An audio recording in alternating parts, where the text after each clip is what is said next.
1. Hannah removed a sheet of cookies from her industrial oven and slid them onto a shelf in her baker's rack. They smelled marvelous, and she hoped that they'd taste just as wonderful as they smelled. Just then, there was a knock on the kitchen door. "Coming," Hannah called out, heading for the back door of her Lake Eden, Minnesota bakery and coffee shop. Just in time, she remembered to look through the peephole that Mike Kingston and Lonnie Murphy had installed in the door, and she was surprised to see that her early morning visitor was her sister, Andrea. "Andrea," she said, pulling open the door, "I thought you weren't coming in until 10 this morning." "I wasn't, but Bill called me from the sheriff's station. Do you have any coffee?" "Of course I do." Hannah gestured toward the kitchen coffee pot. "Help yourself." "Thank you," Andrea said, heading toward the coffee machine immediately. "Will you call Bill at the station? He's got an emergency on his hands." "Of course." Hannah hurried to the phone on the wall and dialed Bill's number. It took only one ring, and Bill answered. "Winnetka County Sheriff's Station, this is Bill speaking." "Hi, Bill. It's Hannah. Andrea said you had an emergency?" "Yes. Mike's here. He was waiting for me when I unlocked the door. He wants out." Hannah sighed deeply. "I'm sorry, Bill. Perhaps I should have warned you, but I didn't think he'd actually do it. He's outside filling out the paperwork right now. What do you think I should do? Mike's the best detective I have, and I can't afford to lose him. He seems to think that Lonnie and Rick Murphy can handle his job, but they can't." "Are you in your office alone?" she asked. "Yes. Can you think of some way to help?" "Maybe. Do you have Mike's personnel file?" "It's right here in my file cabinet." "Get it out and tell me if Mike has listed Stella's cell phone number or her home number." As Hannah listened, she heard a drawer being pulled out, and a moment later, she heard papers rustling. "I've got both numbers," Bill confirmed. "Give them to me. I want to try to call Stella. She's the one who recommended Mike to Sheriff Graff, and she might be able to help us." "Good idea." Bill read off the numbers, and Hannah scrawled them down on the shorthand notebook she always kept by the phone. "Okay, let me see what I can do. There's one other thing, Bill." "What's that?" "Do you think that Mike is independently wealthy?" It took a moment for Bill to answer. "No, at least I don't think so. Why do you want to know?" "It's just an idea. But can you tell Mike that you'll have to get the permission of the Winnetka County Board before he can get his retirement money?" "I can say that. It's true, Hannah. If the board doesn't approve Mike's application, he won't get his retirement." "Good. That should give us a little time. One more thing, Bill." "What's that?" "Can you stall Mike a little? And then, can you bring him down to the cookie jar when he's through with the paperwork?" "I can do that." "Good. If I can get in touch with Stella, I'll have her here, waiting for you and Mike." "Thanks, Hannah." Bill sounded very relieved. "Are you going to try to talk Mike out of retiring?" "I'll try. And with any luck, Stella will be here to try, too. All I want you to do is delay Mike as long as you can." "Will do. Any ideas on how to do that?" Hannah took a moment to think about that. "Yes. Have Mike write a letter to the Winnetka County Board in detail, listing his reasons for wanting to retire early."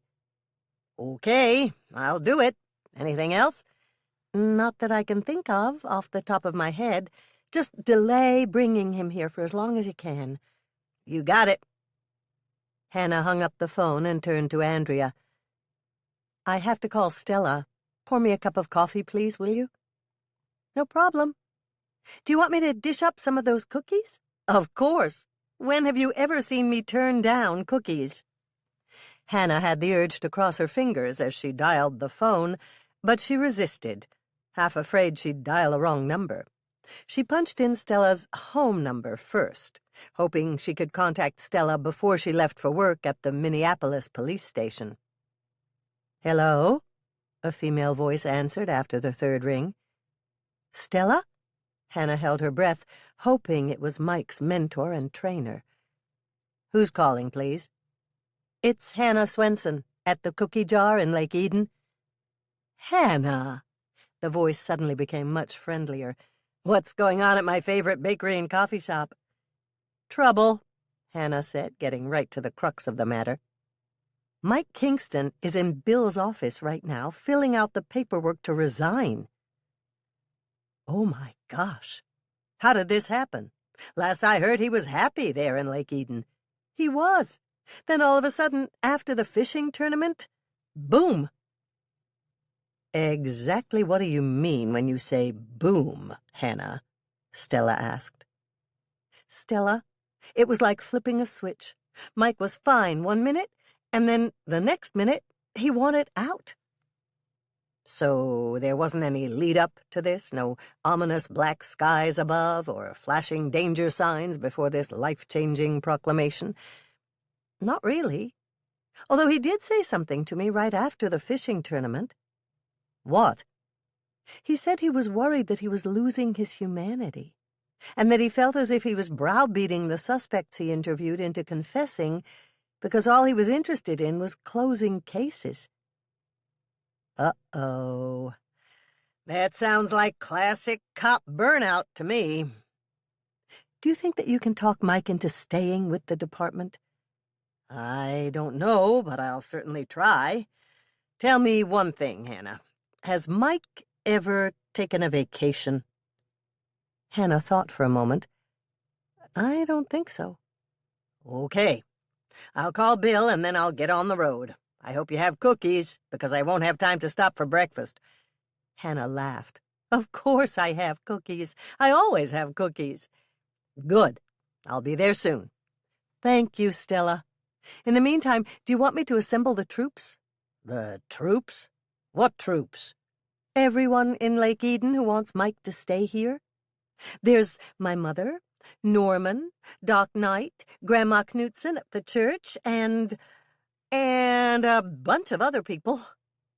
"Good idea. But can you fit them all in your kitchen?" "No, but Lisa will be here in a couple of minutes, and we'll push some tables together. We can all sit in the back of the coffee shop. Maybe, if Mike sees all the people that want him to stay here, he'll change his mind."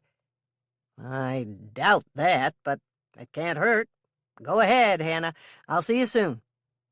There was a click on the line, and Hannah reached up to replace the receiver. "Oh, boy," Hannah sighed. "What a mess." Chapter 2. "Is Stella coming?" Andrea asked when Hannah came back to the workstation. "Yes, but I'm going to need some help. Stella agreed we should assemble the troops."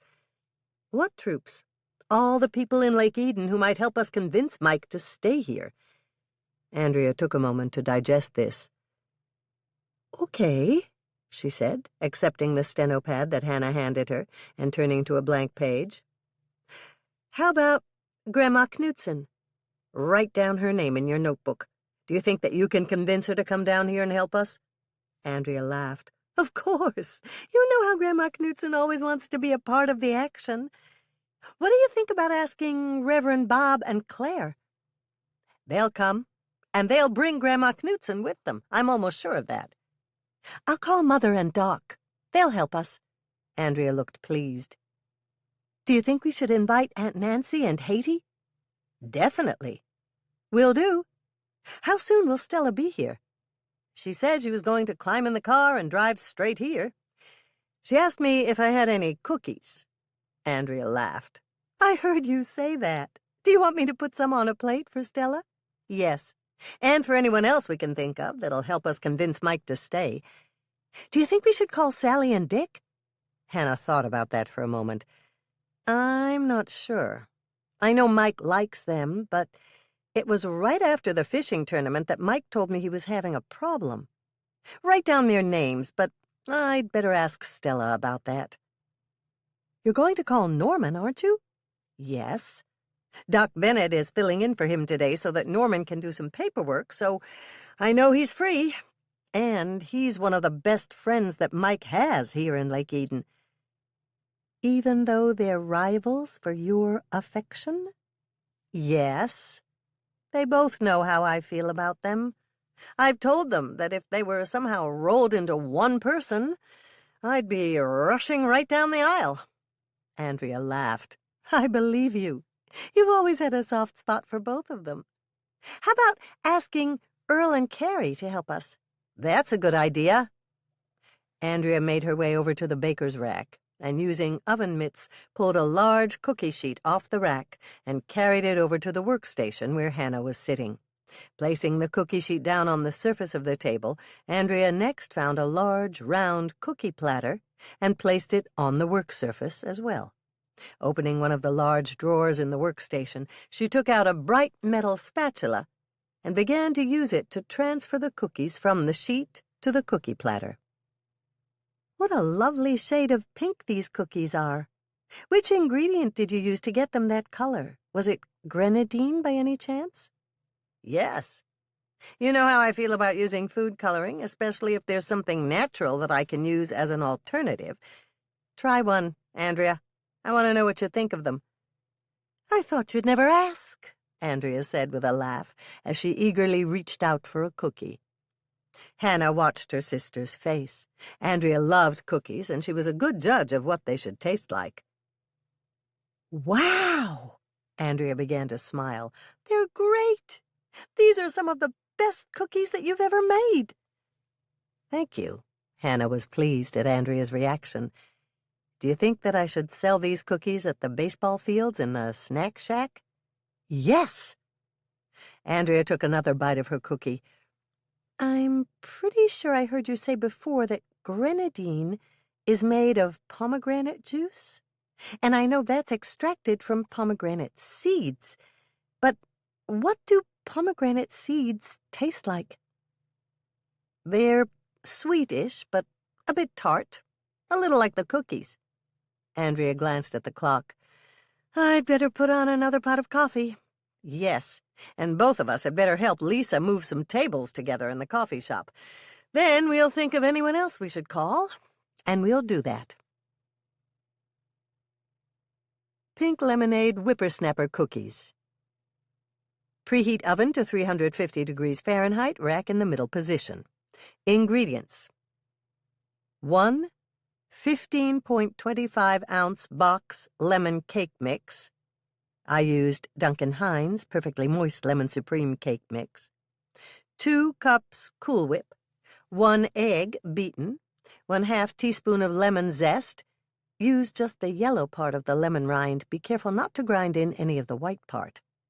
1/2 cup powdered sugar in a separate bowl for rolling the cookies in. Enough grenadine to color the batter pink. I used about 1½ ounces. Directions: prepare a cookie sheet by lining it with parchment paper. Spray the parchment paper with Pam or another non-stick cooking spray.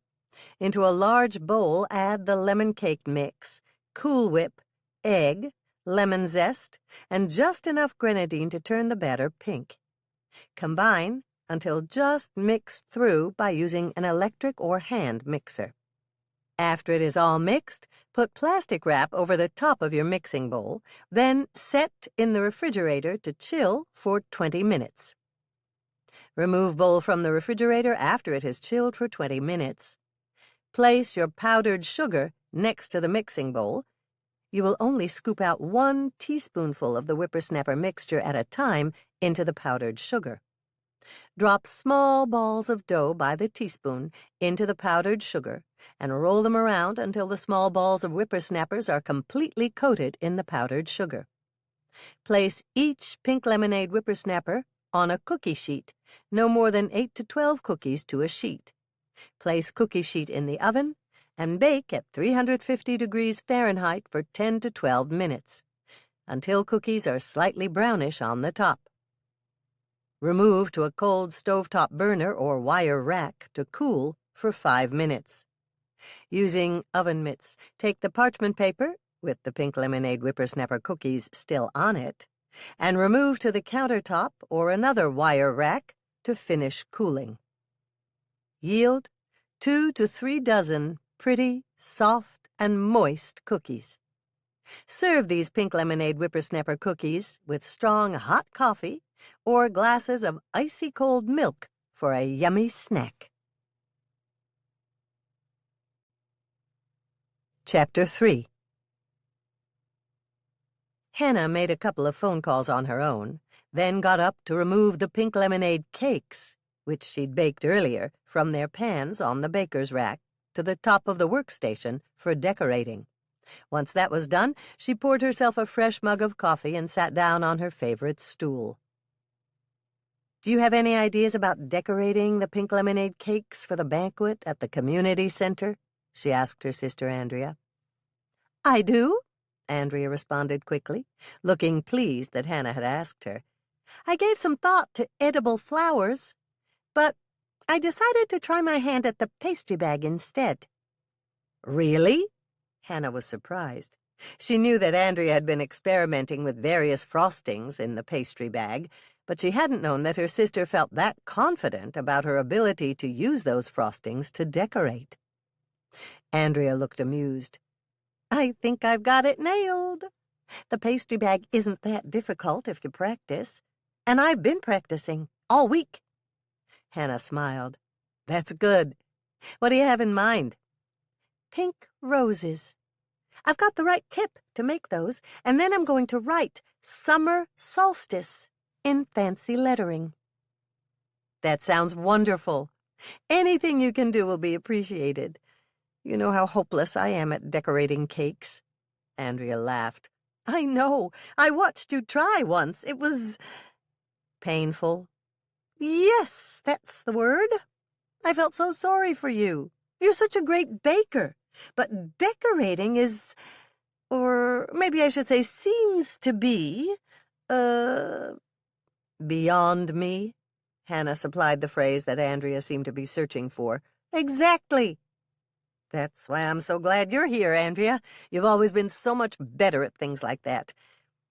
And you've always been a better baker than I am," Andrea responded loyally. But Hannah noticed that her sister looked quite proud of her new talent.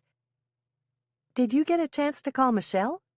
"Not yet, but I'm sure she'll come. She can always get someone to fill in for her this morning." "I'd better plate some more cookies, just in case," Andrea said, heading for the baker's rack. "I think you've got enough for everyone who's coming." "Are you sure?" "Not entirely.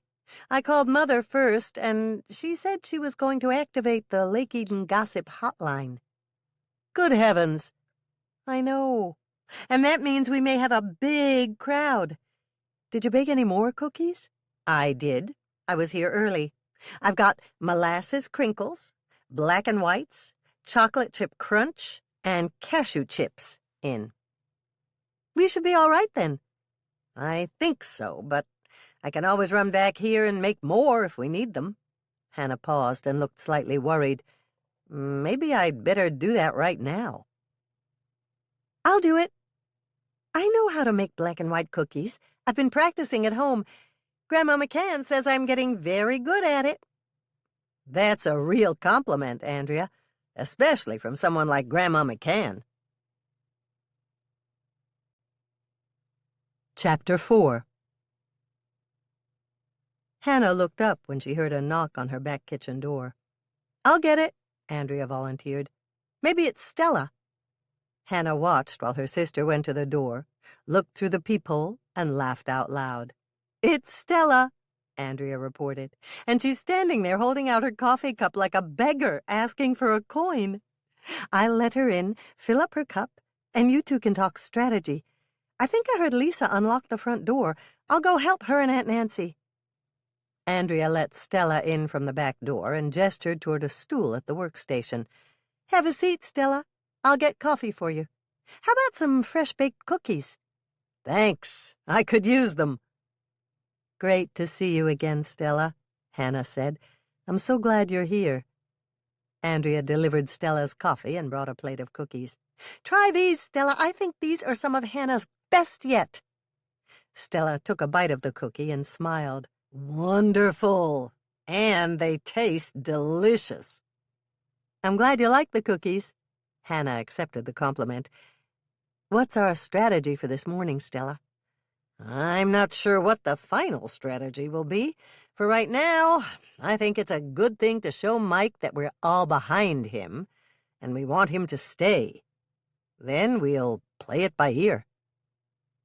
Do you think it'll help if he knows how many people really want him here?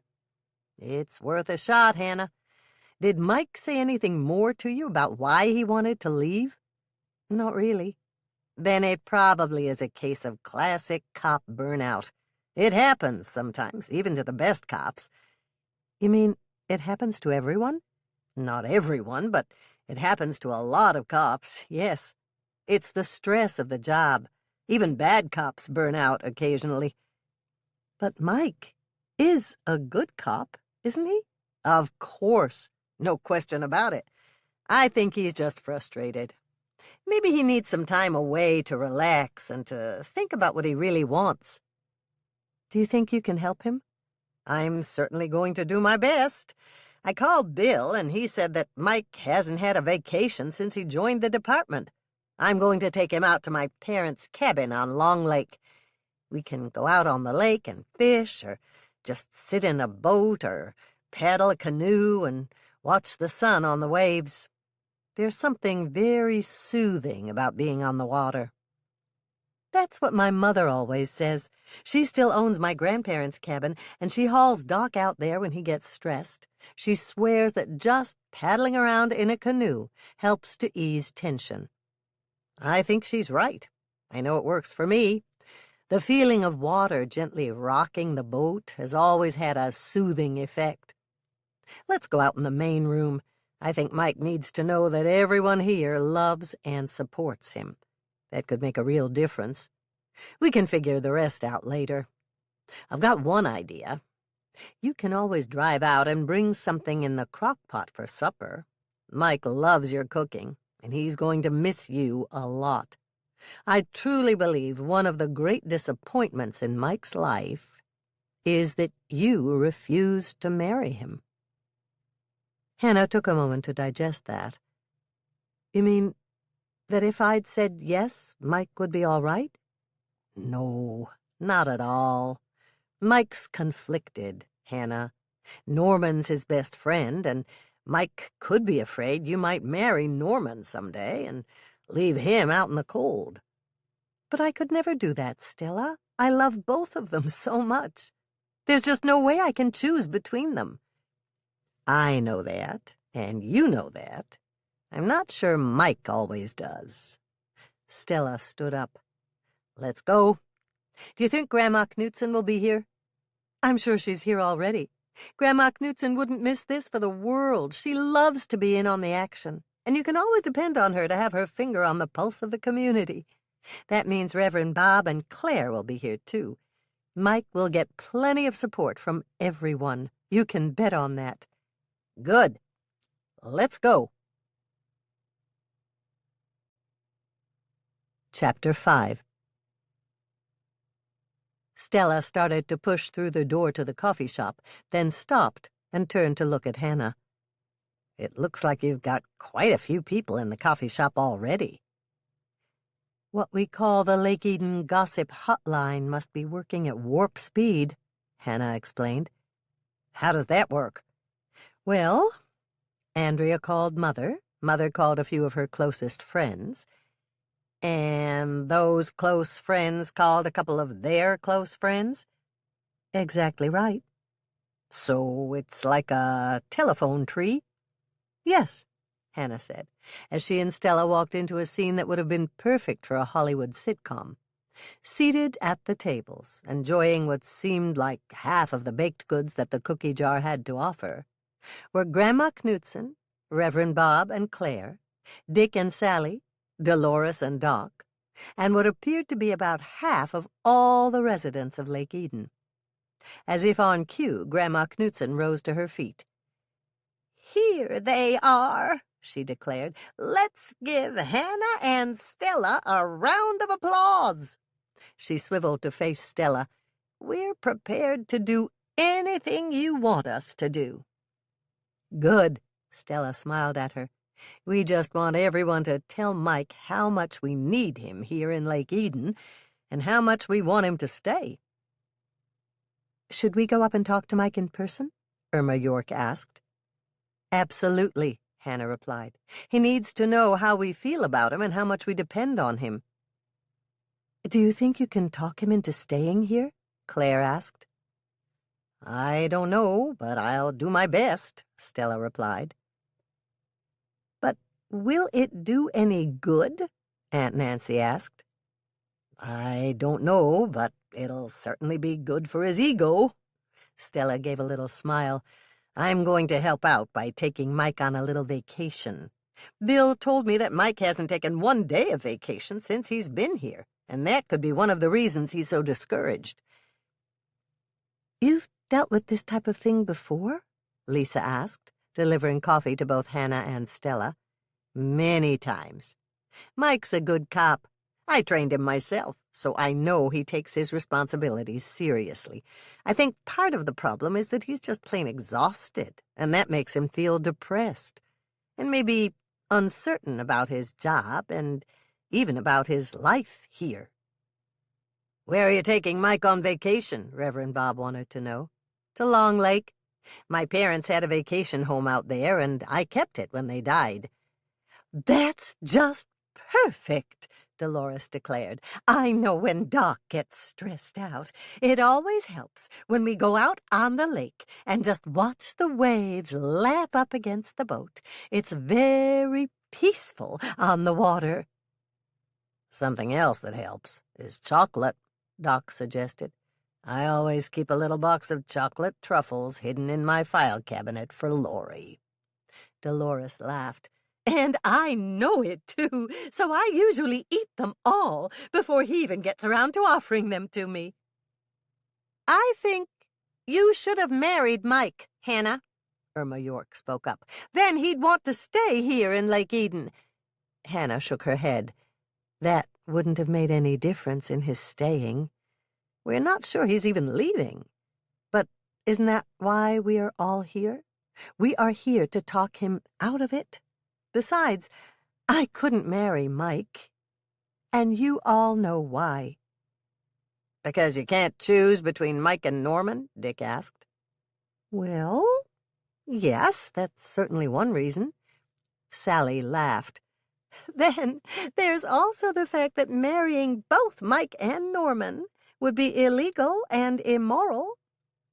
Right, Hannah gave a quick nod. Not to mention the fact that there are only 7 days in a week, Reverend Bob spoke up. It could very well have led to a scheduling nightmare. Grandma Knudsen laughed so hard she almost choked. Bobby, she chided him. Well, it could have. That's an odd number of days, Reverend Bob defended himself. Sorry, Hannah, I probably shouldn't have said that. Besides, it's really only 6 days a week, Bob, and that's an even number, Grandma Knudsen said with a grin. Even our good Lord rested on the 7th day. Everyone laughed at Grandma Knudsen's comment. Just then Norman walked into the room. I'm here, he said to Hannah. Where do you want me? Hi, Norman. We were just talking about you. Sit right here, Stella answered him, patting the seat next to her. Since you're Mike's best friend in Lake Eden, I want you to sit between Hannah and me. Norman took a seat. Then Lisa gave out a whoop of excitement. Here they come, Lisa warned, pointing to the sheriff's car that had just pulled into the reserved parking spot out front. Let's all applaud when Mike walks in. We have to let him know that we love having him with us here in Lake Eden, and we want him to stay. Bill opened the door to the coffee shop, and he and Mike walked inside. There was a round of applause, and Mike looked puzzled. Is it someone's birthday? He asked. No, the applause is for you, Grandma Knudsen told him. Mike glanced at Bill. Is this an intervention? Well, you could call it that if you wanted to. Grandma Knudsen got to her feet. You know, Mike, people say I'm outspoken, but this time I think I'm right-spoken. We all want you to stay here in Lake Eden with us." "She's absolutely right, Mike," Sally said. "We are all here to tell you that we love you, and we want you to stay." Dick chimed in. "True. You make us feel safe." Grandma Knudsen said, "You make everyone feel safer, Mike." "I think everyone here today feels that way, too," Hannah declared emphatically. There were sounds of agreement from every corner of the room until Reverend Bob stood up from his chair and spoke. "Mike, we know it is ultimately your decision to make, whether you stay with us or not. But I hope the love and support shown for you today, given from all the folks assembled here, might persuade you to change your mind about leaving. There is a common saying, 'Act in haste, repent at leisure,' that I think might apply.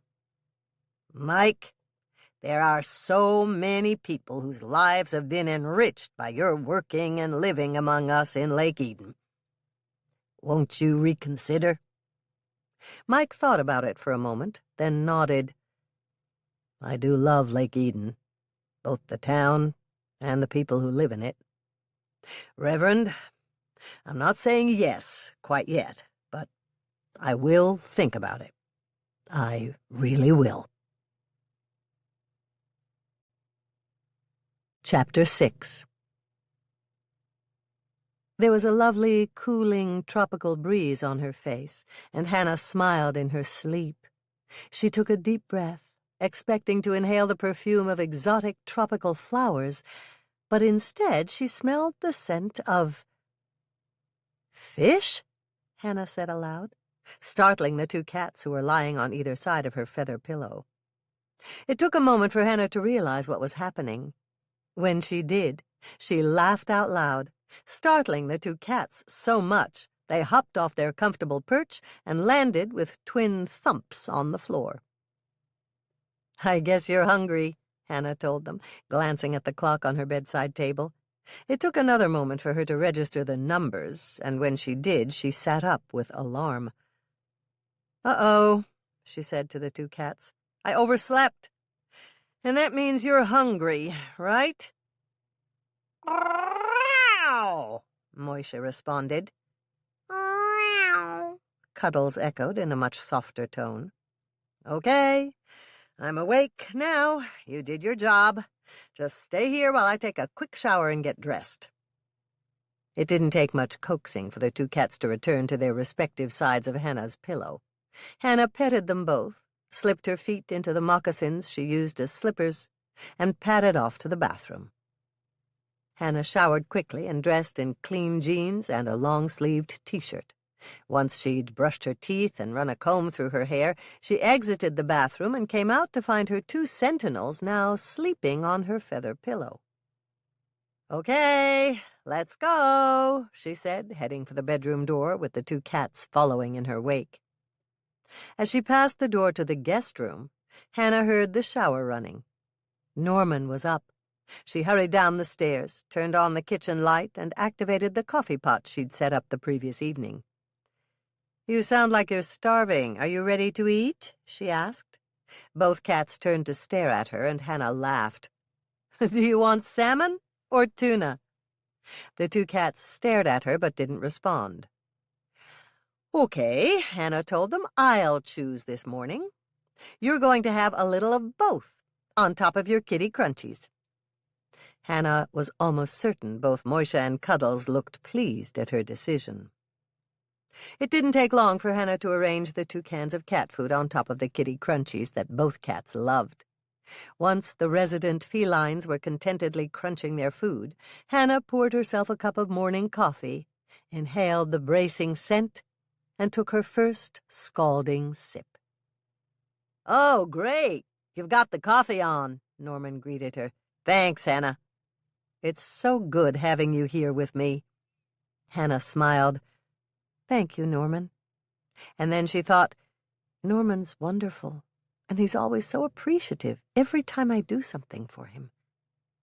For a moment or two, Hannah and Norman sat at the breakfast table, sipping their coffee. Then Hannah asked, What would you like for breakfast? I've got some caramel pecan rolls left if you'd like a couple of those. That sounds really good. You know, you don't have to make breakfast for me every morning. We could always go out to the corner tavern or to Hal and Rose's cafe in town. I know, but I enjoy fixing you breakfast. After all, you're letting Moisha and me stay here. And I'm very glad to have you both, Norman responded immediately. We designed this house together. Half of it's yours. Thanks, Norman. But you gave me the master bedroom already. That's true. I did it on purpose. And I guess I should admit that I had an ulterior motive. I was hoping the fireplace in the bedroom would entice you to stay here with me. Hannah smiled. It's really tempting. I love that fireplace. So do I. Maybe I should convert the guest room next door to another master suite. I could probably find someone to make a fireplace that could be seen from both rooms. Then we could share it. Would it be a see-through fireplace? Yes. I've seen pictures of them in magazines. It might not be that difficult to do. Hannah's mind started pondering a question she really didn't want to ask. If they both had master suites and the fireplace was a see-through fireplace, could they watch each other? Just then Hannah's cell phone rang. Uh-oh, I hope I remembered to put my phone in the charger. You didn't, but I did it for you, Hannah. Go ahead and answer. It should be fully charged by now. Hello? Hannah answered. Hi, Stella. How's everything going? It's going fine, but I think Mike's going to get pretty tired of my culinary achievements. Oh? Yes. I only have one thing I make really well, and that's bacon and eggs. I'm sure he'd appreciate something different, especially if you made it. Do you think you can put something in the crock pot and bring it out to us? Of course I can. Would you like something in particular? If not, I could always make lakeside stew. That sounds great. What is it? It's a bratwurst stew with carrots and cut-up potatoes. That sounds perfect. If I give you directions, can you bring it out here for supper? Sure. Where are you exactly? My parents' cabin is on Long Lake, the one by Long Prairie. I've been there, Hannah said quickly.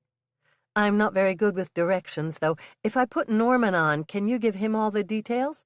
I'd be happy to. There's no way I want us to miss out on something called lakeside stew.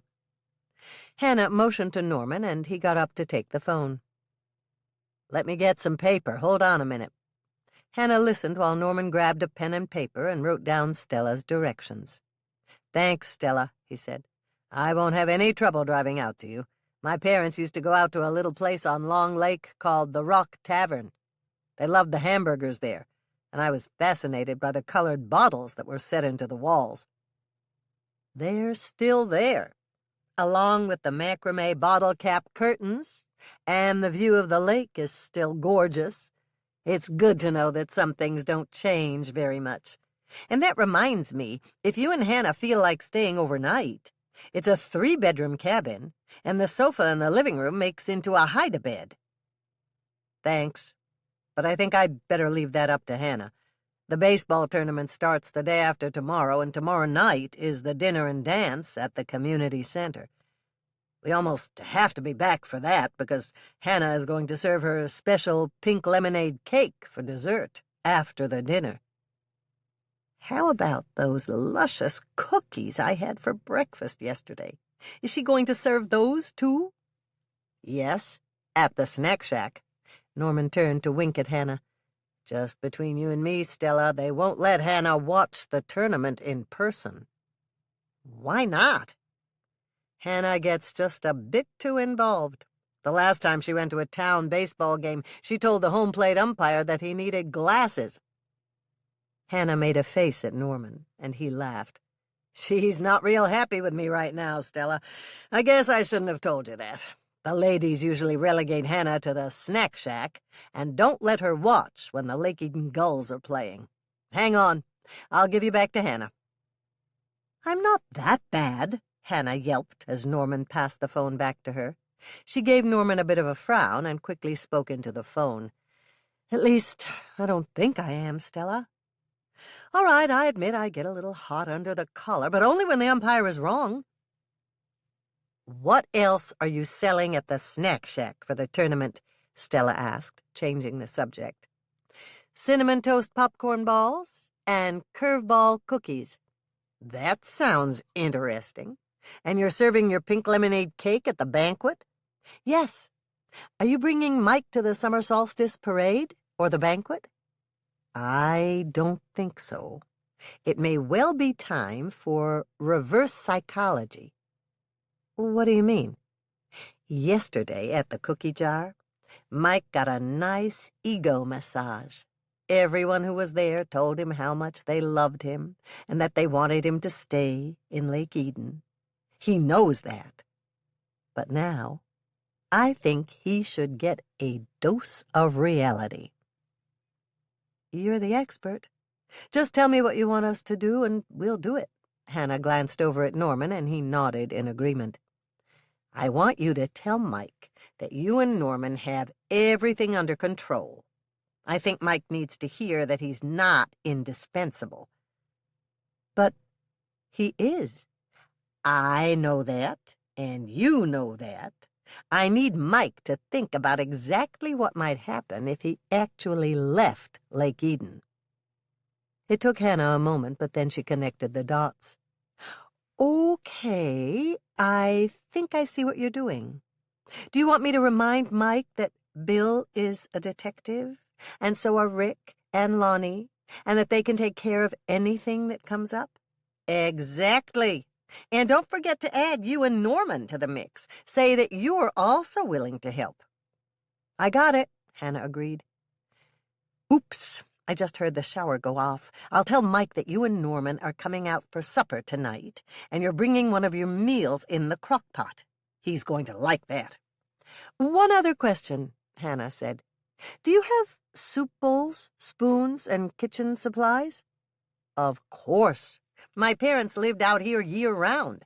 My mother loved to cook, and there's a fully equipped kitchen."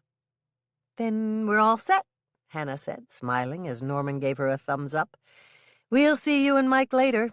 And please tell him that Norman and I just want him to relax and enjoy his vacation at the lake with you." Chapter 7. Hannah removed the last 2 cake pans from her industrial oven and placed them on shelves in the baker's rack.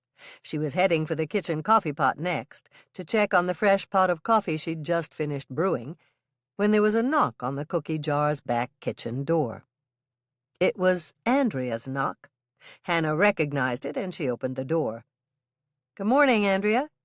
"Hannah, you didn't look through the peephole. I was watching to make sure." Hannah sighed. "I know.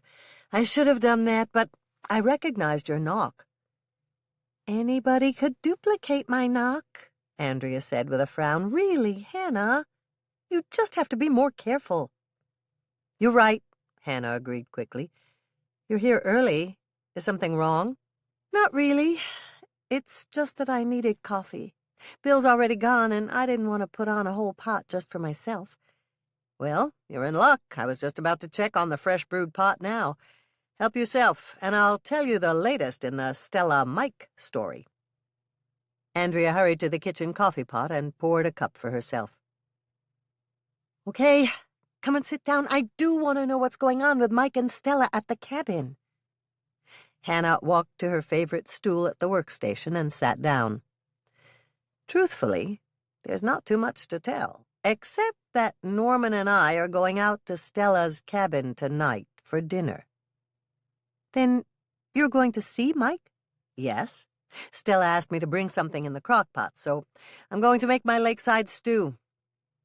"Lakeside stew?" Andrea looked puzzled. "What's that?" "It's just a stew with potatoes and carrots and meat. It's made in the crock pot. Stella said she was afraid that Mike would get tired of her making bacon and eggs for every meal." "Stella's not a good cook?" "That's what she said." I know how she feels. The only things I make well are peanut butter and jelly sandwiches. And actually, I'm not too sure about those. Somehow, through a supreme effort, Hannah managed not to say anything about Andrea's peanut butter sandwiches with mint jelly. Hannah had been the recipient of those particular sandwiches more times than she wanted to count, but she'd keep quiet about those.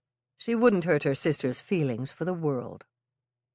"So, tell me more about Lakeside Stew," Andrea asked. "It's just a stew with bratwurst, carrots, mushrooms, potatoes, and celery." "That sounds good." "It always is. And the best part is, it's really easy to make. Do you have time to go shopping for me this morning?" "Sure. What do you need?" "I'll dictate a list to you. I want you to buy everything double for me." "Double? Why?" "I have extra crock pots down here, and I thought that once I teach you how to make it, you could make another pot of Lakeside Stew for you, Bill, and the kids tonight." "Wonderful!" Andrea looked very excited at the prospect. "I'll need pen and paper." Hannah walked over to the phone and picked up the stenographer's pad that sat there. "Here," she said, handing the pad to Andrea.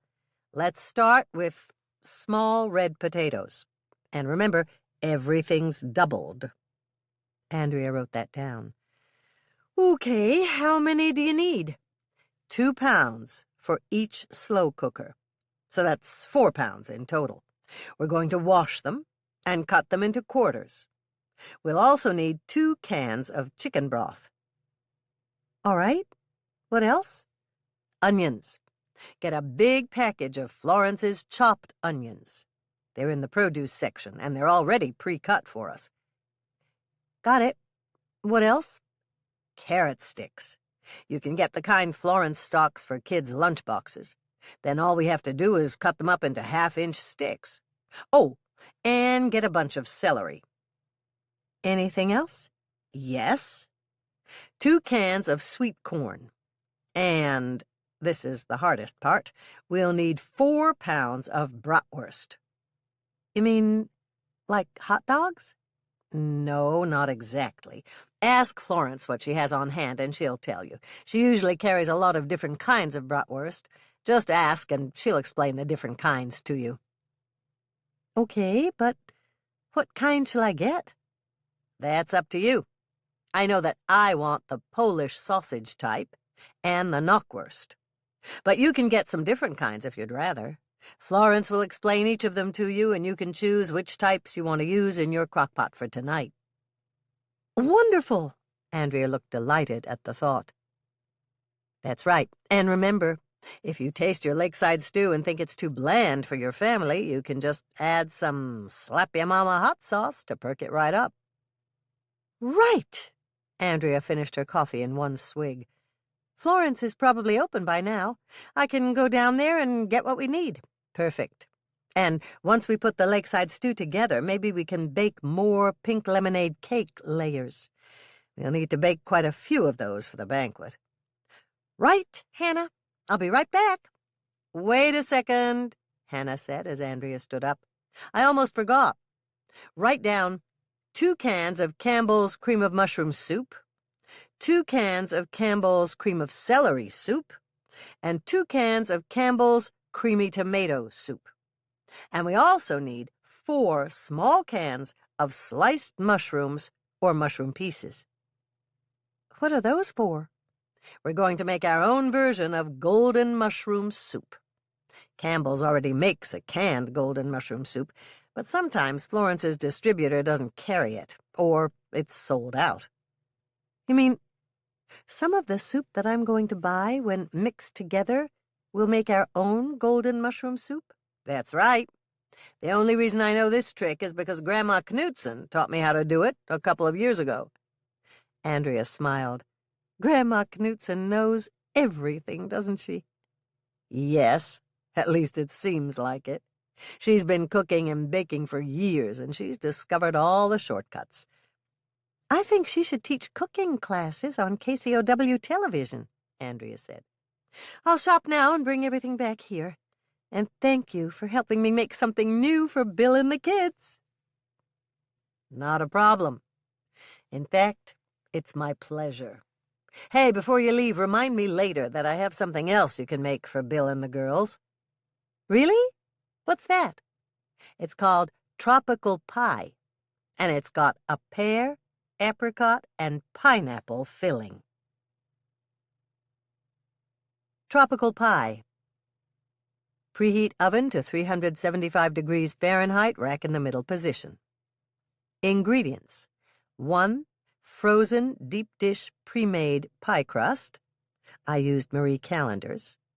1 15-ounce can apricot halves, cut into slices as you would for an apple pie. 2 15.25-ounce cans pear halves, cut into slices as you would for an apple pie. 1 20-ounce can pineapple slices, cut each ring into 8 chunks. French crumble. 1 cup all-purpose flour, 1/2 cup, 1 stick, 8 tablespoons, 1/4 pound, cold salted butter, cut into 1/2-inch chunks. 1/2 cup brown sugar. Directions: remove the deep dish pie crust from package and thaw according to package directions.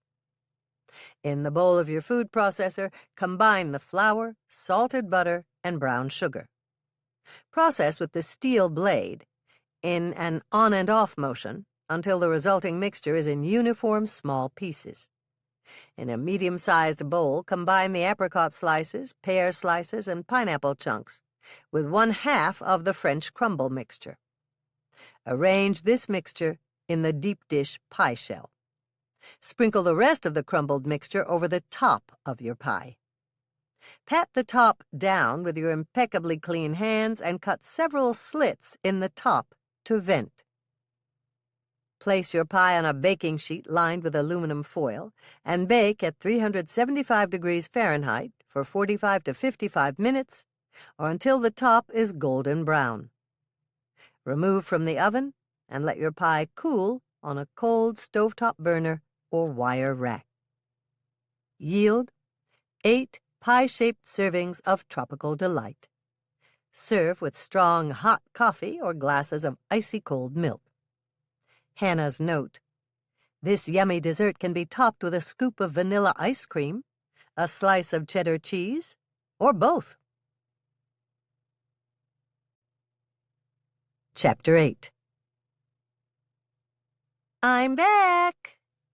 Andrea came in the back door of the cookie jar, carrying 2 large sacks of groceries. I got everything on your list, plus a couple of extra things for me. Good. Hannah removed the last pan of cookies from her industrial oven and slipped them on the shelf of her baker's rack. Just put them down on the workstation, and we'll unload everything.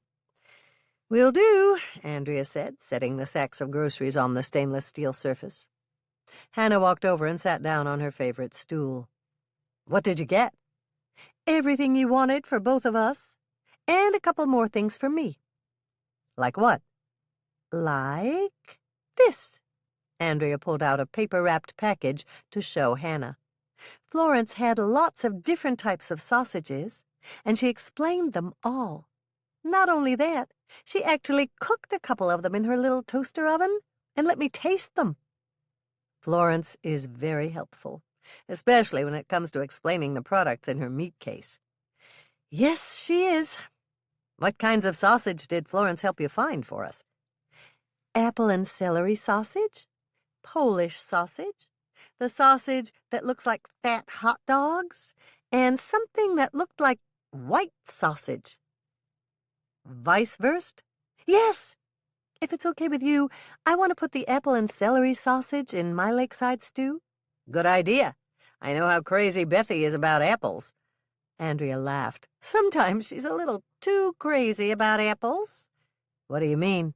Hannah asked, knowing full well that her youngest niece could be both funny and charming on occasion.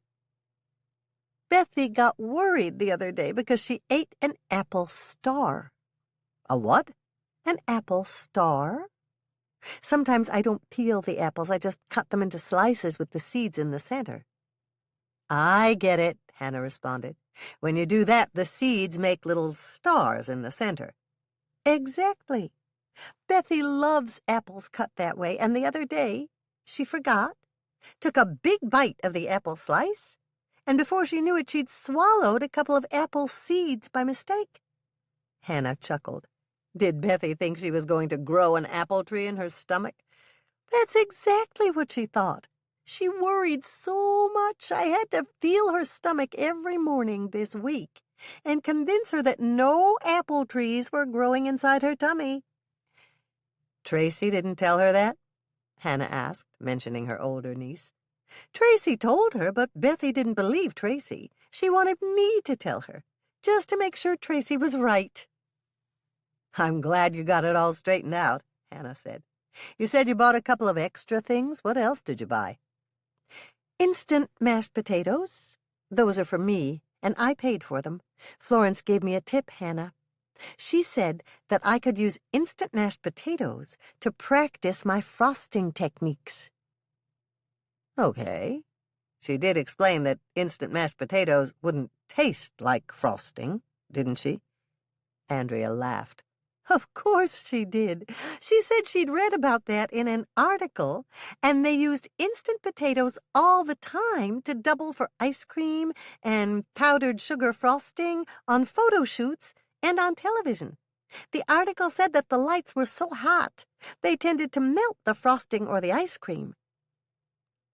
So you decided to practice with the pastry bag using instant mashed potatoes? Yes. I really think I can learn to frost your pink lemonade cakes for the banquet. Florence showed me all the little decorating tips she had to fit on top of the pastry bag.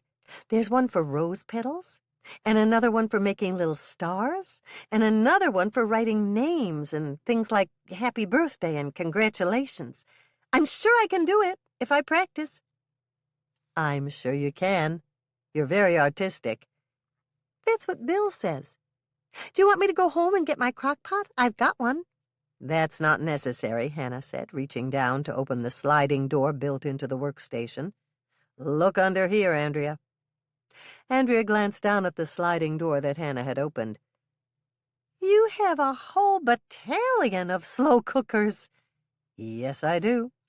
We use them for quite a few things around here. Like what? Like keeping melted chocolate hot. Sometimes Lisa dips cookies in melted chocolate or in white chocolate. Other times we dip some cookies in melted peanut butter chips. Well, that makes sense. It saves on time. Hannah stood up and took out 2 slow cookers. Let's start the stew, Andrea. You can begin your lakeside stew here, and then take it home with you when you go. Perfect! Andrea looked delighted. Thanks, Hannah. Bill is going to be so excited that I learned how to cook something different, not to mention tasty. He was such a good sport about the peanut butter and mint jelly sandwiches I used to make. Then you don't make those anymore? Heavens, no. They were horrible, and I didn't like them either. I just didn't know how to make anything else. You've taught me a lot, Hannah. Chapter 9. Once Andrea had left to take her slow cooker home and plug it in, Hannah finished baking yet another batch of cookies. She was just getting ready to sit down when there was a knock on the back kitchen door. She hurried to answer it and stopped, her hand on the knob. "Who is it?" she asked, knowing that Andrea would complain if she didn't look through the peephole. "It's Norman," the voice on the other side answered, and Hannah opened the door. "Great timing, Norman," she greeted him with a smile. "I was just about to take a coffee break." "Great timing? Maybe yes, maybe no," Norman said, looking slightly concerned. "Do you have time to go down to the hardware store with me? There's something I want to show you." "I don't see why not. I just finished baking watermelon Kool-Aid cookies, and I was due for a little break anyway. Just have some coffee while I check with Lisa and Aunt Nancy to see if they can cover for me," Hannah told him. "Sounds good," Norman said, pouring himself a cup and sitting down. I'll finish this cup of coffee while you ask them." When Hannah came back, Norman asked, "Is everything okay with Aunt Nancy and Lisa? Can they cover for you for a few minutes?" "Sure, as long as I'm back within an hour. We can go now. I could use a breath of fresh air. But I must confess you've got me curious about what you and Cliff have cooked up for me to see over at the hardware store." Chapter 10. Norman got out in front of the hardware store and came around the car to open Hannah's door. Hannah waited until he'd opened it for her, and then she smiled at him. "Thank you," she said, as he closed the door, took her arm, and escorted her into what had been her father's hardware store. "Hey, Hannah. Hi, Norman," Cliff greeted them. "Come into the back room with me. I want to show Hannah what we came up with, and ask her whether she thinks it'll work or not." Cliff escorted them into the back room and motioned to a large cage made of hardware cloth that was sitting on the old desk, near the back of the room. "Here it is," he gestured toward the cage. "What do you think?" Hannah walked over to look at the cage and was surprised to see that it had two handles, one on one end and the other on the opposite end. "Is this for the cats?" "Yes. I consulted with Sue and Bob Hageman, and they had an idea which just might work. If Moisha gets nervous going up the stairs to your condo, Cuddles can slide over and, well, you know." That's interesting," Hannah said, resorting to an age-old Minnesota phrase that meant she wasn't sure what Cliff was attempting to accomplish. "We thought it might be worth trying," Norman took over Cliff's partial explanation. "Moisha gets more and more scared the closer he gets to the condo, so we are hoping if he starts to get too frightened, Cuddles will go over to Moisha's side of the carrying case and calm him down." It took Hannah a moment to formulate her answer. "Well, at least we can give it a shot. Who knows? It might work out really well." She turned to Norman. "When were you thinking about a trial run?" "I thought that I would leave that up to you. After all, you are the only one who will know when you are ready to visit the condo again." Hannah was truly moved by Norman's efforts to be understanding about her feelings, even if it did look as though Norman couldn't wait to try out the new kitty carrier that he and Cliff had dreamed up. "Thank you for not rushing me, Norman," she said to him gently. "Moisha was so traumatized when Ross, the man I thought was my husband, was killed in the living room. I'm not sure when he'll be able to go back. I'll never forget how terrified Moisha was when I found him cowering under the outside staircase. Moisha loved Ross. I did too, until I realized the kind of snake he really was. I wish Ross had been more like you, Norman. It seems to me that right when I least expect it, that's the time you do something that shows me just how thoughtful and understanding you are." Chapter 11. Hannah returned from the hardware store, hung her sweater on the hook by the back door, and walked through the kitchen and into the coffee shop. "Everything okay, Lisa?" "We are fine, Hannah," her partner answered, "except we are running out of chocolate chip crunch cookies." "I'll bake more right now," Hannah promised, heading for the walk-in cooler. In less than 5 minutes, her cookies were in the oven, and Hannah had just refilled the kitchen coffee pot when there was a knock on her back kitchen door. "Coming," she shouted. "Who is it?" Hannah asked, actually glancing through the peephole. "It's me. Do you have coffee?" "Hello, Mother." Hannah pulled open the door. "I'm surprised to see you today." "Well, I thought since Doc had an early call at the hospital, I'd stop by to see you. Do you have any coffee?" "Of course I do. Sit down and I'll get you some." Dolores hung her light summer sweater on one of the hooks by the back door and took a seat at the workstation. "What smells so good?"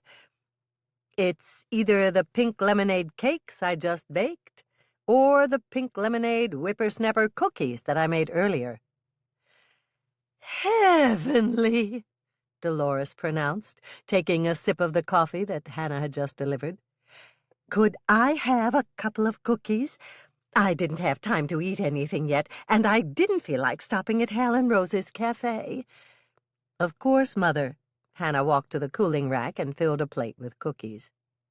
"I love the color," Dolores said, reaching for a cookie and smiling as she took a bite. "They're good, Hannah." "Thank you, Mother. I'm glad you like them," Hannah responded, sitting down across from her mother with her own cup of coffee. "Hannah!" Lisa burst through the swinging door that divided the kitchen from the coffee shop. "You've got to come out here. Wait until you see what's happening outside." "I've never seen Lisa so excited," Dolores said, getting up from her stool. "I wonder what's going on." "Let's find out." Hannah led the way into the coffee shop, and both women hurried to the window to look. "Look at that, Hannah!" Dolores exclaimed. "It's Bernie No-No Fulton, and he's holding his very own parade." Hannah stared at the gold Cadillac that was driving slowly past the coffee shop window. Dolores was right. There was No-No, his long, sandy blonde hair flowing in the breeze, acting as if he had not a care in the world. "Look at him. He's got 3 of our high school girls riding up on the back ledge." Dolores harumphed. "What a show-off! What is he doing with our high school girls in the first place? He's a grown man. Why, he's almost in his 30s. That's a scandal in the making." She turned to Lisa. "You know, Lisa, I think Herb should give him a ticket for holding up traffic. He has 2 cars and a tractor behind him, and that's practically a traffic jam in Lake Eden." Lisa laughed. "He may be 6'4" and good-looking, but that doesn't give him the right to break the law. And it is true he is holding up traffic. I'll call Herb and get him right on it." Dolores and Hannah waited while Lisa dialed her phone. "Do you see him, Herb?" she asked. "He's just turned at the lumberyard, coming back this way with 3 of our local high school girls riding up on the back ledge of his car. Isn't that dangerous? And illegal?" There was a moment of silence, and then Lisa laughed. "Yes, I think you should do that. You bet we'll watch. Hannah and Dolores are right here with me, and there are 6 or 7 customers lined up to watch." "Herb's going to do it?" Hannah guessed when Lisa got off the phone. "Yes, he said he'd be happy to. No-No's going to get pulled over for reckless endangerment and impeding traffic." Hannah, Dolores, and the other customers watched as Herb pulled up behind No-No's convertible in his squad car. A short second later, Herb's red light came on from the top of the cruiser, followed by the whoop of the siren. "Pull over to the curb," Herb said, using his loudspeaker. "Ladies, get down onto the rear seat. Riding up on the back ledge is dangerous." Everyone in the coffee shop laughed as Herb, looking every inch the traffic officer, got out of his cruiser, wrote out a ticket, ripped it out of his ticket book, and handed it to No-No. "Herb looks very official," Dolores commented. "That was just a perfect slapdown for Mr. Big Shot," Irma York commented. "Good for Herb." Lisa smiled proudly. "Herb knows the law, and Lake Eden has an ordinance against causing reckless endangerment." "What's that guy doing here anyway?" Hattie Johnson asked. "I thought he was a pitcher in the big leagues for the Twins." "Not anymore," Dolores told her. "He only pitched for 1 season in the majors. He was sent down and played in the farm leagues for part of a season, called back up to the majors, and the next thing you know, he was out of baseball completely. Now, I don't know if it's true or not, but I heard that there were rumors about No-No and some kind of illegal betting. It was all kept very hush-hush, but he was released from the majors. Then, a while later, he got banned from organized baseball entirely." "Is he pitching in the baseball tournament?" Hattie asked. "Yes," Lisa said, answering her question. "After the twins sent him down, it seems as though he brought his troubles with him down to the farm leagues, too, but they got wise to No-No quickly in Iowa. But due to the way the Winnetka County All-Star Tournament regulations were written, and because he's been completely out of organized baseball for over a year, No-No is now eligible to pitch in our baseball tournament." "Well, I hope he loses," Irma said, going over to pat Dolores's arm. "He never should have dunked you like that." "Thank you," Dolores said, giving a little sigh. "He dunked me 3 times in a row, 3 years ago at the Winnetka County Fair, and I was ready to kill him when I came out of that tank. He ruined one of my favorite dresses." "I just got in a new shipment," Claire said. "Come over to Beaumont and take a look. We have a couple there that look almost like the one that No-No ruined for you in the dunk tank." Dolores perked up immediately. "Really? What time will you open this morning, Claire?" "Just as soon as I finish my coffee. I'm almost positive you're going to find something you'll love." "Hello, ladies," Herb greeted them as he opened the front door of the cookie jar and came in. "You looked very official giving No-No that ticket," Hannah praised him. "Yes, you did." Several of the women nodded in agreement. "Did you see what happened to No-No?" Norman's mother, Carrie, asked, rushing through the front door. She stopped when she spotted Herb and went over to pat him on the shoulder. "Good work, Herb. I hope you gave him an expensive ticket." Herb smiled. "I did. Lake Eden can use the money." He looked over at Dolores. "I hope that ticket makes you feel a little better." "Thank you, Herb." Dolores smiled back. "That man is a cad and a bounder." "You sound like one of your Regency romance novels, Dolores." "You're right, I do. They had a real talent for describing people like him back then. I know one thing for sure. I'm never going to forgive him for embarrassing me that day. I'm going to get even. Just you watch. I'm not sure how, but I can tell you one thing for certain. It's not going to be pretty." Chapter 12. "Do you know that there are over 150 different lakes named Long Lake in Minnesota?" Norman asked Hannah, pulling out of Lake Eden city limits and onto the highway. "I knew it was a common name for a lake, but didn't know there were that many."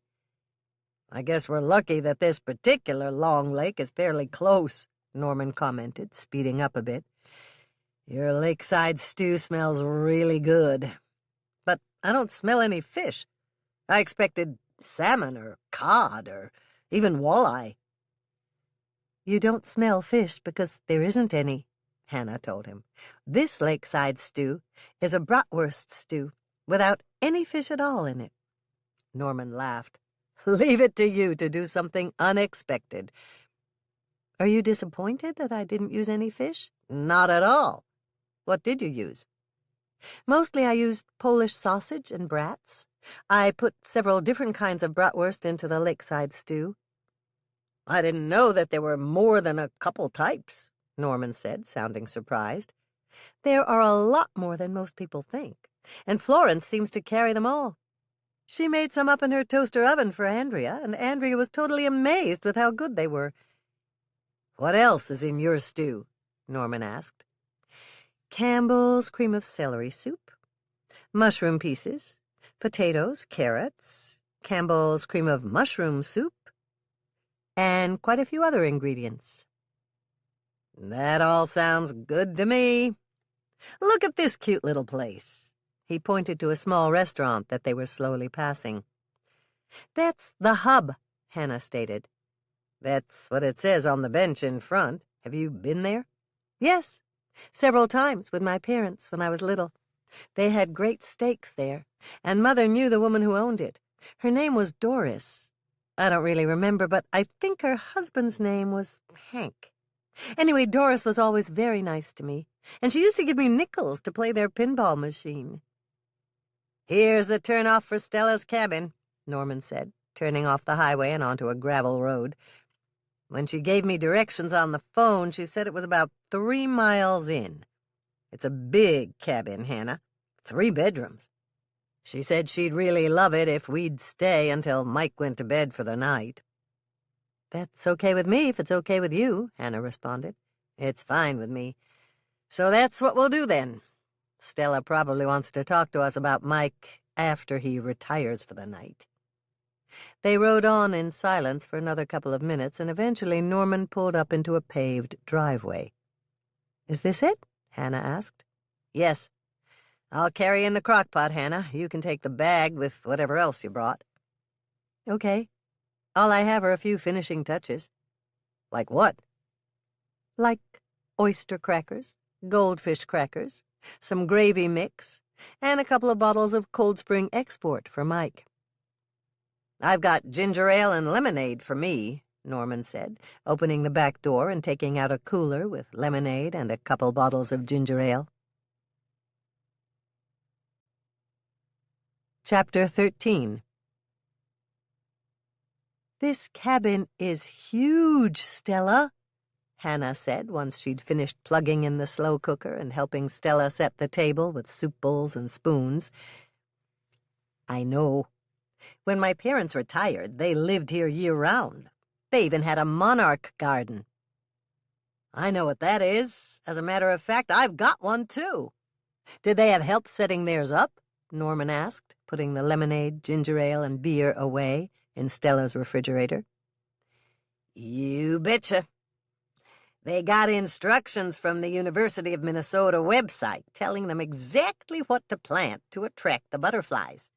The monarchs that their garden attracted were beautiful, bright orange and deep black. My parents used to go to California every year to visit my aunt and uncle, and they had a monarch garden, too.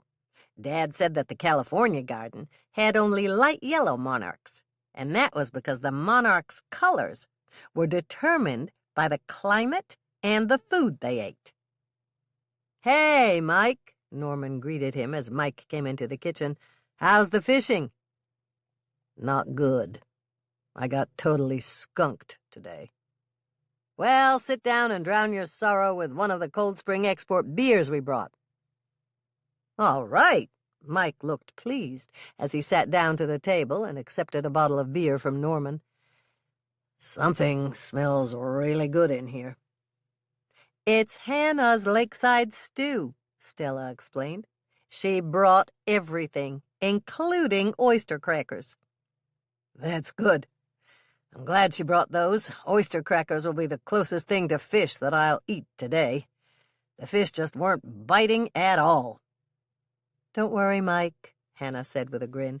If you really miss fish all that much, I've got you covered. I brought goldfish with me, too.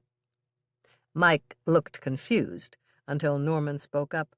She means those crunchy cheese crackers, Mike. Very funny, Hannah, Mike said with a chuckle. For a second there, you had me going. Stella poured a glass of white wine for Hannah and sat down at the table across from her guests. It's pretty out here, isn't it? It is, Hannah replied. We drove past a place I recognized from years ago. It was a steakhouse my parents used to frequent. We went there almost every Friday night. That's the place where I embarrassed my dad. How did you do that? Stella asked. He left money on the table for a tip, and I picked it up because I thought he'd forgotten it. And then when we got back, I forgot to get the money out of my pocket to give it to him." "Did you give it to him eventually?" Mike asked her. "Yes, but it was a couple of months later when I wore that particular little coat again. I remember telling him that he forgot it on the table, and I picked it up for him." "Did he explain about tips?" "Yes, and I was so embarrassed about my mistake that I didn't want to go there again." "But you did?" Norman asked. "Yes, and I apologized to Doris for picking up Dad's money, and I promised never to do that again." Hannah chuckled. "And she understood what you meant?" "Yes. As a matter of fact, she laughed and gave me an envelope with some nickels to put in their jukebox. The Hub was my favorite place after that." Hannah lifted the cover on the crock pot, gave the stew a stir, and reached for the soup ladle. "Dinner's ready," she announced. "Oh, good." Mike sounded very grateful. "I thought I was going to starve to death sitting here smelling your stew." Lakeside Stew, a crock-pot recipe. Ingredients: 2 pounds of red potatoes, washed and quartered, 2 large or 3 medium-sized carrots, peeled and roughly chopped in 4 pieces each, 3 ribs of celery, chopped into chunks about the size of your little finger, 1 large yellow or brown onion, peeled and diced, 1 15-ounce can of whole kernel sweet corn, I used Libby's, 2 cans mushrooms, I used Green Giant, 2 pounds of good bratwurst, knockwurst, or Polish sausages, sliced into 1-inch pieces, 1 12-ounce can of chicken broth, I used Swensen, 2 10.5-ounce cans of cream of mushroom soup, I used Campbell's, 2 10.5-ounce cans of cream of celery soup, I used Campbell's, 1 teaspoon of dried basil, 1 teaspoon of cayenne pepper, 1 teaspoon of paprika. We all love Hungarian paprika, but regular paprika works just fine. 1½ cups of half and half, or 1 cup of heavy cream. Directions: place potatoes, carrots, celery, onion, corn, and mushrooms in a 5 or 6 quart slow cooker, stirring to mix all the vegetables together. Layer your 2 pounds of sausage over the top of the vegetables. Combine your chicken broth, cream of mushroom soup, cream of celery soup, and seasonings together in a measuring cup. Stir everything up and pour it over the sausages in the slow cooker. Set the slow cooker to low and cover it with the lid. Cook covered for 6 to 7 hours. By this time, the sausages will be incredibly tender and the vegetables will be cooked to a turn. Stir the 1½ cups of half and half, or the 1 cup of heavy cream, into the stew. Cover the slow cooker once again and turn it up to high, cooking your stew for 30 minutes more. After 30 minutes have passed, turn the slow cooker down to warm, and you are done. Serve your lakeside stew in either bowls or soup mugs, with a bowl of sour cream, some freshly chopped parsley, and chopped fresh tomatoes to top it all off, if you want to make it more special for company. Heck, if your guests are looking particularly hungry that day, try adding a fresh green salad and good crusty bread, and create a small feast for them. Chapter 14. Hannah looked up in surprise as Stella got up from her place at the table and quickly moved toward the kitchen. "Do you need another hand, Stella?" Hannah asked. "No, that's okay. I just forgot a couple of things," Stella replied. "I've got this well in hand, but thank you for asking." After a minute or two, Stella came back from the kitchen carrying a serving platter stacked with several small bowls, each one filled with a different item. "Gosh, Stella," Norman said, leaping to his feet. "Let me help you carry that." "Me too," Mike said, getting up as well, quickly following Norman's lead in offering to help. Okay, boys, Hannah laughed out loud. You're not fooling anyone, you know. Stella and I both know that the reason you two are so anxious to help now, all of a sudden, is that you're both ready to eat, and you are curious to know what's in the bowls on the platter, right? You've sure got them pegged, Hannah, Stella said, joining Hannah in laughing. She rolled her eyes at the two men as she maneuvered deftly around them, ducking and weaving at their attempts to grab the platter, and continuing on her way to the dining room table. Just look at the poor waifs, Hannah. Can't you see that they're slowly wasting away with hunger as we speak? Hannah got up, helping Stella to unload the bowls from the platter, while still giggling at Stella's description of Mike and Norman as poor waifs. I'm sure you're correct, Stella. She chortled out the words in a way that kept threatening to break into full-blown laughter. Absolutely anyone could see that the platter is far too heavy for them to lift, even if they weren't so weakened with hunger by the long wait for dinner. Very funny, ladies, Mike said, sitting back into his chair. I'll have you know we are not that hungry. It's not like we're... Just then Mike's stomach gave off a deep growl, and the whole table burst into laughter, including a red-faced Mike. Speak for yourself, Mike, Norman said with a straight face. Oh, wait, I think your stomach just did it for you. Enough about these wee starving lads, Hannah. I can't wait to try the lakeside stew, Stella announced. Everyone, just grab whatever additions you want from the small bowls in the middle of the table. We've got shredded cheese, oyster crackers, regular crackers, goldfish crackers, chopped onion, and there is even a bottle of Slap-Ya-Mama hot sauce for Mike. Mike dipped his spoon in his bowl, took a spoonful, and began to smile. This is really good, Hannah, he said, reaching for the Slap-Ya-Mama hot sauce and shaking a few drops into the lakeside stew. Thank you, Hannah responded. It sure is, Norman agreed, reaching for some goldfish crackers and adding them to his bowl. I know that I love these goldfish cheese crackers in it, but it's just wonderful the way that it is. Well, personally, I like oyster crackers in my stew, Stella responded. Looks like there's something for everybody tonight. And after we finish eating, I'd like to take you all out to the Rock Tavern. Where's that? Hannah asked. About 5 miles from here, around the long side of the lake. It was built over 50 years ago, and the grandchildren of the original owners still run it. Is it built out of rocks? Hannah asked, reacting to the name. Yes, and the rocks have sawed-off bottles between them. There's a bright light outside at night so you can see the colored bottles glow between the rocks. Sounds pretty, Mike said. It is. And just in case you're curious, Mike, they've got Cold Spring Export on tap. I called ahead to make sure. Even better, Mike said, taking another spoonful of his stew and smiling.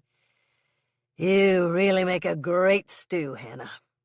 I think I just got a piece of Polish sausage. You probably did. Florence had Polish sausage, apple and celery sausage, and even Weisswurst. Weisswurst? Mike looked curious. What's that? White sausage. I sent Andrea to the store, and I swear she bought every different kind of sausage that Florence had in her meat case. She also bought corn, mushrooms, and potatoes for the stew. So, this stew really does have everything in it, Norman said with a smile. It's really good, Hannah. Yes, it is, Stella agreed. Do you have a recipe, Hannah? I could add it to my limited repertoire of bacon and eggs. Maybe it's a limited menu, but your bacon and eggs are great, Mike complimented her. Thank you, Mike. But I have a feeling you're going to get pretty tired of them soon. She turned to Hannah. Can you leave us some stew if there's any left over? We can't go fishing tomorrow because the cable man's coming sometime between 8 and 2. We're getting cable television? Mike looked excited at the prospect. Yes, but don't get too excited, Stella warned him. He told me on the phone that the only station he thought we could pull in out here was KCOW-TV. Mike gave a little shrug. That's better than nothing. I wonder if they'll televise the baseball tournament in Lake Eden. They probably will, Hannah answered. Mother was talking to Mayor Stephanie Bascom about it the other day, and she thought they'd cover it. Great! Mike looked very pleased at the news. I love baseball. If the cable gets hooked up in time, we'll probably see you on television, Hannah. That's doubtful. I'll be at the parade if you get the cable set up in time for that. But I'm working at one of the snack shacks during the game. Norman started to grin. Hannah wasn't very nice to the umpire the last time she watched a ball game. Now they keep her in one of the 3 snack shacks so she can't yell at the officials. Hannah sighed. I'm afraid so. I turn into a loudmouth when I think they've called the strikes and the balls wrong. I guess I'm just lucky they let me go to baseball games at all in Lake Eden. Chapter 15. Hannah sat bolt upright in the bed that Stella had provided. For a moment she was totally disoriented, but then she remembered that Stella had asked them to spend the night at her parents' cabin. She jumped out of bed, grabbed the robe and slippers that Stella had given her, and hurried out into the living room. What's happening? She asked, looking around the room in confusion. I forgot to tell the city boy about the loons, Stella explained. Can you help me make us some hot cocoa? Of course. You take care of Mike, and cue Norman in on what's happening. I'll take care of the hot chocolate. Do you happen to have any miniature marshmallows? Right here, Stella said, pulling a bag of miniature marshmallows out of the pantry. They're fresh, so don't worry about that. Hot cocoa with marshmallows will probably calm Mike right down. It only took a few minutes to prepare the hot chocolate, and Hannah carried out 4 cups and the saucepan she'd used to make the cocoa. Is it okay to set these cups here? She asked Stella. That's fine. Just put the pot down on that trivet. She turned to Norman. Sorry about the rude awakening, Norman.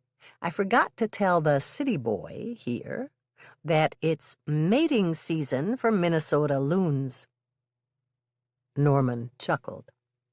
Don't worry about it, Stella. I just about jumped out of my skin the first time that I heard a loon. It's a very eerie cry, especially if you don't know what it is or where it's coming from. Right, Stella agreed. It sounds like an insane woman laughing. I'd better go get Mike before he totally freaks out. A few moments later, Mike came into the living room, looking a bit embarrassed. Sorry, he apologized.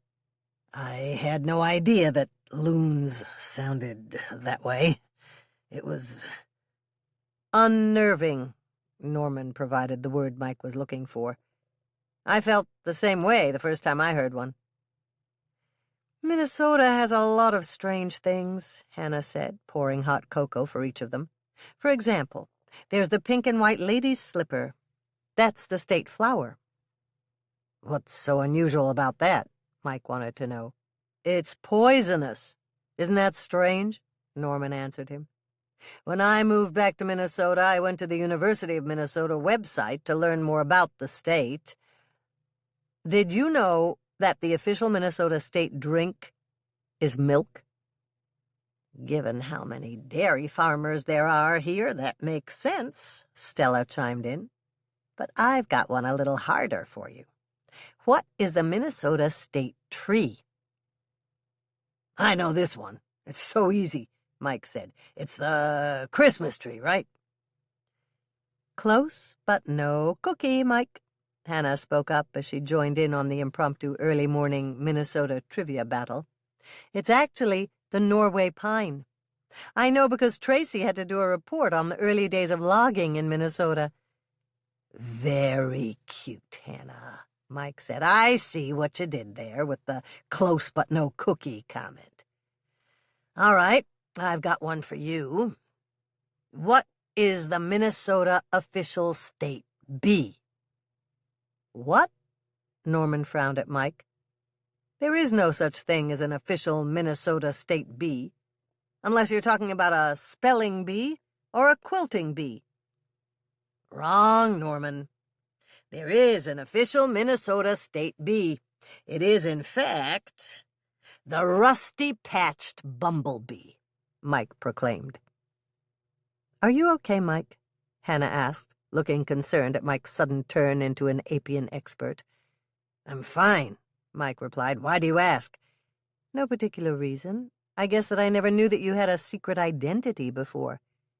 What do you mean? What secret identity? Detective Mike, the bee whisperer, Hannah said. When the groans from Mike, Norman, and Stella had died down a bit, Hannah continued. Okay, everyone, I've got one final Minnesota trivia question for you, and then we should all try and get a little more sleep. Ready? What is the Minnesota state perfume? Eau de 10,000 Lakes, Stella guessed quickly. Le Parfum de Green Bean Casserole? Norman asked. Hannah burst into laughter at their silliness. No, my friends, not even close. It's Deep Woods Off. Chapter 16. Hannah had just removed the last sheet of chocolate lace cookies from the oven when there was a knock at her back kitchen door. It was a knock she recognized, a knock that was timid at first and then gained volume almost as if her early morning caller was saying, Yes, I do belong here. Hurry up. Coming, Hannah called out, hurrying to open the door. Come in, Andrea. I just put on a fresh pot of coffee if you want some. Great. Andrea stepped in and went straight to the kitchen coffee pot. Do you want some? Yes. Hannah walked over to the workstation and was about to sit down when her sister did something that surprised Hannah. Andrea reached out and hugged her. Thank you, Hannah. Me? Hannah was surprised. Thank you, Andrea, but why are you thanking me? Because Bill told me that I was a genius last night, and it's all because of you. Me? Yes. It was right after he tasted the stew you taught me how to make. He loved it, Hannah. Well, good, Hannah responded, a bit uncertain exactly what she'd done to deserve this early morning gratitude. I also tested out an alternative recipe for blue cheese meatloaf mountains. Blue cheese meatloaf mountains? Hannah was thoroughly puzzled. What are those? It's little individual meatloaves with blue cheese in them, made in muffin tins. But I didn't teach you how to make that, did I? No, I got the idea from Rose at the cafe. I just used the recipe for meatloaf that you got from Grandma Swensen as the base and added blue cheese. Then, after it was baked, I piped a snowy mashed potato top over that with little parsley trees dotted all around it. That was very smart of you. Oh, wait a second. You frosted the meatloaf mountain with what? Mashed potatoes. The girls and I practiced using all those decorating tips that Florence sold me. It was easy to use a pastry bag with those. And when Bethy and Tracy went to bed for the night, I practiced some more with real frosting from a can. I'm pretty sure I can frost the pink lemonade cakes you made for the banquet, Hannah. I can do rose petal shapes to make the side of the cake decorations now, and then I can put little roses on top to finish. With frosting, right? Not mashed potatoes? Yes, with frosting, Andrea said with a laugh. You'll let me try to do it, won't you? Of course I will. Roses would be pretty on top of the cakes. And if things don't turn out the way you think they will, we can always scrape off the frosting and you can do it again. Good! Andrea looked very excited. I'll get started just as soon as I finish my coffee. But don't watch me, Hannah. You might make me nervous. Okay, I won't look, Hannah promised, picking up her coffee cup and taking a sip. I'll just bake a few more cookies, and then you can decorate the cakes. An hour later, Andrea asked, "What do you think?" gesturing toward the pink lemonade cake that she had just finished frosting. Hannah came over to look and began to smile. "Perfect," she said. "All that practice with the pastry bag must have helped. You did a beautiful job on those pink roses. They're a cake decorator's dream. Just wait until Mother sees them. Everyone's going to be very impressed with you." "Thank you." Andrea looked pleased. "I'll frost the rest of the pink lemonade cakes now." "Take your time," Hannah told her. "We've got all day to prepare for the banquet tonight." Pink lemonade cake. Preheat oven to 350 degrees Fahrenheit, rack in the middle position. Coat 2 8-inch or 9-inch round cake pans with Pam or another non-sticking baking spray, the kind with flour in it, and line with parchment paper. Ingredients: 1 18-ounce box white cake mix, plus any ingredients the instructions on the box call for. 1 envelope 0.23-ounce Kool-Aid pink lemonade natural flavor unsweetened drink mix.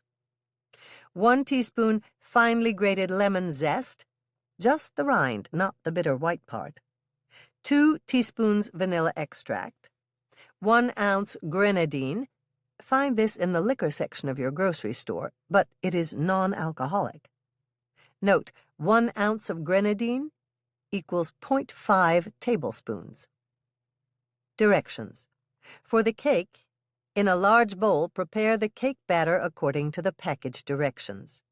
Mix in the 1 envelope, 0.23-ounce Kool-Aid pink lemonade natural flavor unsweetened drink mix. Stir 1 teaspoon finely grated lemon zest, just the rind, not the bitter white part, and 2 teaspoons of vanilla into the batter. Stir in the ounce of grenadine, and that completes the batter. Pour the batter evenly between the 2 prepared cake pans. Bake at 350 degrees Fahrenheit for 30 to 35 minutes, or until golden brown and a toothpick inserted into the cakes 1 inch from the center comes out clean. Using oven mitts, remove the cakes from the oven and let them cool 10 minutes on a cold stovetop burner or wire rack. After 10 minutes have passed, turn the pans upside down over a wire rack and let them cool completely while you make the frosting. Recipe follows. Pink lemonade cream cheese frosting. Frosting ingredients: 8 ounces cream cheese, softened to room temperature. 1 cup, 2 sticks, 16 tablespoons, salted butter, softened to room temperature. 1 pinch table salt. 2 teaspoons grated lemon zest, just the yellow zest, not the bitter white pith. 4 cups powdered sugar. 4 tablespoons frozen pink lemonade concentrate. 1 tablespoon grenadine. You can find this in the liquor department of any grocery store. Hannah's first note: this frosting is easier if you use a stand or hand mixer. Directions. Mix the softened cream cheese and softened butter together in a large bowl. Add in the salt and grated lemon zest. Mix until well combined. Add the powdered sugar, 1 cup at a time, mixing after each addition. Add the frozen pink lemonade concentrate and the grenadine. Mix until everything is well combined. Let your frosting chill in the refrigerator for 30 minutes. To frost your pink lemonade cake, take the first of your cake layers off the cooling rack and put the first layer upside down on a cake plate. Using a frosting knife, slather the top of the layer with the pink lemonade cream cheese frosting. Put the second cake layer, right side up, on top of the frosting you've just spread. Use your impeccably clean palms to press down a bit on the second layer to make sure that it is securely in place on top of your frosted layer. Then, again using a frosting knife, frost the sides of the 2-layer cake. Use the edge of the frosting knife to smooth out the frosting. Slather the rest of the frosting on top of your cake and spread out evenly. Smooth the frosting you placed on top of your cake. That's it. Unless you want to grate a tiny bit of lemon zest on the top of your completely frosted cake to make it extra fancy. Hannah's second note: if you have any leftover frosting, spread it on saltine crackers or graham crackers for a snack for kids or grandkids when they get home. Chapter 17. "Hello, everyone," Dolores said, taking a seat at the large round banquet table where Hannah, Norman, Andrea, and Bill were waiting for her. She looked down at the 2-layer pink lemonade cake that was sitting there as a centerpiece and smiled. "I love those pink frosting roses on our cake, Hannah. They are quite elegant." "That's Andrea's work," Hannah said quickly. "She frosted all the pink lemonade cakes here for the dinner tonight." "Well, they're just beautiful," Dolores congratulated Andrea. "You've always had an eye for color and detail, Andrea." "Thank you, Mother," Andrea said, waving at someone who had just come in the door. "There's Michelle, and she's with Lonnie and Rick." "I'm so pleased they're here, and they're right on time, too," Dolores said, waving at them. "We have room for everyone here at the table, don't we?" "We do," Hannah said, quickly counting the number of chairs. "It's fine, Mother.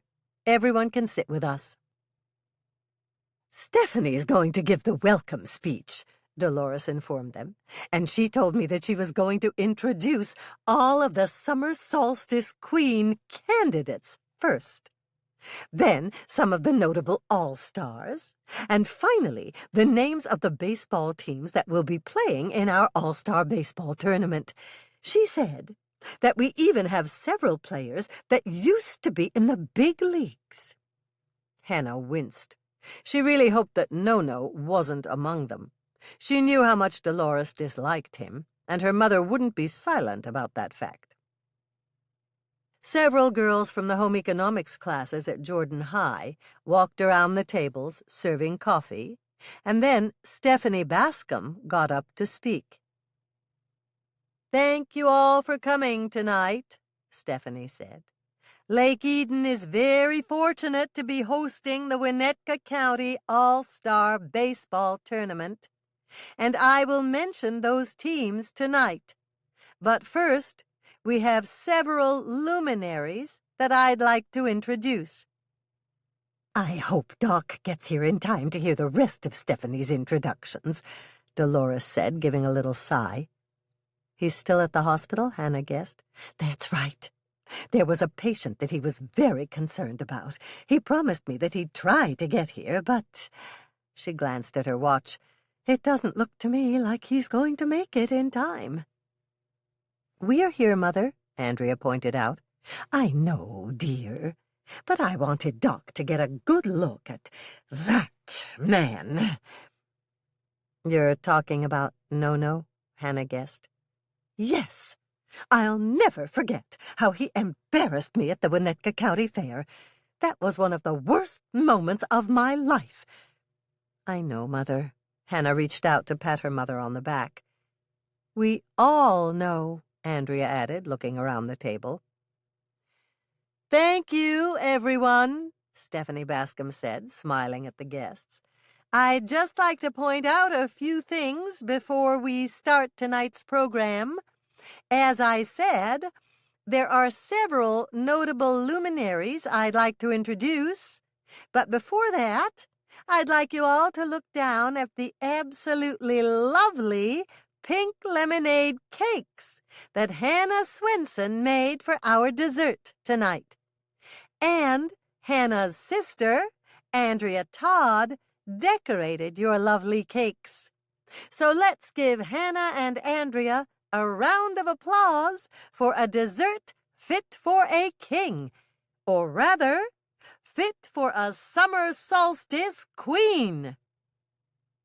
There was a round of applause from the audience, and Stephanie went on. Thank you. And now, one of our first luminaries, a man who made his dream come true by pitching in the big leagues. And since he retired from organized baseball over a year ago, this means that he is eligible to pitch in our Winnetka County All-Star Baseball Tournament. Here he is, Bernie No-No Fulton. Come up here and take a bow, Bernie. And while he's making his way up here, I'll also tell you that No-No pitched a perfect game during the season he was pitching up in the majors. So we are expecting quite a performance from him during our All-Star Tournament. Show off, Dolores muttered as No-No stood up to take a bow. He's the one who came to the Winnetka County Fair and dunked me 3 times in that tank of water. I swore I'd get even with him someday, and I still feel the same way I did then. Dolores, a voice spoke up from behind Dolores's shoulder. I see you're wearing a really nice dress tonight. Have you been in any good dunk tanks lately? You cad! Dolores said loudly, and drew back her hand in preparation to slap him. I'll get even with you for that. No. Everyone heard me before, and now I'll say it even louder. I promise you all that I will get my revenge on you. No just laughed, then walked up the steps to the stage to join Stephanie at the podium. As you can all see, I'm shaking like a leaf now that Dolores has promised to take her revenge on me. All I can say is, good luck, Dolores. You may very well think about getting your revenge, but it's never going to happen. Stephanie winced slightly at the insult to her friend. Thank you, No. And now I'd like to introduce you all to the lovely young ladies who will be in our Queen's Court. They will all be competing for the title, but only one of them, just one, will be chosen to be our summer solstice queen.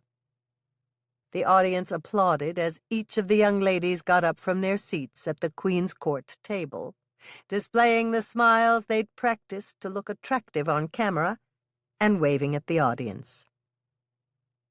Hannah began looking around at the other tables next to her as Stephanie walked down the stairs and over to the Queen's Court table to greet all of the candidates before announcing them. Hannah noticed that the table directly behind them held a middle-aged gentleman who was leaning forward in his chair and staring daggers directly at No, with a scowl so black on his face that Hannah felt a bit frightened. Boy, if looks could kill, No would be pushing up daisies right about now, Hannah said. I wonder what he did to earn that murderous look from that man. You didn't hear about No's first scandal in the majors, Hannah? Lonnie questioned. No, I haven't heard anything about it. What was No's first big league scandal? And while we are at it, who is that man with the laser beam eyes? You know, the one who was sitting at the table behind us and staring a hole right through No.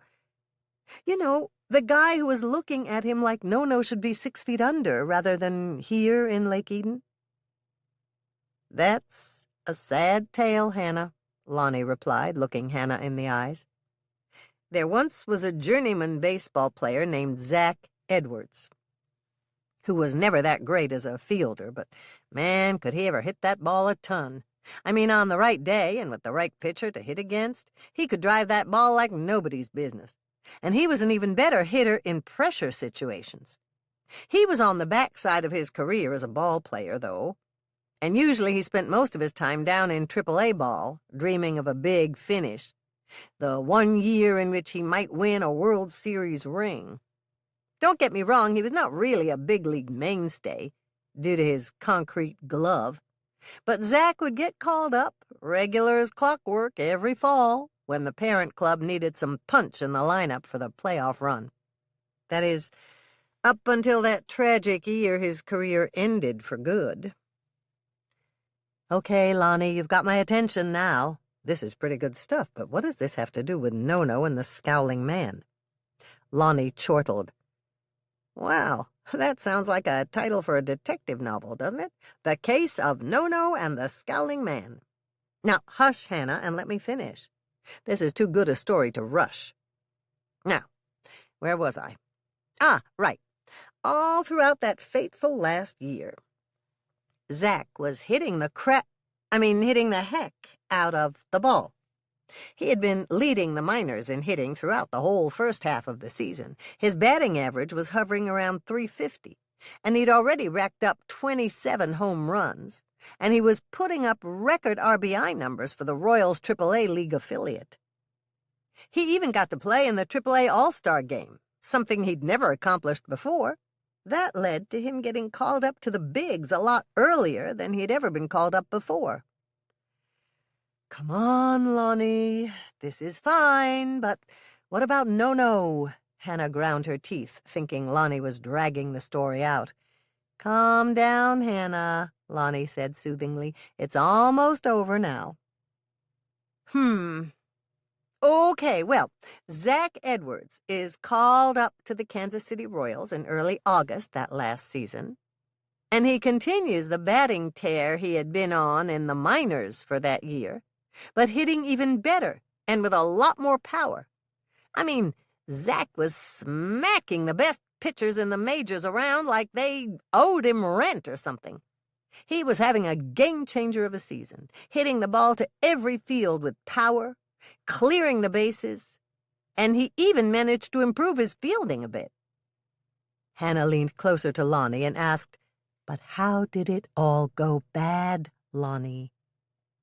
On August 17th, during that epic season, the Kansas City Royals were playing the Twins, who'd just called up their latest prospect, a guy called Bernie No-No Fulton. He was a fireballer, said to have triggered the radar gun at 100 miles per hour plus. And what No-No wanted more than anything else in life was to be a starting pitcher in the big leagues for the Twins. It was his very first pitching appearance for the big team that evening, and our big-headed friend got shelled. The main culprit in this absolute shellacking was a somewhat older player, a player who for most of his adult life was a minor leaguer. A player with one last chance to prove that he was worthy of the big leagues, and who just happened to be having the best season of his life. Yep, you guessed it.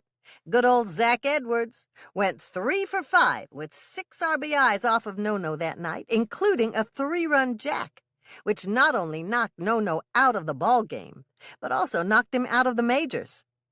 He was sent back down to an Iowa farm team, and boy, was he angry about it. Hannah sighed, reluctant to show Lonnie that she was enjoying his storytelling skills, but wanting him to keep on going until the end. I suppose I have to ask once again, Lonnie, what this has to do with the man behind us, and why he's scowling at No-No. Almost there, Hannah, Lonnie grinned. We're heading down the home stretch. Now, because of what has happened with your mother and No-No, I know that you understand this, but not many people knew back then that No-No was, and still is, a petty, vindictive man who has a mad-on for anyone who challenges him head-to-head, and even more so for anyone who reveals him as the insignificant little gnat that he is. So picture this. Here is No-No, sent down to the minors, stewing in his anger and resentment towards Zach Edwards, and plotting his revenge, said revenge only waiting for No-No's triumphant return to pitching in the majors. Well, It took a while, but Nono actually applied himself toward controlling his temper, as well as his tendency to groove the fastball. Sure enough, Nono returned to the Twins late that season, just in the nick of time for the final push to the playoffs. And guess which two teams were running neck and neck for the pennant? Just tell me, Lonnie. It was the Royals and the Twins, with one game to go and the pennant riding on it. And Dickie Kaminsky of the Royals and Nono Fulton of the Twins were starting pitchers. Nono pitched really well, striking out 10 hitters in the first 8 innings. The only one who really crushed the ball for the Royals was Zach Edwards, who hit 2 for 3 off Nono, including a stand-up double and a rocket of a triple, which just missed leaving the yard by a foot. However, the rest of the Royals team couldn't solve Nono's fastball, and the Royals stranded Zach on base after both hits, as Nono struck the batters who followed Zach out. The game was tied, and the Twins finally scored with 1 out in the top of the 8th. A walk, a stolen base, a passed ball, and a perfect sacrifice squeeze play got the Twins in front, 1-0, until the Royals batted in the bottom of the 8th. Zach Edwards came up to bat with runners on second and third, but 2 outs.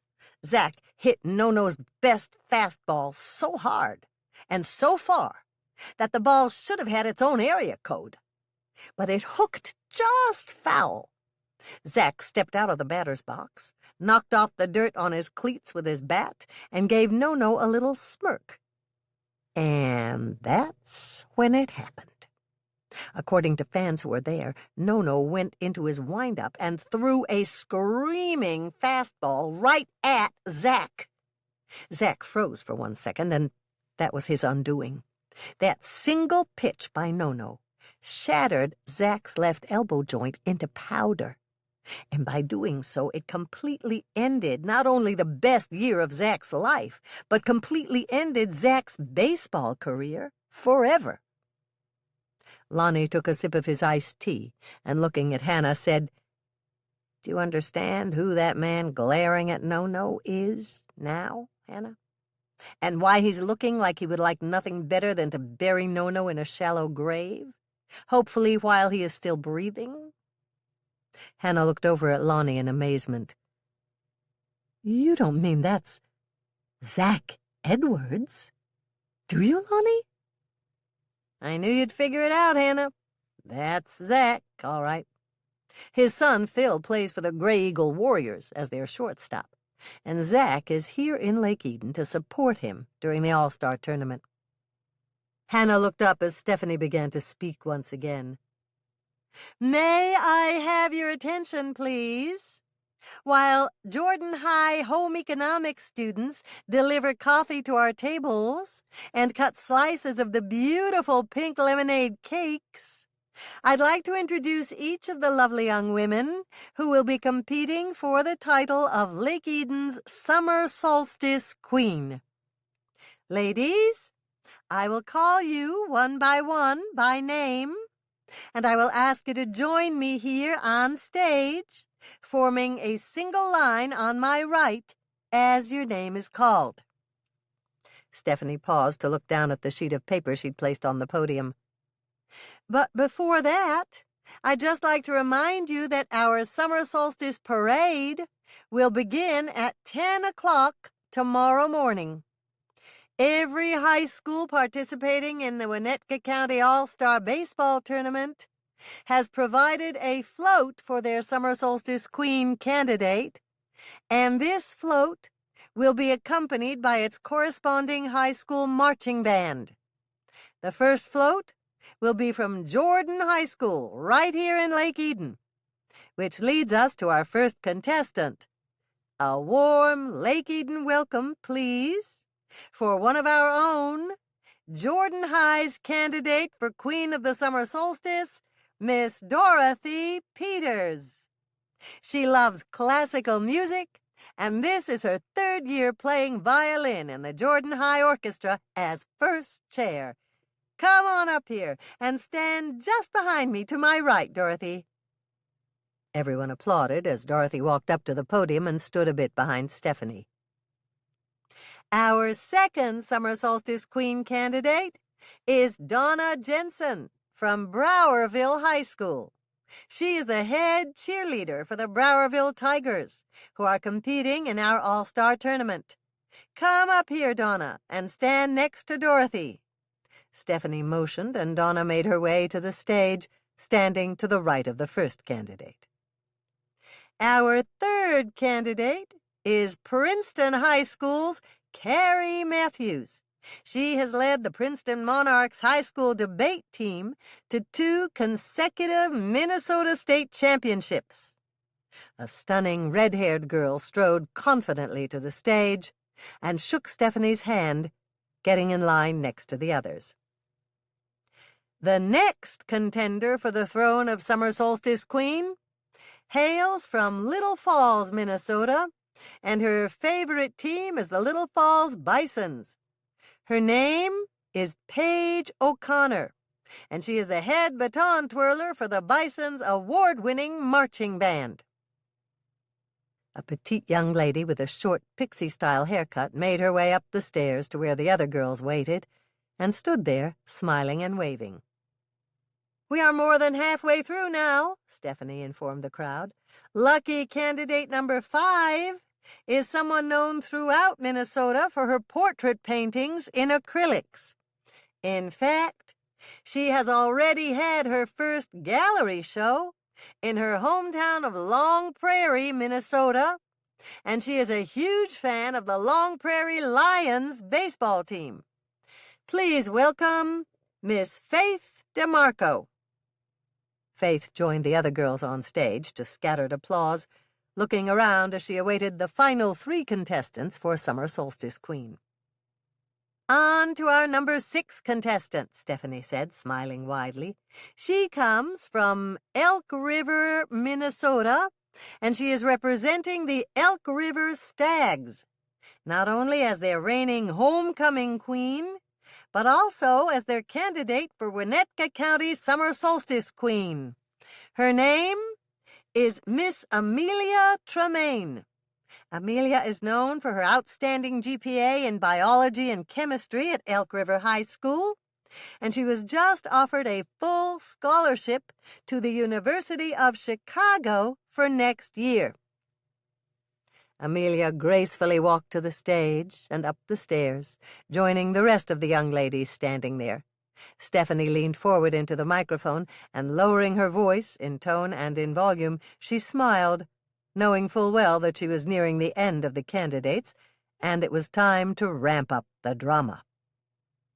Our second-to-last contestant comes from Uppsala, Minnesota, and she plays piano in competitions all throughout the Midwest, recently winning a Jack Kent Cooke Music and Arts Scholarship to attend the University of Minnesota. She is also a huge fan of the Uppsala Beavers baseball team.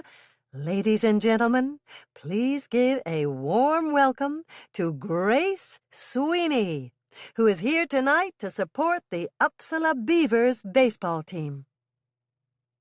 Our final talented contestant is of Native American heritage. In fact, she is a member of the Mille Lacs band of the Ojibwa tribe. She loves her Gray Eagle Warriors baseball team and has since childhood. She is widely known not only for her beautiful singing voice, but also for her charity work. She can often be found reading to the elderly at local nursing homes.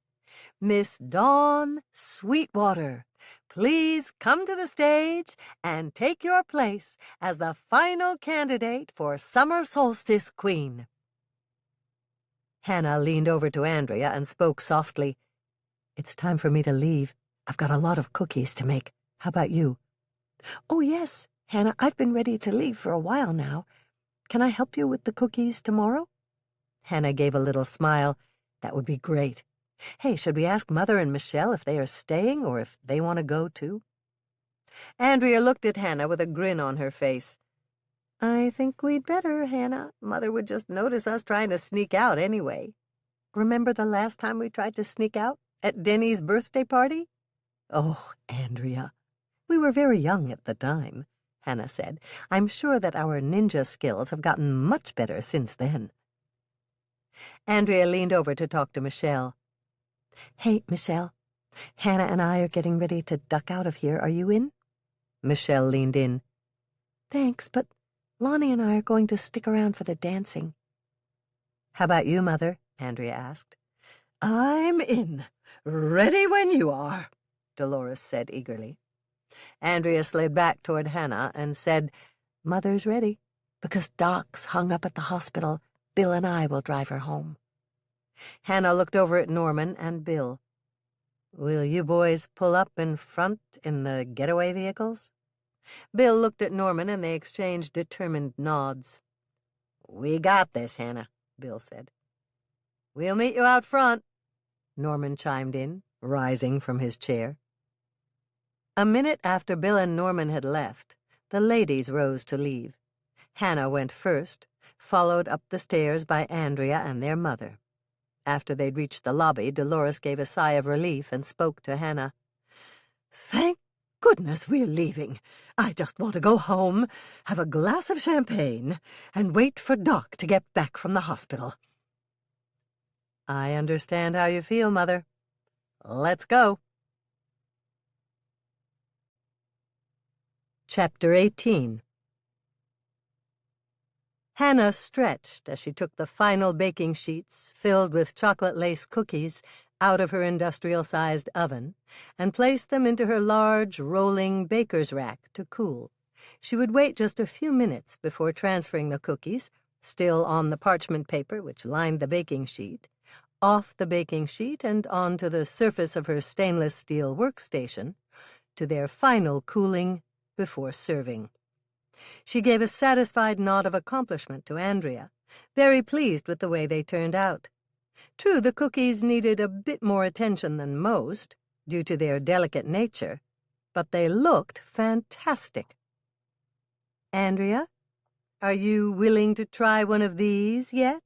Hannah asked her sister in a teasing tone of voice.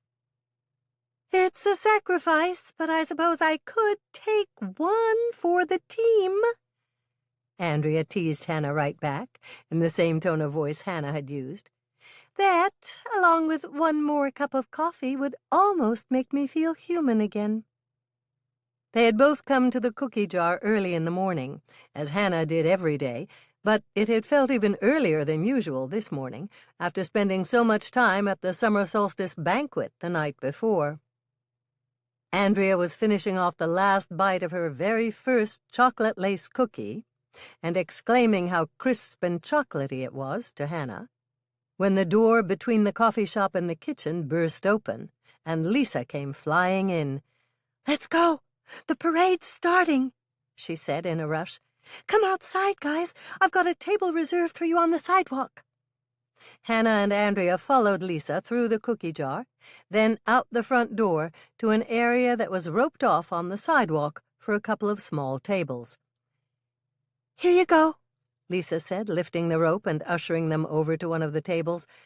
Herb just called me now, and he said the parade is going to start any minute now. How many bands will there be again? Andrea asked her. 8. One band is stationed behind every float, and there are 8 floats, with one of the summer solstice queen candidates from each high school on top. How about the Jordan High band? Hannah asked. Are they wearing their summer uniforms? Yes. Jordan High has white long-sleeved shirts and navy blue pants. Herb told me he feels sorry for a couple of the other bands. They've got heavy wool uniforms, and it's supposed to be hot today.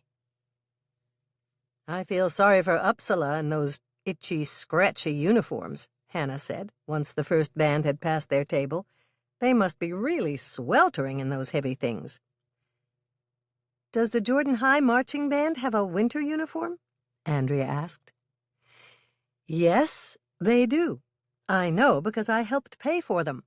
They look just like the letter sweaters made for Jordan High's sports team members. But the band's letter sweaters all have a treble clef embroidered on the back, Hannah replied. That's a clever idea. Actually, it makes a lot of sense, Hannah answered. Some of the football games can be chilly, especially at the tail end of the season. Once Andrea and Hannah were seated, Aunt Nancy and Lisa came out to join them. If anyone wants to buy anything, we'll run back inside the coffee shop to get it, but I doubt there'll be much action before the parade is over. I wonder if Stella's cable guy got out to her lakeside cottage yet, Hannah said. Mike said he wanted to watch the parade. Do you want me to call Stella to ask? Andrea offered. Yes, call them on your cell phone. I'm curious to know if their cable is hooked up by now. You got this, Andrea, right? I have to get ready to go to work at the snack shack. Go ahead. We've got it handled. Chapter 19. Hello, Hannah, Dolores called out, raising her voice above the noise of the baseball crowd. Mother? Hannah turned around from her position at the popcorn machine to greet her. Did you come to watch the game? Yes, for a little while. Then I have to go over to the park and join Andrea and the girls. Can you take a few minutes off? Go ahead, Hannah, Shirley LeBlanc told her. We've got this. Hannah escorted her mother to the bleachers that had been set up behind home plate. As they climbed the stairs, Hannah asked, What brings you out here, Mother? I just came to compliment you on your pink lemonade whippersnapper cookies, dear. I stopped by one of the other venues to taste them, and they're excellent. Thank you, Mother. Hannah led Dolores up the steps at the side of the bleachers, and they took a seat near the top. Is Michelle here somewhere? Yes, she's with Lonnie. Dolores sat down on the bench and gave a little smile. I'm sorry to say that No-No won his game this morning, but at least it wasn't against Jordan High. I don't think he pitches again until the Browerville Tigers play Uppsala, and that game doesn't start until 3:30. Dolores unfolded her baseball schedule and checked. You're right. What time is it now? Dolores pulled her phone out of her purse and looked at the time. It's only... Oh, dear. I just dropped my phone. I have to go after it, Hannah. I promised Doc I'd keep my phone with me in case he called. Do you want me to go with you and help you locate it? Dolores shook her head. No, dear. I'll just duck under the bleachers and look for it. I saw it fall between the boards right here. It probably landed directly below where we're sitting. I just hope it didn't break into a million pieces when it hit the ground. It shouldn't have broken. You've got a top-of-the-line impact-resistant case on it. I heard Doc say that when he put the case onto your phone for you. But if you can't find it when you get down there under the bleachers, give a holler and I'll call your number for you. While she was waiting for her mother to return, Hannah got out her own cell phone. She made a quick call to Stella out at the lake and learned that both Stella and Mike were watching the baseball tournament. She told Stella where she was sitting, just in case KCOW-TV panned the crowd in the bleachers, and then she hung up and waited for her mother to come back. It seemed to take forever, and Hannah was beginning to get a little worried. After a few minutes had gone by, she decided to go beneath the bleachers herself and look for Dolores. Mother, she called out, ducking under the bleachers. Where are you? There was a long moment of silence, and then Dolores answered, I'm here. Because the sides of the bleachers were lined with tarp, it was very dark at first, and it took Hannah's eyes a moment or two to adjust to the dimness. When they did, she glimpsed her mother standing a few feet away from her. What's wrong? Hannah asked, moving forward. It's him! Hannah drew her breath in sharply as she saw her mother was standing with something in her hands over a bulky figure lying there. Suddenly there was a loud noise, and Hannah reached down for the phone, whose screen was aglow and vibrating on the ground close to her feet. "Hello?" she answered. "Hannah, it's Doc. Where is your mother?" "Right here with me. Mother dropped her phone and came under the bleachers to find it. I need you to come right away, Doc, and bring Bill with you." "What's wrong, Hannah?" "Murder," Hannah said. "Call Bill at the sheriff's station and have him bring Lonnie and Rick out with him. KCOW is out here televising the baseball tournament, and I have to get Mother out of here before they see us." "Doc, the tournament directors set up the stands with big canvas sheets on both sides of the bleachers, from top to bottom, with more canvas sheets that go all the way from the very top seats of the stands down to the ground on the back side of the bleachers. It was probably set up that way to keep people from getting under the stands and fooling around. But listen to me. There's an overlap between two of the canvas panels in the back where you can slip in to get to the body. I can show you what I mean when you get here. For now, just pull your car up in back of the bleachers. You'll see us standing there. I'm going to take Mother outside to wait for you and the crime scene boys." "Good idea," Doc said quickly. "Give me a minute to call Bill and I'll be there." "It was Doc?" Dolores asked, looking at Hannah with a shocked expression as Hannah hung up the call. "He doesn't think that I had anything to do with this, does he?" "I'm sure he doesn't. It will be okay, Mother," Hannah reassured her. "Just put down the baseball bat right there at your feet and step away with me. But just do it, Mother. We'll go outside to wait for Doc and Bill. That way we can keep anyone else from coming in here." "But I think he's dead, Hannah." "You're probably right." Hannah gave her mother a nod to show Dolores that she understood. "But don't think about that now, Mother. All you need to do is gently place the bat down on the ground, right there at your feet, then take 3 steps away. I'll be right there to take your arm and lead us both outside to wait for Doc." "They're going to think that I—" Dolores stopped, then swallowed hard before continuing. "That I killed him, won't they?" "Nobody in their right mind would think that, Mother," Hannah reassured her. "It's going to be all right.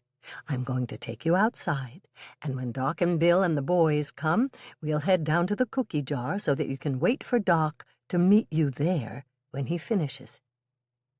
"Hannah?" "Yes, Mother?" Hannah took her mother's arm and led her toward the back of the area. "Hannah?" Dolores said again in a small, trembling voice. "Yes, Mother." "Will Doc think that That you killed him?" Hannah asked, realizing that her mother was in shock. "Yes, I felt for a pulse, and there wasn't any.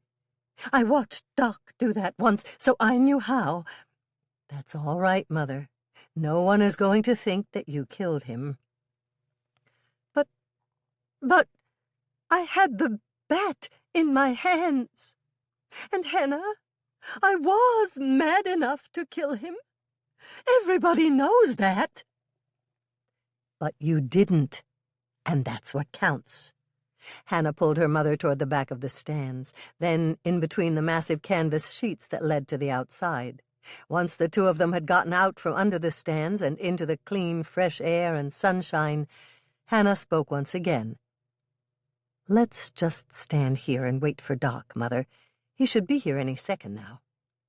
Hannah propped Dolores up against one of the support posts that held up the bleachers and kept an eye out for Doc's car.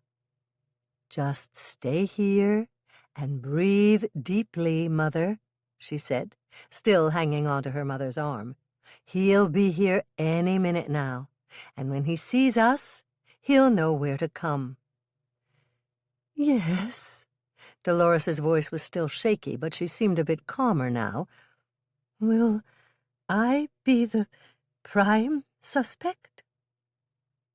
Of course not, Hannah said staunchly, thinking that her mother must be watching too many police procedurals on TV again. Really, Mother, who would think of you as the prime suspect for a murder? But I vowed to get even with him for dunking me at the fair, Dolores reminded her. I said I'd get even, Hannah. At the banquet last night. Everyone heard me say I would get revenge on him for ruining my favorite summer dress in that dunk tank. What if people think that I killed him because I vowed to get even? Then I'd be a prime suspect in his murder for certain. Hannah, you've got to help me. You have to find out who really killed No-No so that you can clear my good name. Not to worry, Mother. I'll do just that. Just stand here and breathe deeply, and the minute that Doc gets here, I'll take you to the cookie jar and give you some chocolate to calm you down. But I thought you didn't believe that chocolate would help. Well, then we'll just have to try it to see if it works or not.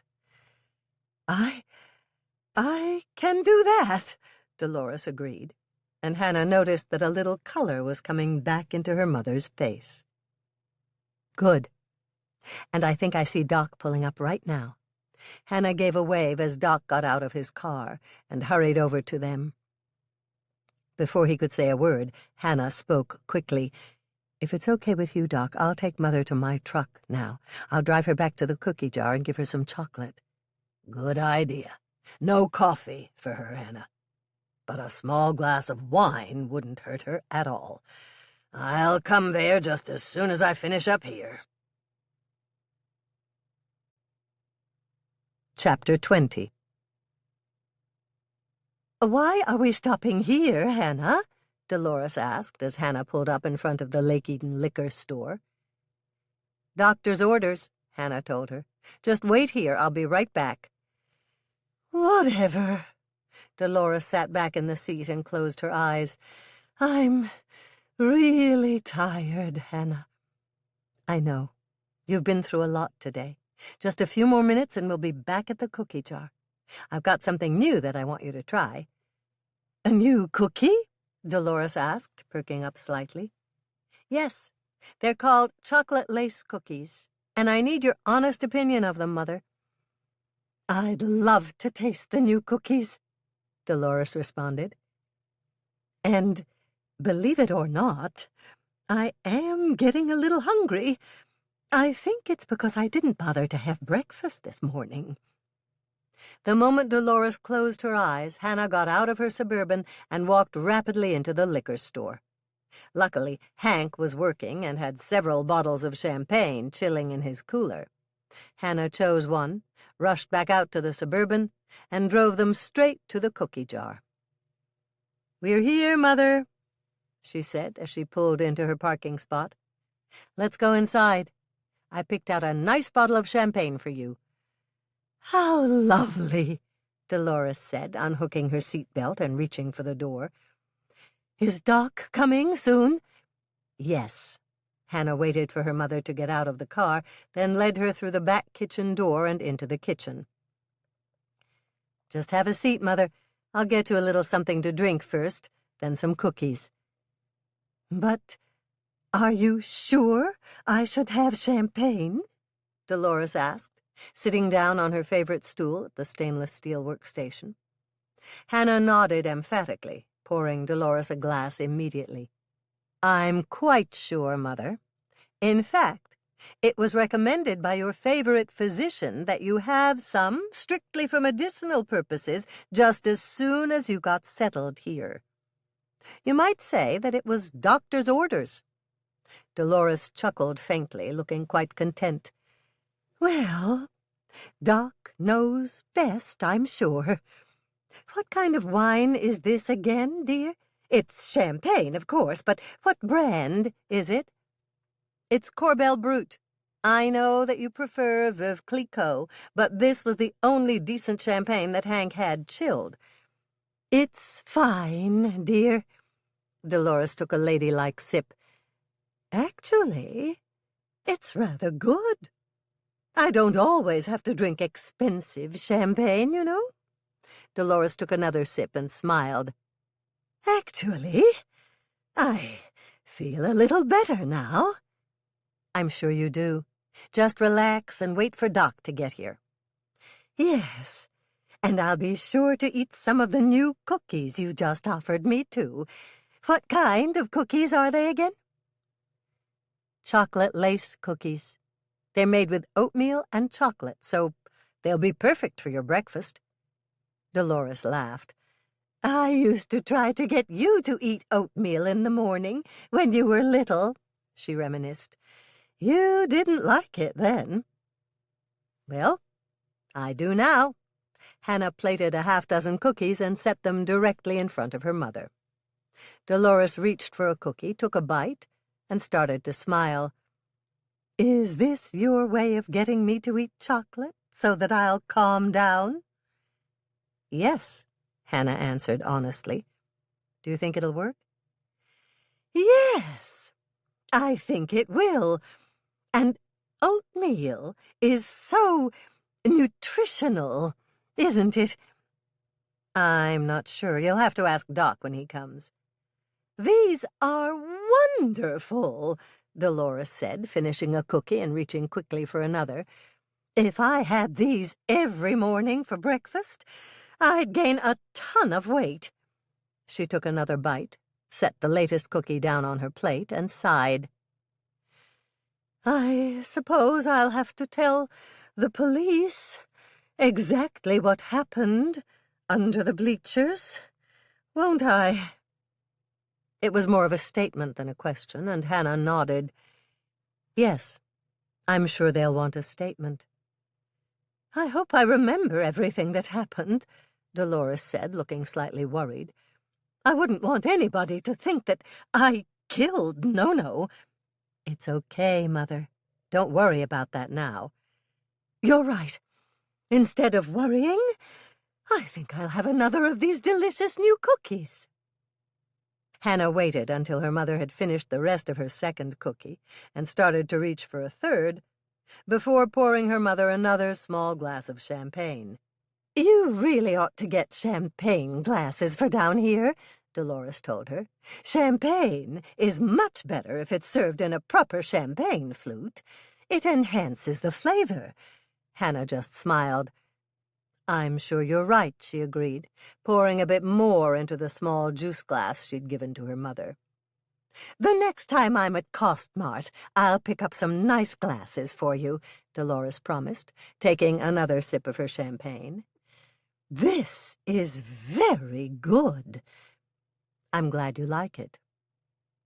Doc had been right when he said that a little wine would help Dolores feel better. Hannah glanced over and was glad to see that some natural color had returned to her mother's cheeks.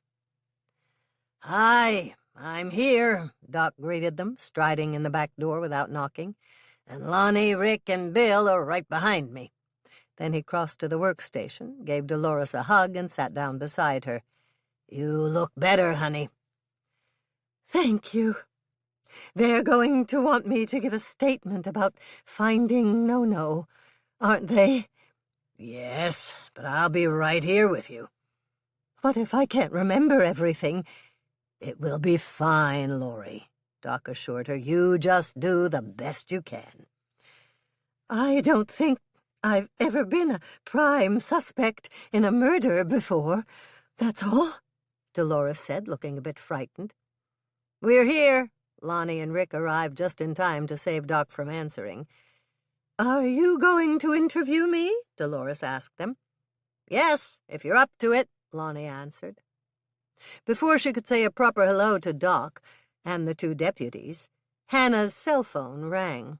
She hurried to answer it, briefly turning her back on the others and moving a bit deeper into the kitchen. The cookie jar, this is Hannah. Thank God I caught you, Hannah. This is Stella, and I'm calling you from my bathroom. I've got Mike's cell phone in here with me.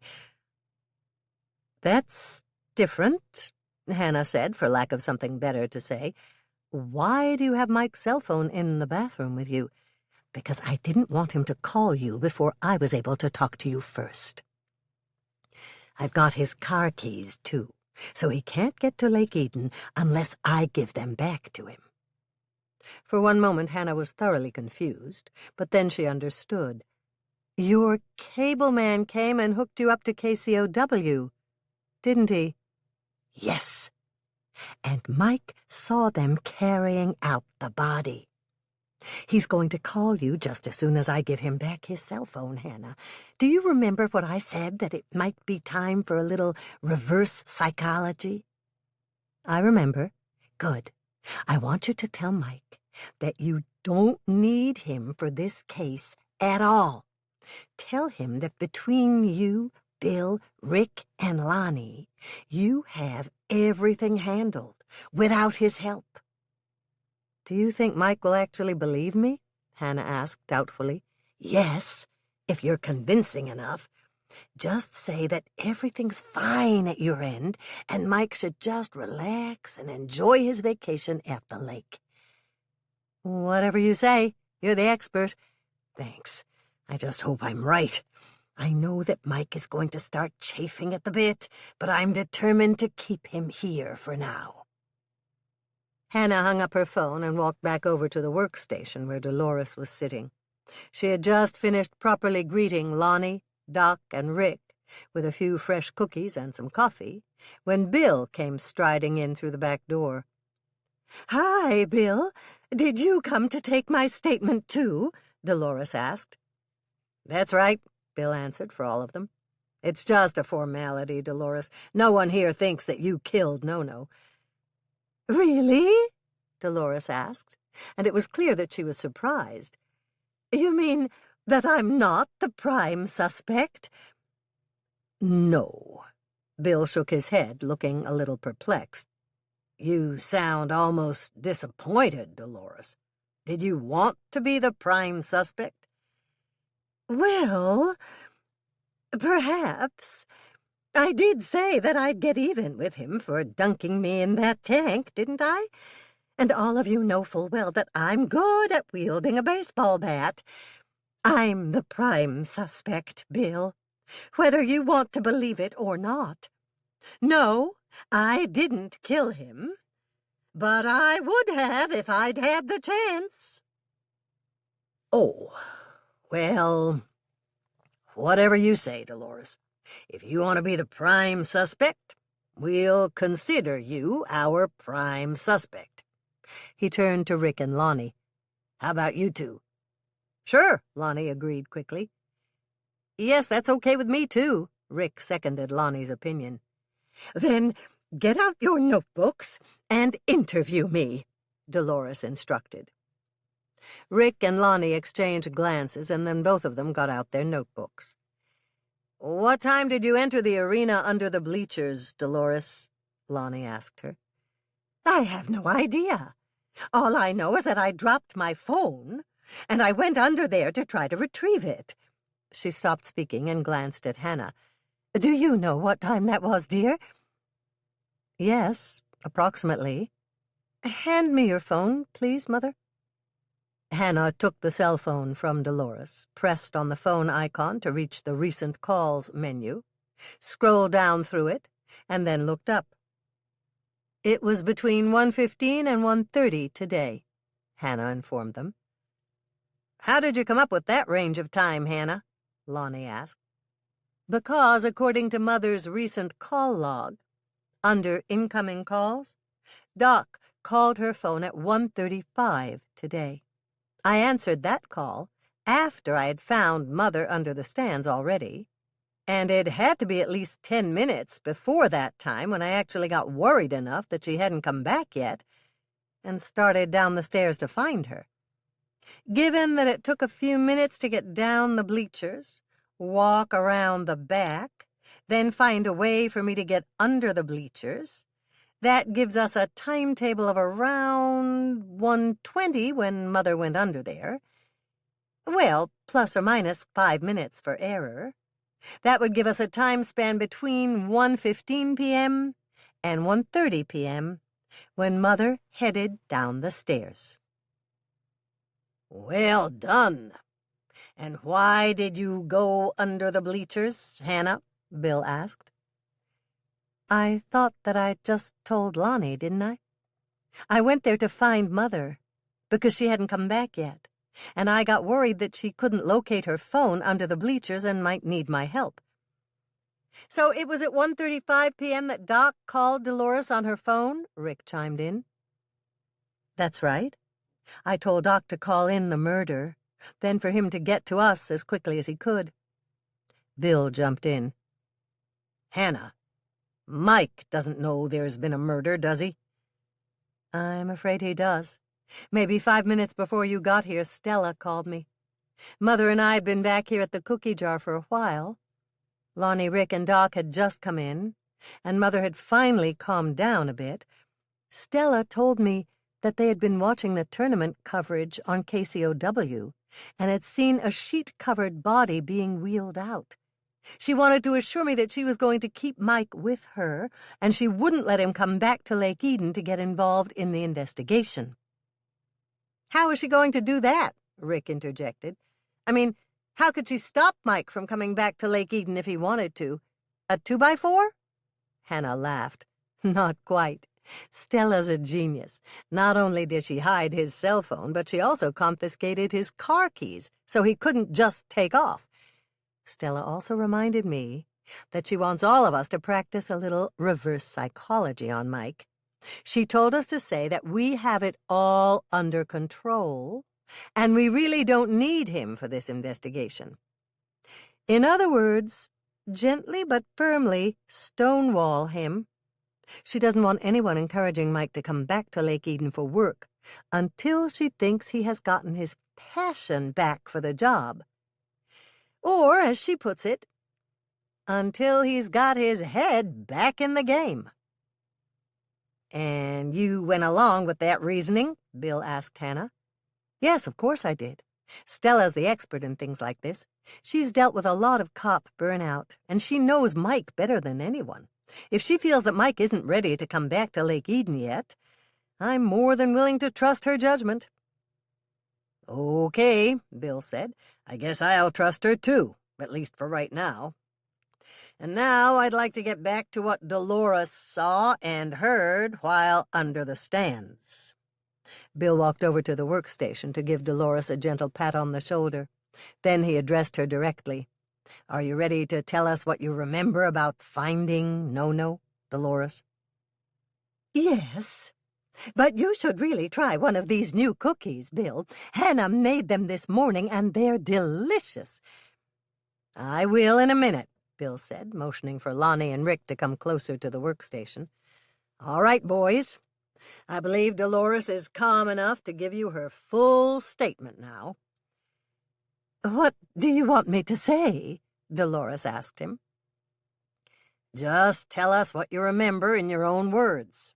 Hannah's already told us her perspective on how this all started, that you dropped your phone and it fell through the gap in the boards of the bleachers. That's right, Dolores said quickly. They had the sides of the bleachers draped with tarps, so I had to go all the way to the back. That is, once I'd walked down the steps to reach field level, I found the gap between the canvas tarps to get under the stands, and I slid between them to try and retrieve my phone. How high up were you sitting in the bleachers, Dolores? Rick asked her. We were near the very top. I think there were only 5 rows that were higher up than where we were seated. Okay, Lonnie prompted. So once you walked down to the ground level, you found the gap in the canvas panels at the back of the stands and ended up beneath the bleachers. Is that right? Yes. I walked inside for a little while, but then I almost tripped over something that rolled out from under my feet as I stepped on it. I picked it up, and I realized that it was a baseball bat. It was pretty dark under there, and I couldn't really see where I was going, so I picked up the bat and carried it with me." "Why did you do that?" Bill asked her. "Because I kept hearing noises. At first I thought there might be some sort of animal under there with me, like an opossum or a raccoon. It was bright sunlight outside, but it was a little scary in the darkness under the bleachers. What little light there was underneath the stands was so scattered that it reminded me of swimming under water out at the lake and trying to see the bottom in those last few moments before the sun goes down. I was more than a little frightened of getting turned around and lost under there." "That's totally understandable," Rick gave her a sharp nod. "You are doing great. Go on, Dolores. Tell us exactly what happened next." "I didn't see much at first, but then my eyes adjusted to the light just a little. There was something lying on the ground ahead of me, and I moved slowly toward it. I thought it might be just a pile of trash or a bundle of old clothes at first, but as I got closer, then I saw—" Dolores stopped and swallowed hard.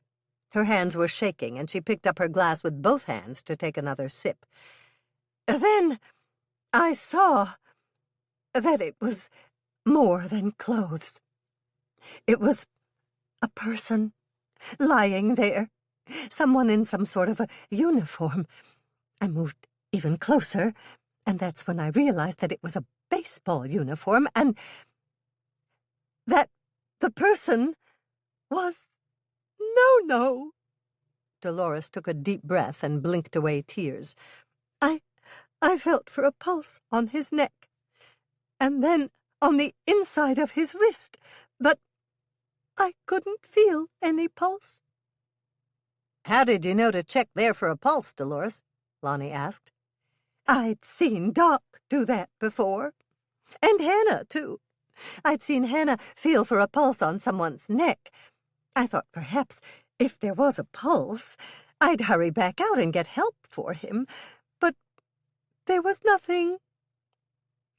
No pulse. And No wasn't breathing.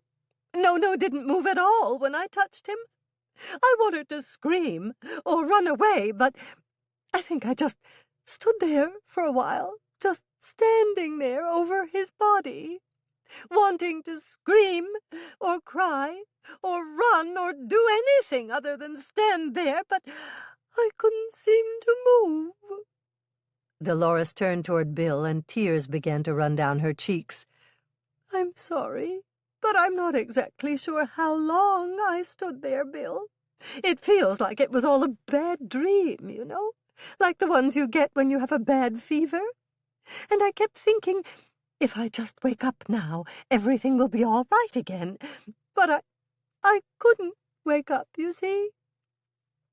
All I could seem to do was stand there, looking at him, growing colder and colder, shivering, and I couldn't stop.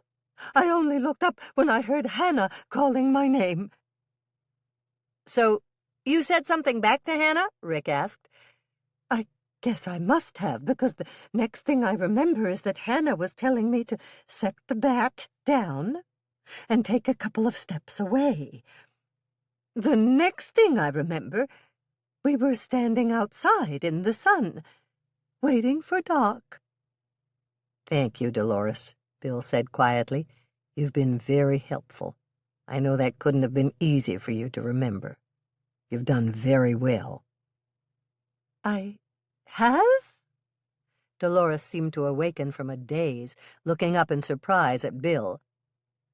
"But that still makes me the prime suspect, right, Bill? I mean, I found him, and I had the bat in my hand. That was the murder weapon, wasn't it?" "Yes," Bill confirmed. "Doesn't that make me the prime suspect? Nobody else was there except me, and I had the murder weapon in my hand." Bill exchanged wry glances with Hannah. Then he reached out to pat Dolores's shoulder. That's correct, Dolores. But we are going to need you to help us. Dolores looked startled. Me? How? Bill answered Dolores with a serious expression on his face. Don't tell anyone about the baseball bat, okay? We need to keep that a secret. Chocolate lace cookies. Preheat oven to 350 degrees Fahrenheit, rack in the middle position. Ingredients: 1/2 cup salted butter, 1 stick, 8 tablespoons, 4 ounces, softened. 3/4 cup brown sugar, packed down in the measuring cup. 2 tablespoons all-purpose flour. 1/2 cup Hershey's cocoa powder. 2 tablespoons whipping cream. 1 tablespoon water. 1/2 teaspoon coconut extract. 1 1/4 cup old-fashioned oats. I used Quaker. 1/4 cup of finely ground pecans. Directions: line a cookie sheet or baking sheet with parchment paper.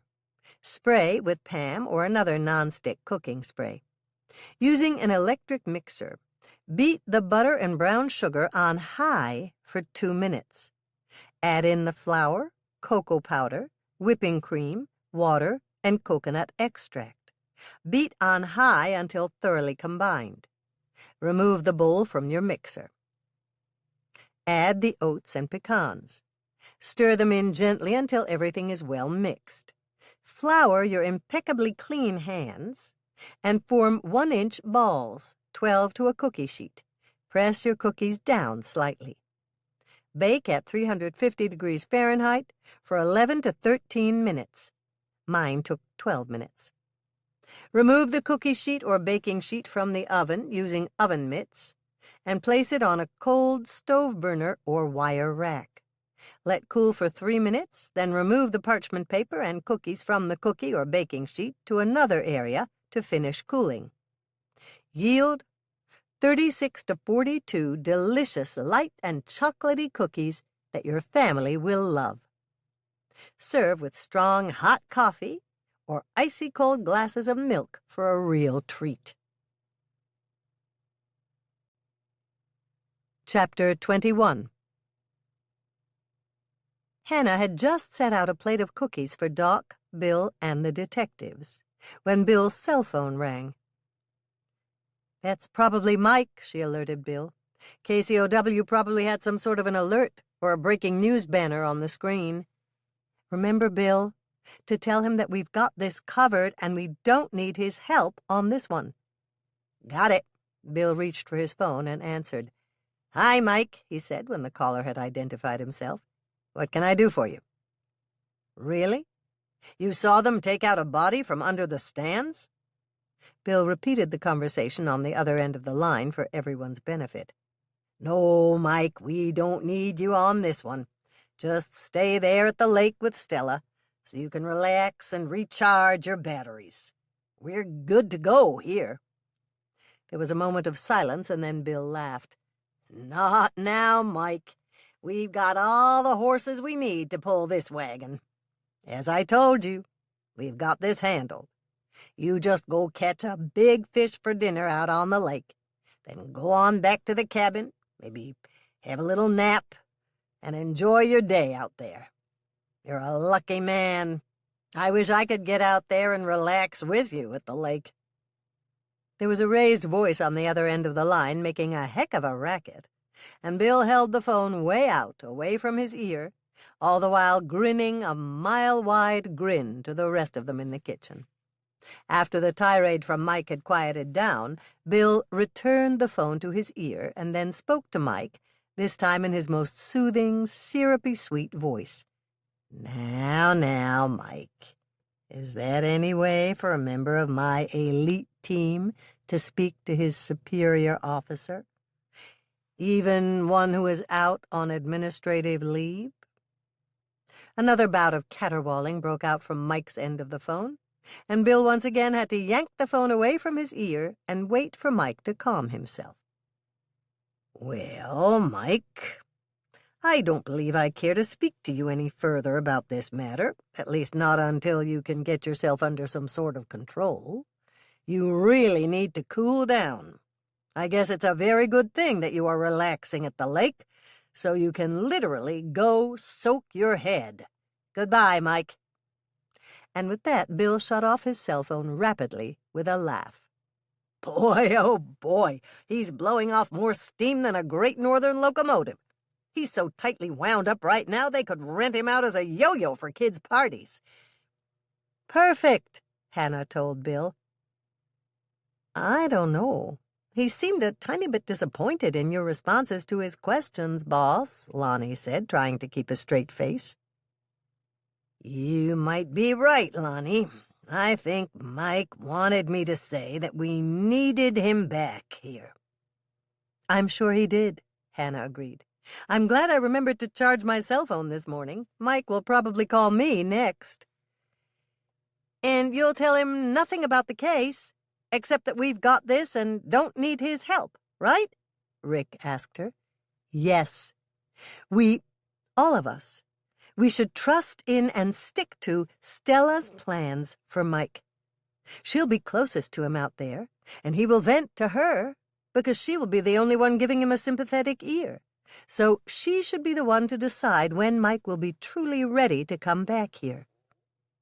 Though I'm more than a bit surprised, given the way that Bill just spun him in circles, that my cell phone isn't blowing up with calls from Mike already."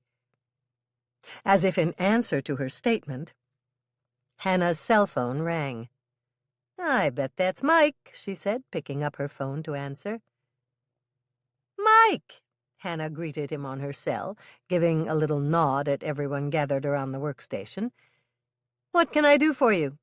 Lonnie began to smile. He's chomping at the bit, all right. "Yes," Hannah responded to something Mike had said. "Mother's here, but she's a little too upset to talk to you right now. I don't know if KCOW mentioned this or not, but Mother is the one who found the victim's body." Now it was Hannah's turn to hold the phone away from her ear as Mike squawked and sputtered. Hannah let him get it off his chest. Then she calmly said, "Now really, Mike, be reasonable. This investigation is already completely staffed and fully under control. Honestly, Mike, we don't need you on this one. Bill is a great investigator, and you trained Lonnie and Rick yourself. And if they need basic legwork or research done, they can always count on me and Norman. We will catch this killer, Mike. We won't let the fine folks in Winnetka County down. All we want you to do is just relax. Have a beer to cool down, maybe take the rowboat out on the lake, catch some walleye for dinner, and stay there with Stella, okay?" You could hear a pin drop as Hannah softly but emphatically hung up the phone on Mike. Chapter 22. Hannah had just finished making the last batch of cookie dough for her Don't Ask, Don't Tell cookies when Lisa poked her head through the swinging doors that led from the coffee shop into the kitchen. "Hi, Hannah. Gee, you are looking a little frazzled. Have you taken a break yet, since Dolores and Doc left? You've had a really long day so far, and you look like you need a break." "You're probably right, Lisa. Maybe I need to take a walk outside for a bit. Can you and Aunt Nancy cover the cookie jar for a while?"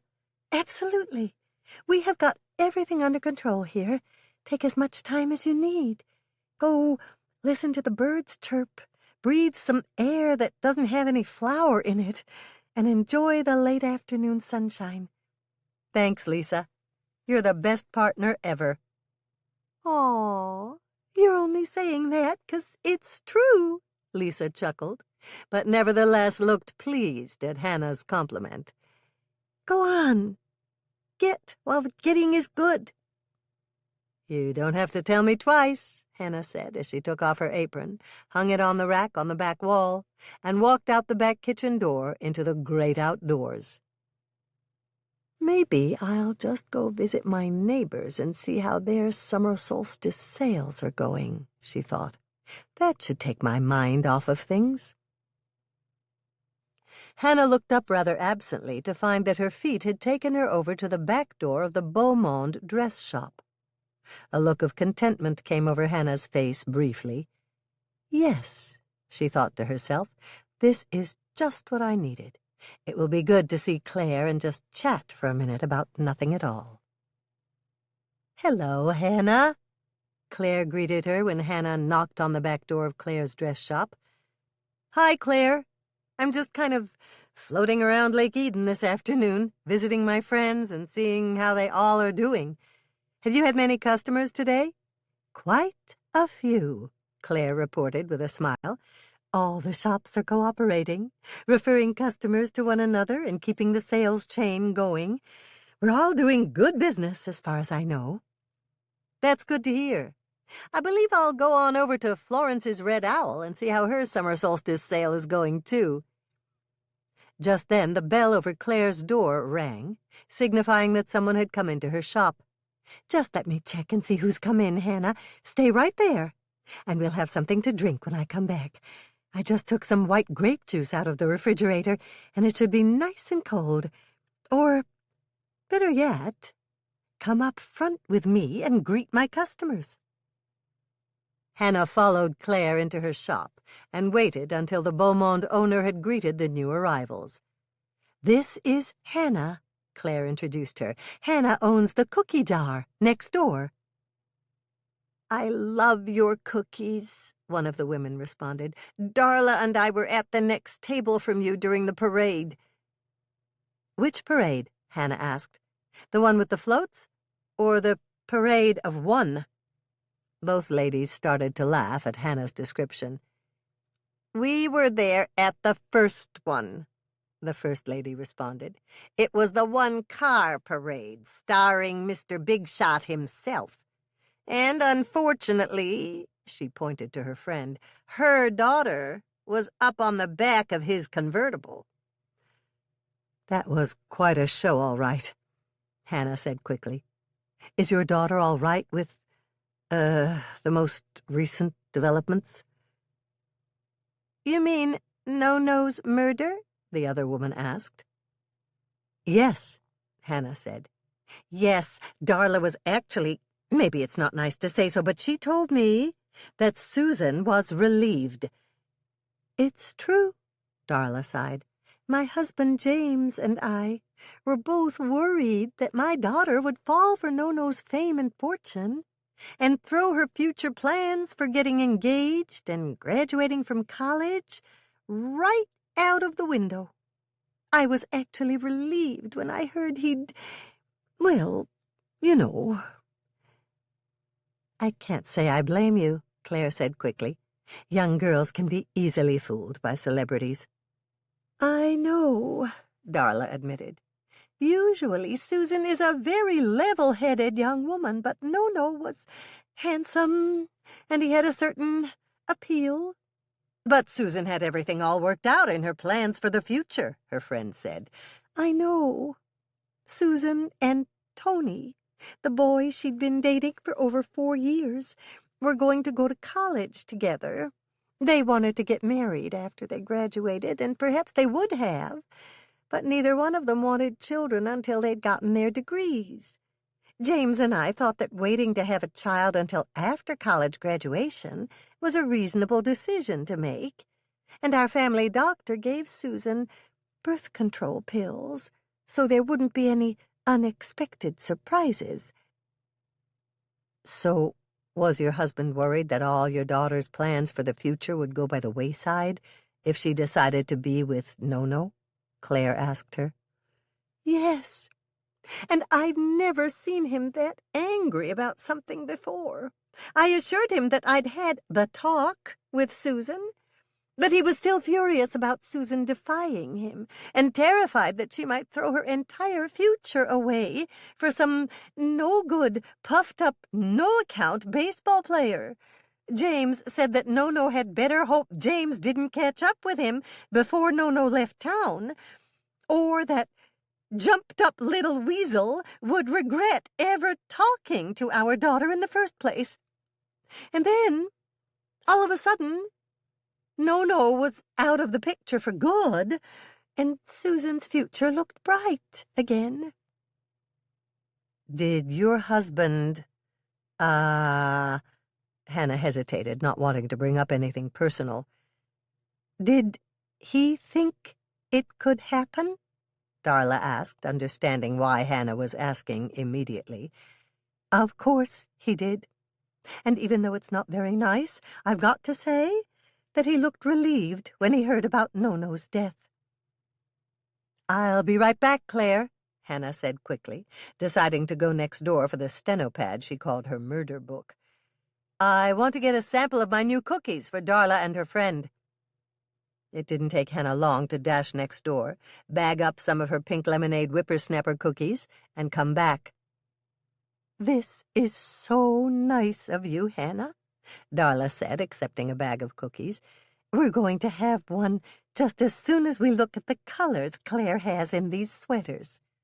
Hannah watched while Claire opened a large box and arranged some sweaters by color.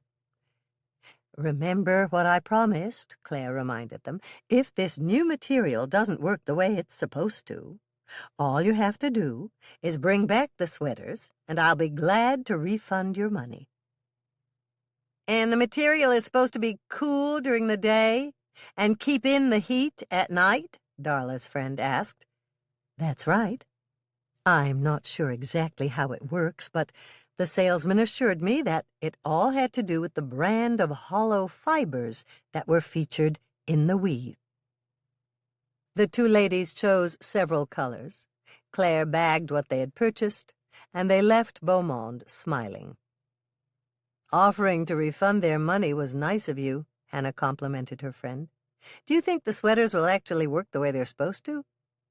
Claire gave a little shrug. I really don't know. I gave one to Grandma Knudsen, and she said it was perfect for day or night. I'm sure she wouldn't say that unless she thought it was true. You're right, she wouldn't, Claire replied with a smile. You can always count on Grandma Knudsen to give an honest opinion.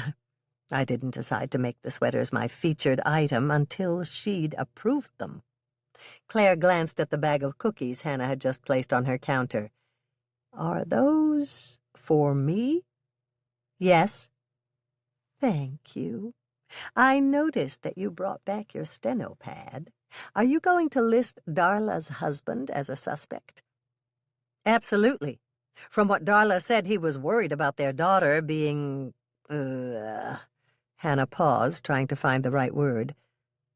About being too enamored by No-No? Exactly. It sounded to me like their daughter had her life all planned out until she met No-No, and that makes her husband a suspect. So you are going to help with the murder investigation? I have to. Mother was very clear about that. She's worried that since everyone knows how upset she was at No-No, people will think that she killed him. I know that sounds silly, but she did pick up the murder weapon, and her fingerprints are all over it. Do you think that Rick and Lonnie will ask for your help when they question suspects? Hannah took a moment to think about that. I don't know, but I hope so. If I'm actually there, I won't have to pry information out of them, and I may discover other people with motives on my own. I'm sure you will, Claire assured her. You're a very good detective, Hannah. Amateur detective, Hannah corrected her. I wouldn't want to be a real detective. Look what happened to Mike. He burned out on the job, and if that could happen to him, it must be the pressure of being a full-time police detective. Stella told me that this job burnout has also happened to a couple of other detectives she's trained. Well, just let me know if there's anything I can do to help, and I'll keep my ears open for any tips that I hear. Are you going to check with some other people here in town? Yes. I thought I'd go bag up some more cookies and then check in with Florence. Good idea. Florence always keeps her eyes and ears open. And Maybe it's a little uncharitable of me to say so, but Florence likes to pass on what she hears." "Very true." Hannah headed for the door. "Save one of those sweaters for me, will you, Claire?" "Of course. Are you going to test it out for me, Hannah?" "No, but I'm sure Mother will. It'll give her something else to do besides worrying about whether people will think she's guilty of murder." Chapter 23. "Hello, Florence," Hannah greeted their local grocer at the meat counter. "Hello, Hannah. I was wondering when you'd be in to hear the local gossip." Florence looked down at the distinctive cookie bag that Hannah was carrying. "Are those for me?" "Yes, they are." "Great. And it's just in time for my break," Florence said, motioning to Donna Logan, who was making an end-cap display of soup cans. "Watch the meat counter for me, will you, Donna?" Florence asked her. "Of course I will. Is there anything in particular that you want me to point out to your customers?" Donna asked her. "Yes, please offer them the Braunschweiger, Donna. The expiration date is only 4 days from now, so we need to move it, but it's delicious. I prepared a plate with samples earlier, and you can give them out to anyone who's interested." Florence turned to Hannah. "Come with me. We'll have a cup of coffee on my break." Hannah followed Florence to her back room and took a chair next to the kitchen table that Florence had placed there. "Try these," she invited, placing the bag of cookies she'd brought on the table. "Wild horses couldn't stop me," Florence declared, pouring Hannah a cup of coffee, sitting down and reaching for a cookie. "What are these?" "Raspberry Crisps. They're a variation on my watermelon Kool-Aid cookies, but instead of watermelon Kool-Aid, you use raspberry Kool-Aid." "Well, I love those, so I should love these, too," Florence declared, biting into a cookie. Mmm. She made a sound of enjoyment. "They're wonderful." "Thank you. I like the twang you get with the raspberries." "So do I." Florence finished her cookie and reached for another. "These will be a huge hit at the snack shack." "I hope so." Florence looked at Hannah quizzically. "What brings you here, Hannah? Are you making the rounds today?" "You could say that. Just wanted to find out what everyone chose for their summer solstice sale item. What about you, Florence?" Florence smiled. "Did you see the other end cap display that Donna just finished?" "The one with all the sample boxes of cereal?" "Yes, that's going to be my special summer solstice offering. There are 2 kinds of cereal, the sugared samples like Fruit Loops and the regular ones like Cheerios. All my customers have to do is buy 2 of the little sample cereals, and they get a ballot to vote for summer solstice queen. I compared notes with Rose over at the cafe. We didn't want to duplicate, so I decided to sell car snacks." "Car snacks?" Hannah repeated. "What are those?" "They're snacks that aren't too messy, which you can keep in your car for the kids in case they get cranky. My supplier had these darling little 1-serving boxes of cereal, and they come in different 12-packs. "What a good idea," Hannah complimented her. "And they'll keep for a while in the car, won't they?" "Yes, my supplier said they wouldn't be stale for at least 6 months, and I'm sure they'll be long gone before then." "Have you sold many?" "Yes, a lot. It's a good thing I ordered a bunch from my supplier.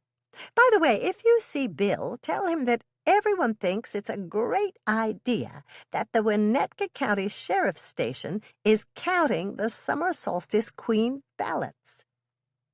"How about Hank at Lake Eden Liquor? Do you know what his sale item is?" "Beer, of course. But he's going to check IDs and make sure his customers are of age." "It sounds like everyone's got things figured out." "I hope so. This is going to be fun. People are really excited about the baseball tournament, despite, well, You know, despite No-No and his untimely demise. Yes, and despite the fact that your mother is the prime suspect. Of course, no one I know thinks she did it, but without Mike here—" Florence took another sip of her coffee and sighed. "You are going to help in the investigation, aren't you, Hannah?" "Of course. Norman and I will be happy to help if we're needed." Florence gave a little laugh. "You're needed. There's no doubt about that. Now that Stella has spirited Mike off to the lake, Lonnie and Rick will need your help. After all, they're used to having Mike right there, leading the questioning of suspects." Florence gave Hannah a curious look. "I don't think either Rick or Lonnie feel confident about handling things themselves. Do you?" "You may be right, Florence. How about Rose? What's she selling?" "I talked to Rose this morning, and she said she's selling little blue cheese mini meatloaves made in muffin pans." "That sounds good." "They are. She gave me a sample." Both Florence and Hannah sipped their coffee for a moment, and then Florence smiled. "Did you know that Andrea dropped in this morning?" "No." "She said she was up early because she wanted to see me to thank me for the pointers I gave her on using the frosting tips and the pastry bags. She told me she had a lot of fun figuring out how to use the frosting tips with Tracy and Bethy. Bethy practiced and practiced, writing all the first names of the Swensen and the Todd families using instant mashed potatoes." Hannah laughed. "I bet that was messy." "That's exactly what I said, but she said no, that the girls were extra careful. Tracy showed Bethy how to write Dad in instant mashed potato letters first, and Andrea said Bethy just ran with the idea. She created a special Dad placemat to set in front of Bill's place at the head of their dining room table, made entirely of instant mashed potatoes." "I'll bet Bill thought that was wonderful." "He did. He got so silly about it that he told Andrea that he wanted to shellac the mashed potato Dad that Bethy made for him on the placemat, frame it, and stick it up on the fridge as art. As you can imagine, that idea got squashed in a hurry, though, by Andrea." Florence doubled over in laughter, just thinking about the sad look that must have appeared on Bill's face when he was denied his grand scheme for Bethy's instant mashed potato creation. "Andrea said it was tricky for the girls to use the pastry bag tips at first, but they figured it out eventually." Hannah finished her coffee and stood up. "Thanks for the coffee, Florence. Sorry, but I've got to run along now. I want to stop at Hal and Rose's cafe to see how they're doing." "Okay. I'll see you later, Hannah. I have to get back to the meat counter anyway. I have some smoked salmon I want to sell today while it's nice and fresh." "Norman loves smoked salmon," Hannah said, following Florence out of the room. "I'll buy some of that. We can have it on bagels tomorrow for breakfast." "Good idea. I'll even give you a discount. And I've got some bagels in the bread aisle."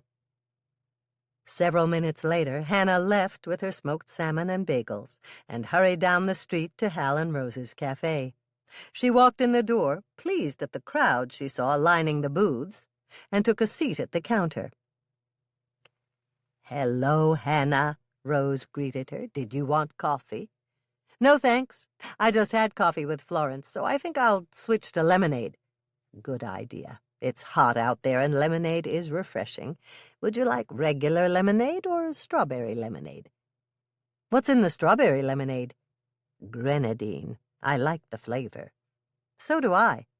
"I'll have the pink lemonade, Rose." She glanced around. "It looks as though you've been busy today." Rose handed Hannah a glass of pink lemonade and nodded her head in response to Hannah's question. "I have been, and we're not even selling beer.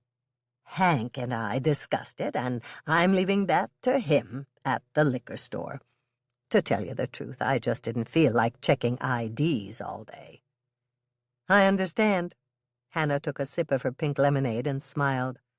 This is good, Rose. Did you use Kool-Aid? Yes. Strawberry. I heard that they were going to be selling seventh-inning slushes at the snack shack, so I decided to do something different here. That was smart, Rose. Thank you. Rose looked pleased. If you're hungry, I can make you a blue cheese meatloaf mountain. A blue cheese meatloaf mountain? Andrea mentioned those. How do you make them, Rose? It is a little meatloaf made in a muffin tin with instant mashed potato piped on as its snowy mountain top and little sprigs of parsley acting as trees along either side of the mountain. If our customers want us to do it for them, we can drizzle on melted butter or gravy, just like ski runs, making their way down the mountain. Otherwise, we just serve the gravy on the side in a little dish, and they can create their own mountain trails. I think it is going to be a very popular summer solstice sale special for the whole family, and we are going to run it all week. What a great idea, Hannah complimented her. I wish I were hungry. I'd get one right now. But I have to go out later with Norman. Norman's taking you out to dinner? Yes, but he didn't tell me where. I guess we're playing it by ear. Blue cheese meatloaf mountains.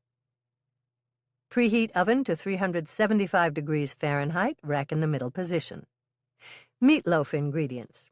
2 cups crumbled blue cheese, 16 ounces. 1 large egg, beaten. 2 1/4 pounds ground beef. 2/3 of a cup crushed potato chips, crushed finely in a food processor, or crushed up with a rolling pin in a large Ziploc bag. 1/2 cup yellow onion, finely chopped. 2 tablespoons chopped fresh parsley. 4 garlic cloves, minced, about 2 tablespoons. 2 1/2 teaspoons kosher salt. 2 teaspoons Worcestershire sauce. 1 1/2 teaspoons red wine vinegar. 1 teaspoon dried thyme. 1/2 teaspoon black pepper. Meatloaf glaze. 3/4 of a cup ketchup. 1/4 of a cup tightly packed brown sugar. 1 teaspoon dry mustard. I used Coleman's. Directions. Spray a 12-cup muffin tin with Pam or another non-stick cooking spray. In a medium-sized bowl with your impeccably clean hands, combine the crumbled blue cheese, the beaten egg, the ground beef, and the finely crushed potato chips. Add in the finely chopped yellow onion, the chopped parsley, the minced garlic, salt, Worcestershire sauce, red wine vinegar, thyme, and black pepper. Combine thoroughly. Roll the mixture into balls with your hands and place them in the cups of the muffin tin. Mix the ketchup, brown sugar, and dry mustard in a small bowl. Paint the top of each blue cheese meatloaf mountain with the ketchup, brown sugar, dry mustard mixture you just made. Bake at 375 degrees for 25 to 30 minutes. Mine took 27 minutes. Remove the muffin tin with oven mitts from the oven and set the muffin tin on a cold stovetop burner or wire rack to cool. Make 2 8-ounce packages of instant mashed potatoes in your microwave or on the stovetop, according to the instructions on the back of the packages. I used Idahoan buttery home-style mashed potatoes.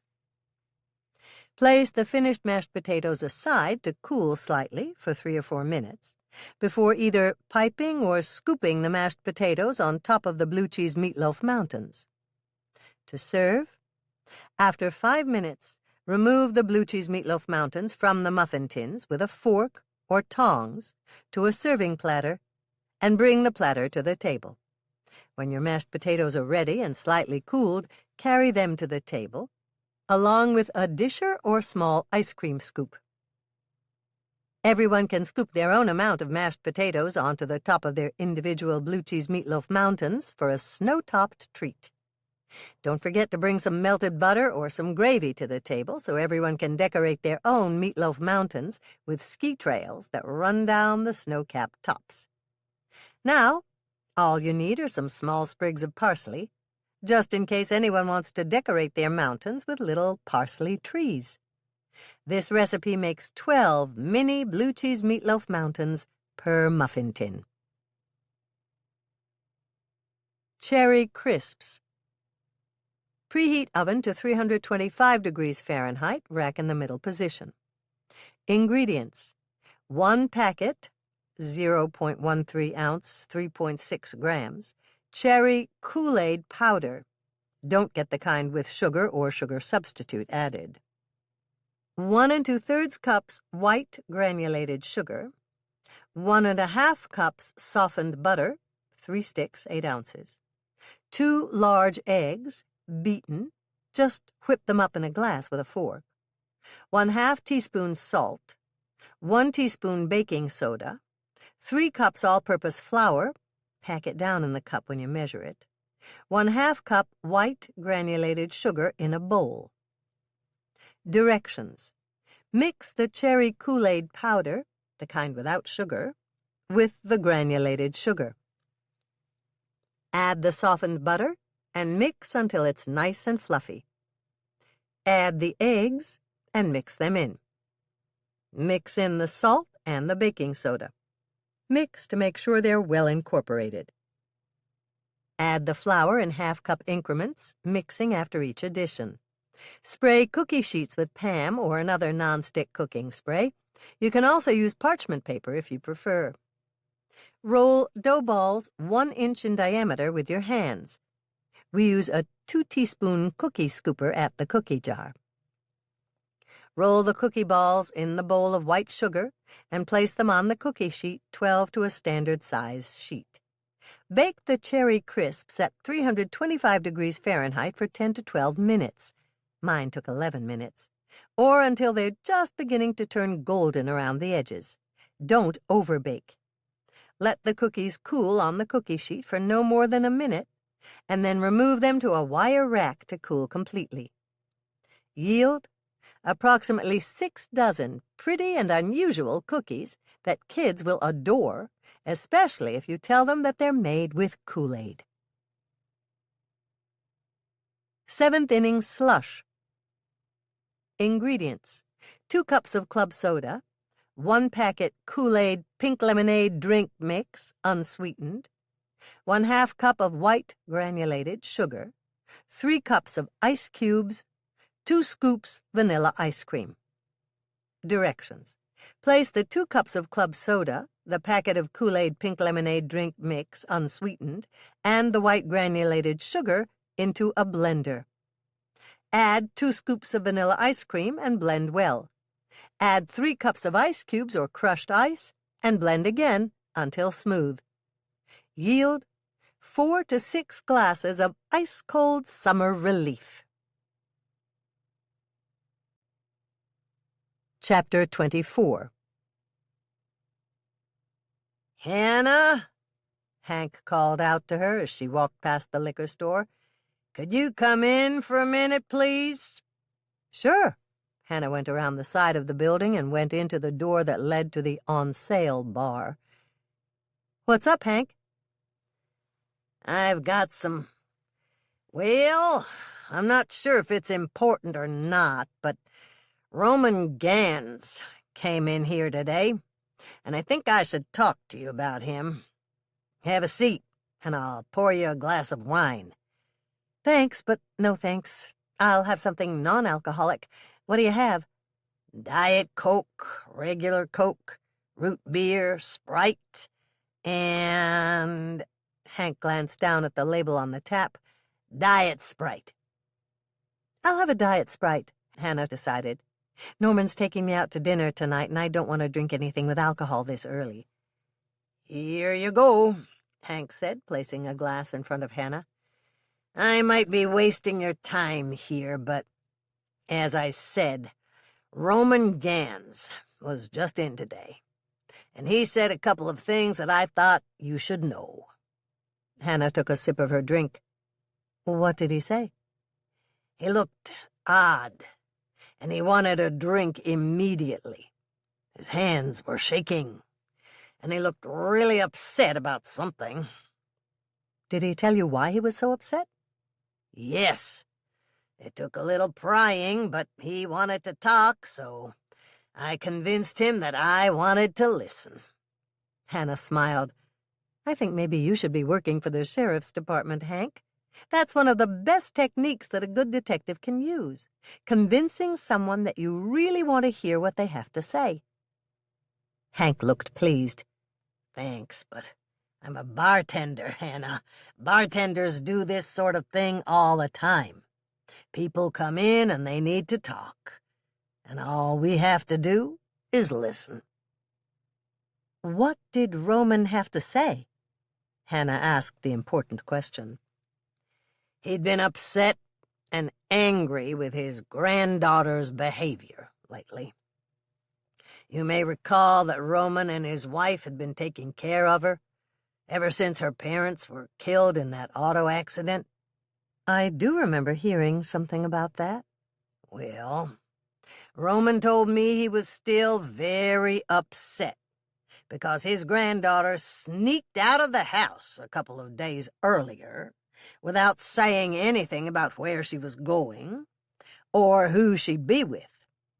I guess she walked down to the end of their driveway, out to the main road, and got herself picked up by that baseball player, the same one who came into town for the All-Star tournament, showing off to the girls in his flashy convertible. You know who I'm talking about. That fool baseball player who hung around Lake Eden a while back and dunked Dolores at the fair." "Are you talking about No-No?" "Yes, that's him. Mr. Big Shot himself. Now, Roman didn't realize that his granddaughter had snuck off the farm until his neighbor called him to warn Roman that he saw Emily riding down the road to town, just as bold as brass, sitting up on the back of that convertible in what appeared to be a little short skirt and a bikini top. Well, ma'am, Roman got in his old pickup in a hurry, and he drove lickety-split toward town to try and stop Emily from shaming herself in front of the whole town and God himself." "You know, his granddaughter wasn't the only one riding with No-No, Hank. There were 3 girls sitting up on the back ledge of that convertible," Hannah pointed out. "I know that, Hannah," Hank said a little heatedly, "but I'm not talking about those other girls right now. Anyway, Roman made it to the junction right outside of town before the convertible did. No took the time to stop and pick up 2 more young girls just to show what a big deal he was. What an idiot. Imagine him driving that new flashy convertible slowly into town, with those young girls up on the back, just waving away at everybody like he was a big man." Hank chuckled for a minute and went on. "What's funny is that all the while No was trying to make us think he was a big man, the hero come home to a small town, we were all thinking what a fool No was for showing off. Now, let's see. Oh, yes. Roman could have caught them all easily before No started parading those girls through the center of town. But at that point in time, Roman wasn't thinking too clearly. He took a guess on which route No would take to get into town, and boy, was he ever upset that he picked the wrong way in.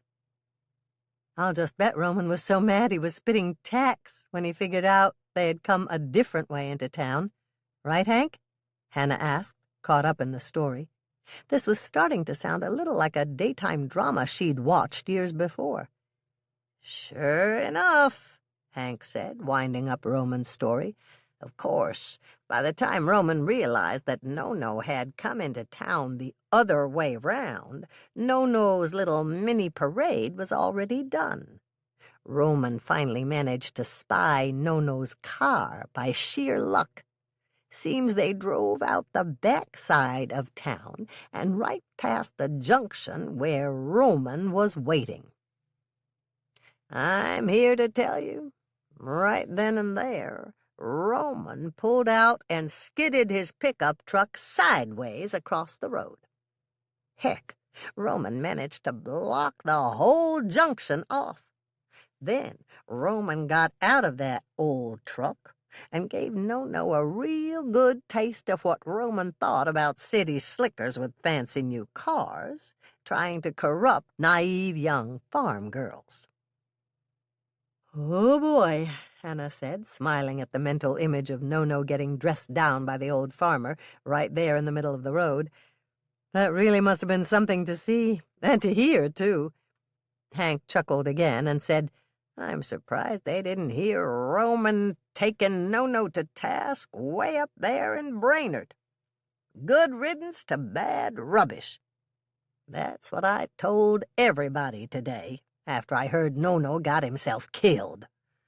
Just the thought of Emily perched up there on top of the back seat in that car, wearing that skimpy little outfit, while all three girls waved and rode around so prideful in that convertible, makes my blood boil. They drove right through downtown Lake Eden.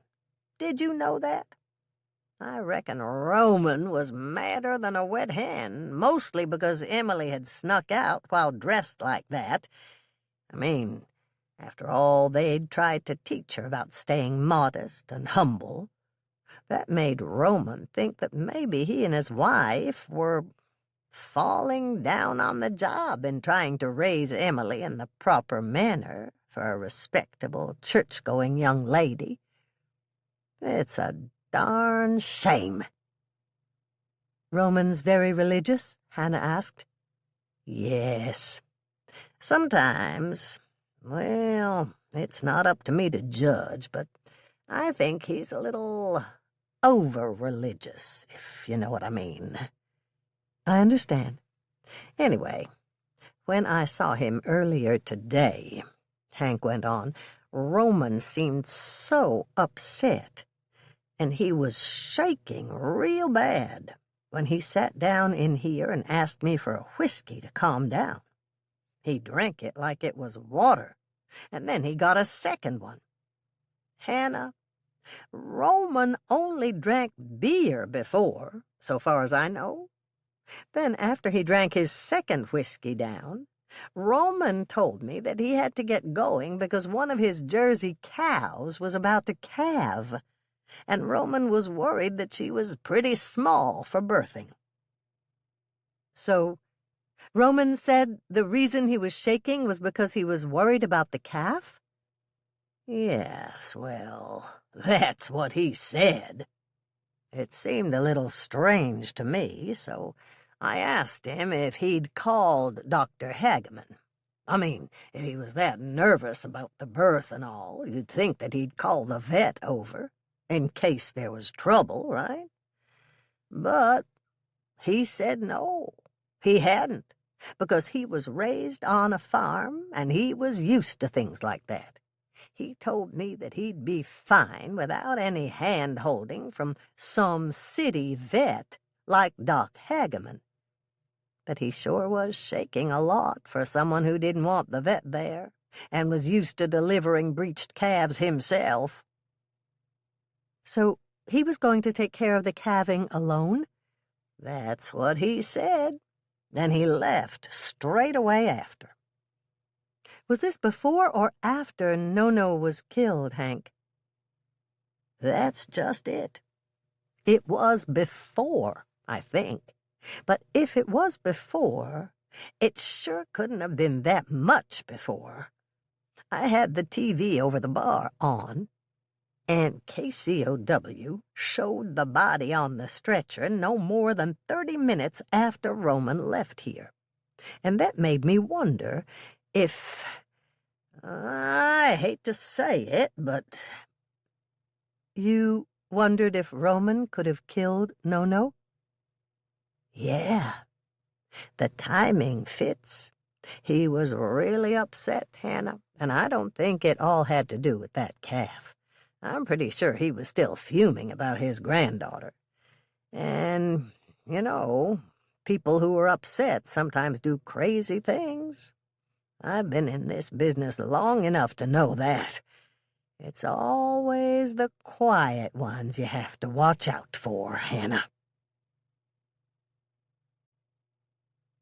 Chapter 25. "Hi, Norman," Hannah greeted him when he came in the back door of the cookie jar. "I just finished baking, and I'm ready to go if you are." "Great. Sally called me and asked us to come out there for dinner tonight. She said it was on the house." Hannah began to smile. "That sounds wonderful to me. Should we go back to your house to feed the cats first?" "No need. Your mother called me earlier and asked me to bring them over to her place so they could play in the garden. She said Doc gets a real kick out of watching Moisha and Cuddles try to catch the ladybugs there." "I just hope neither one of them ever catches one." "I don't think they will, although it is funny thinking about the shocked expression that would be on their faces if they ever did catch one. But Doc says they just like to nudge the ladybugs with their paws and watch them fly." "Does Mother have enough food for them?" "Yes, the same kind that we feed them. And she's got the water bowls that we took over there last time they played in the dome." "So we're all set, and we can go straight out to Sally and Dick's?" "That's right. Sally told me she has a couple of specials on the menu tonight that we're bound to like." "I always love Sally's specials," Hannah responded, going over to the rack by the door and grabbing the sweater she'd bought from Claire earlier. "I'm ready if you are." It didn't take long to get to the Lake Eden Inn. Norman pulled up in the space for deliveries instead of into a regular parking space out front, and Hannah looked at him curiously. "Are you sure it's okay to park here?" "Yes. Sally said they've gotten all their deliveries for today." Norman walked around the car and opened Hannah's door. "Come on, Hannah. I'm getting hungry just thinking about Sally's specials." "Hello, Hannah. Norman." Dot greeted them as they walked into the restaurant. "Sally told me that you two were coming out here tonight." Dot picked up 2 menus and led the way to one of the private booths that were situated on a level above the rest of the restaurant. "Here you are. Would you like one of Dick's special drinks to start?" "Ginger ale for me," Norman said quickly, and Dot nodded. "I knew you'd say that, Norman." She turned to Hannah. "How about you?" "I'll have a glass of white wine." "Any wine in particular?" "No. Just tell Dick to choose whatever he thinks I'd like. He's the expert when it comes to wine, not me." It only took a few moments for Dot to bring their drinks. Hannah took a sip of her wine and leaned back with a sigh.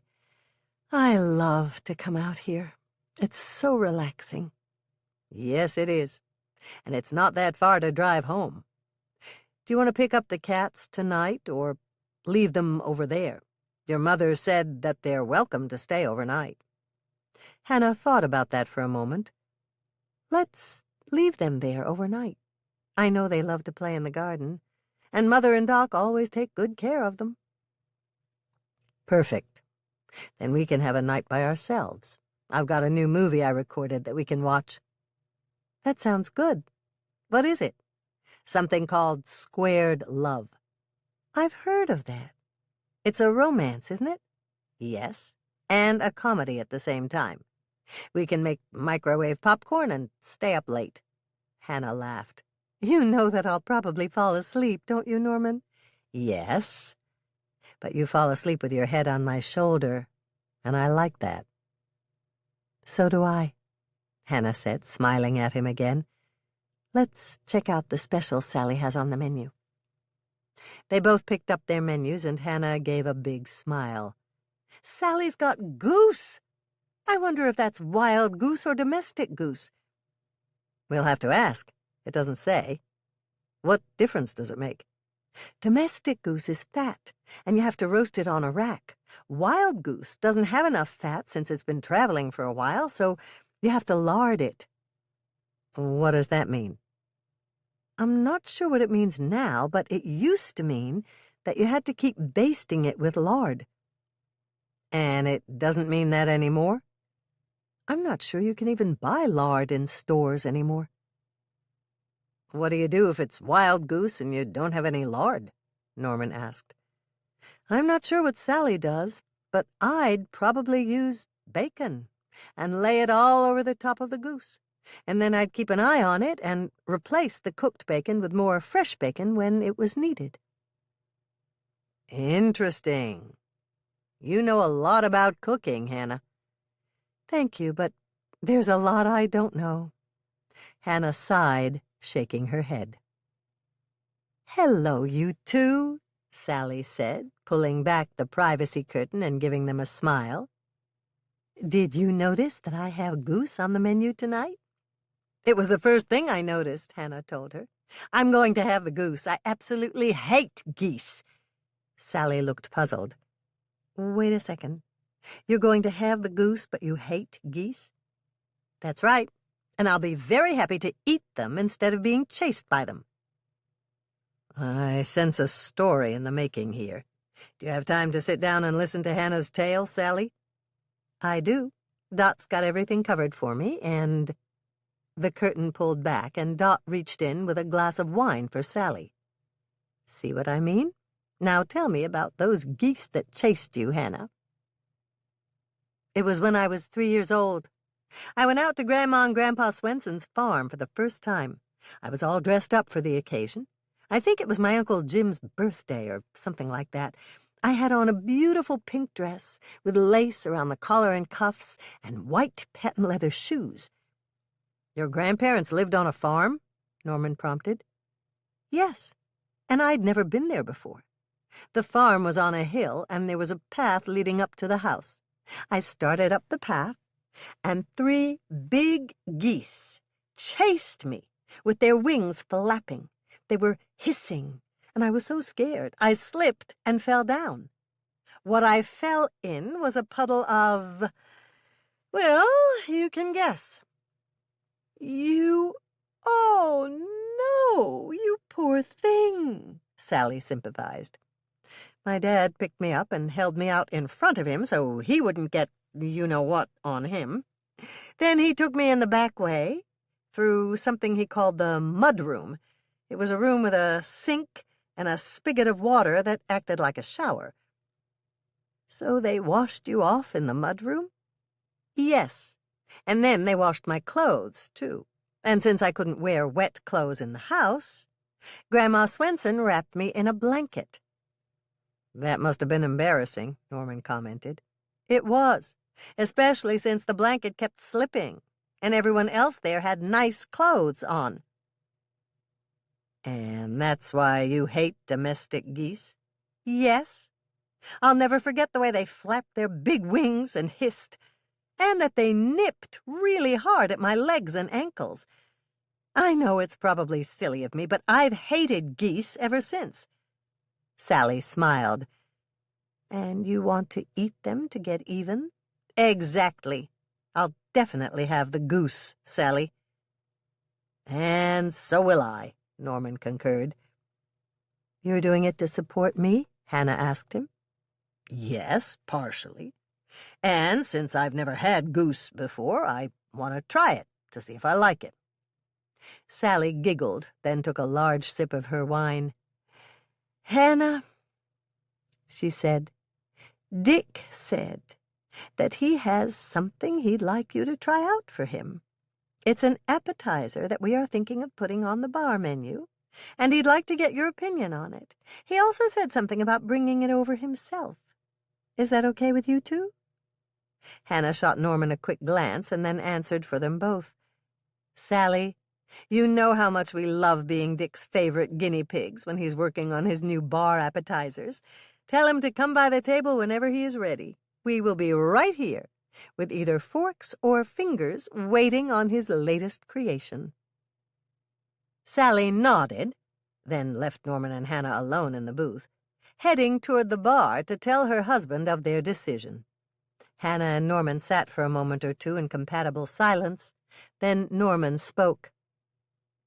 "Hannah, I want to thank you." "For what?" "I know that it might seem silly, but I'm very pleased that you answered for both of us just now, when Sally asked about the appetizers." Hannah arched one eyebrow in her best Mr. Spock impression. "Why would you be pleased that I answered for both of us?" Norman looked amused at Hannah's single raised eyebrow, which kept jumping up and down, sometimes being joined by its twin, despite her best efforts to keep it as a solo act. "It's just moments like that when we can share just a look, and you know exactly what I'm thinking, make me realize all over again that you are the one for me, Hannah. And you always will be." Hannah blushed, and she looked at Norman out of the corner of her eye. Her heart seemed very full when Norman spoke in so direct a manner about his feelings for her, but it also made her feel a bit— "Isn't it awfully warm in here to you, Norman? Maybe we should ask Sally if she'll turn the AC up a little bit." There was booming laughter from just beyond the booth curtains. A large hand held an even larger platter with a great many small compartments filled with many different items.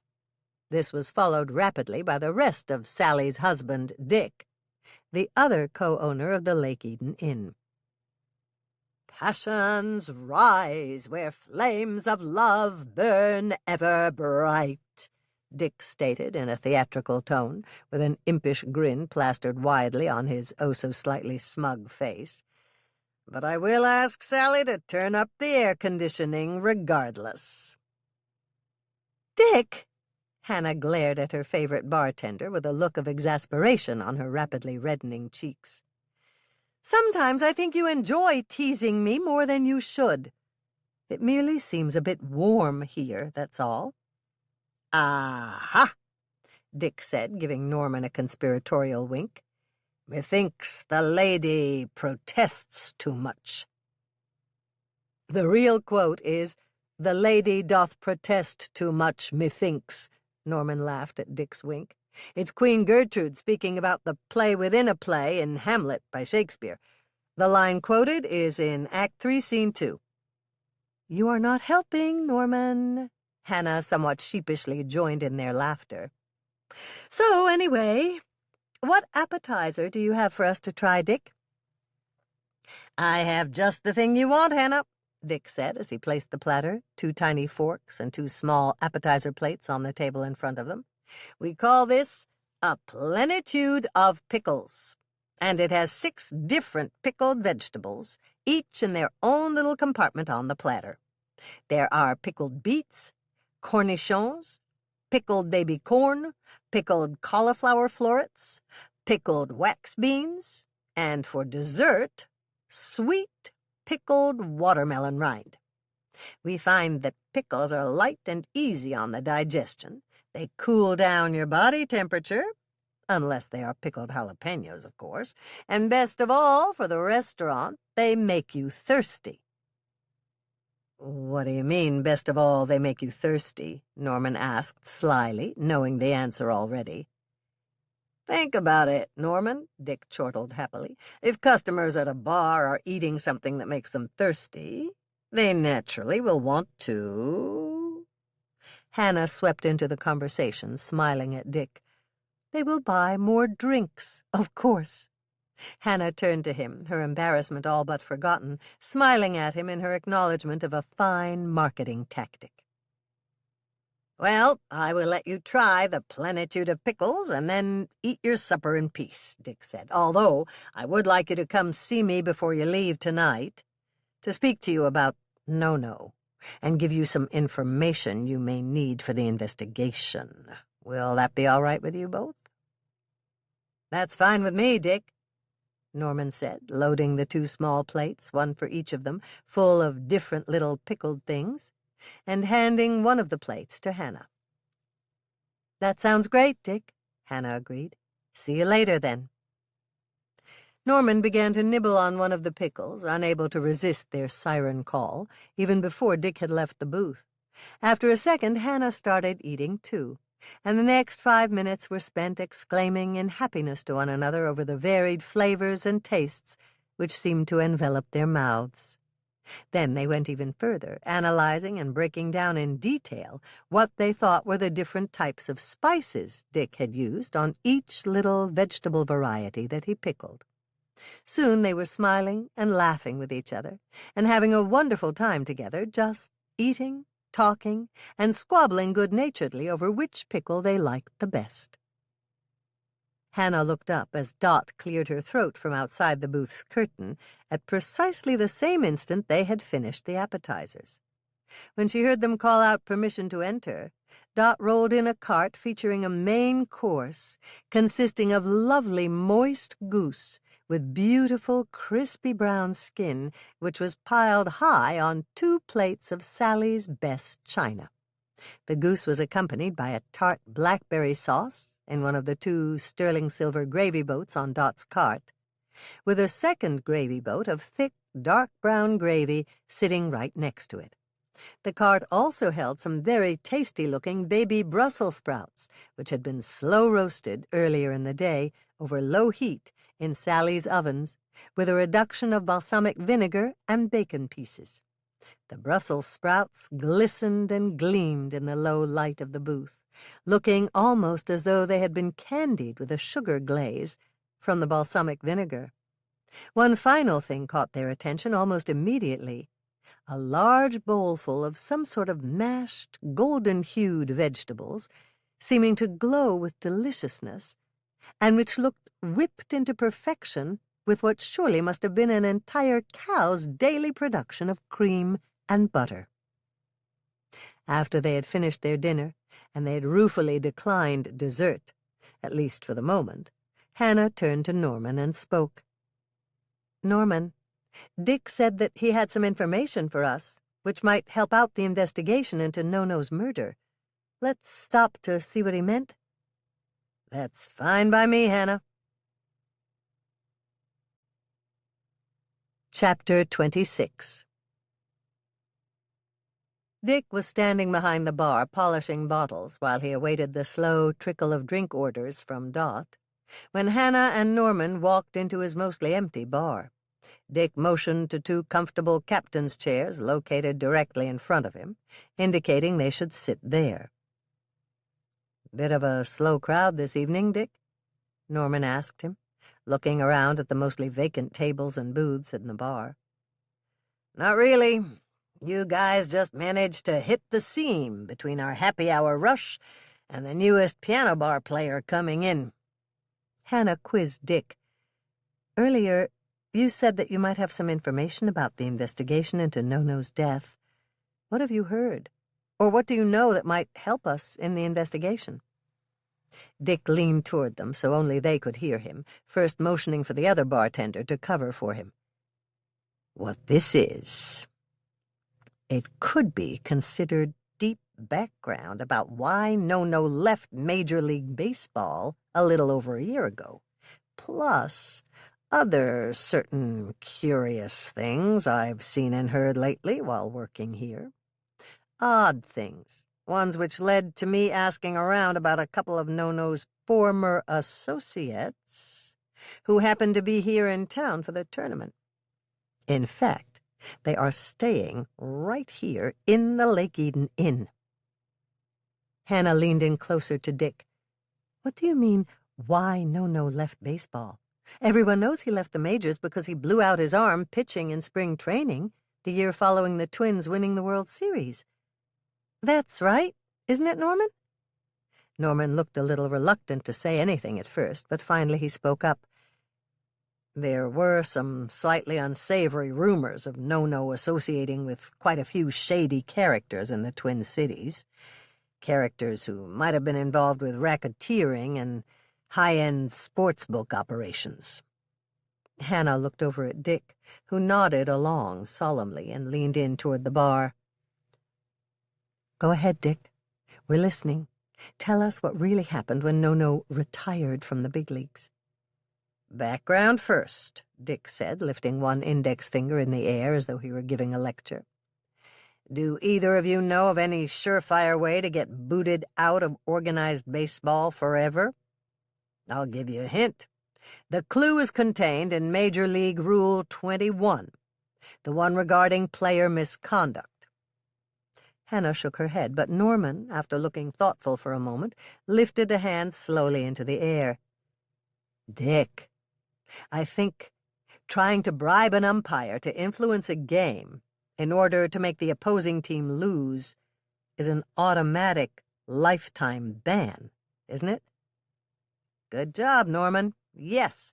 Under Major League Rule 21, Section C, giving or trying to give an official either a bribe or a gift for services rendered in defeating a competing team or in attempting to defeat a competing team shall be declared permanently ineligible to play in Major League or Minor League Baseball. But that's not the reason No-No got booted. Hannah, are you sure you haven't heard any reasons to get kicked out of organized baseball permanently? Dick leaned back and smiled at Hannah encouragingly. Hannah thought hard and recalled something her father had said once. I think I remember that Dad said something to me about getting kicked out of baseball when I was a little girl. He said that no one was allowed to shove an umpire for a bad call or violently confront any official in the majors, or else they were booted out. Dick looked up at the ceiling for a second, as though reading a list which was stuck up there. Then he answered Hannah. It's not a surefire way to get banned for life, but yes, a physical attack by players on umpires, or umpires on players for that matter, can be met with fines, suspensions, or worse. So, yes, if the Commissioner of Baseball finds the violent act egregious enough, that player or umpire could be made ineligible for life in the major and the minor leagues. But that's not it either. Norman snapped his fingers. Pete Rose, he yelled out confidently. You are absolutely correct, Norman, Dick stated. Pete Rose was drummed out of baseball, and most feel he never got inducted into the Hall of Fame because of gambling and his alleged betting on baseball games while he was a player on the Reds, Phillies, and Expos, and even later on as a manager of the Reds. It got so bad that he was accused of signaling his bookie from the dugout. However, he always bet on his teams. He never bet against them. Hannah burst in, a little incensed at what she felt was wrong.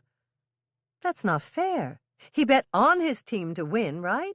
That means he was trying his hardest for his team to win. He wasn't betting for them to lose. Why would that be an issue? I guess they felt that if he only bet on his team to win certain games, maybe he wasn't giving his all for games which he didn't bet on. Which is a lot of horse hockey, if you ask me. Everyone knows Charlie Hustle gave all he had when he was out there. Every game, Dick stated, with all the fervor of someone who was a true baseball fan and had been for his whole life. And before you ask, Hannah, Charlie Hustle was a nickname for Pete Rose because of the all-out effort he threw into every game he played, Norman informed her. Actually, I knew who that was already, Norman. Dad only truly watched two teams, the Reds and the Twins, Hannah said with a slight smirk. He and I used to listen to the games on our old porch radio and sip lemonade that Mom used to bring out to us. He actually made me a promise that if I could look up and then memorize the key players on the big red machine from the World Series winning year of 1976, he would buy me a new bike. Did you get the bike? Dick asked her, looking at her very curiously. Let's see. Davy Lopes, Johnny Bench, George Foster, Pete Rose, Joe Morgan, Dave Concepcion, Tony Perez. Ken Griffey, Cesar Geronimo, with Sparky Anderson behind the bench." "I think that's about right," Hannah answered, furrowing her forehead in concentration. "I might have forgotten the pitchers on the team, though." Norman smiled widely at Hannah. "That's amazing." Dick nodded and continued. "Now, back to the man at hand. In Nono's case, rumors began to intensify in the days shortly following the game in which he ruined Zach Edwards's baseball career by shattering his elbow. Rumors of Nono betting big on the Twins to win for every game he started. This rumor ran around the league dugouts and locker rooms for most of the season. A rumor, mind you, if proven true, would have been enough all by itself to spell the kiss of death for Nono's baseball career. However, there was something Nono did which was far worse than just betting on his team to win, at least in the eyes of the commissioner of Major League Baseball. And I suppose in the eyes of the federal government, too. "What are you talking about, Dick?" Hannah interjected. "The feds got involved when Nono placed bets on the Twins to win when he pitched? That seems a little far-fetched. I mean, it wasn't like he was involved in organized crime, right?" She puzzled aloud. "Wait a minute. Or was he?"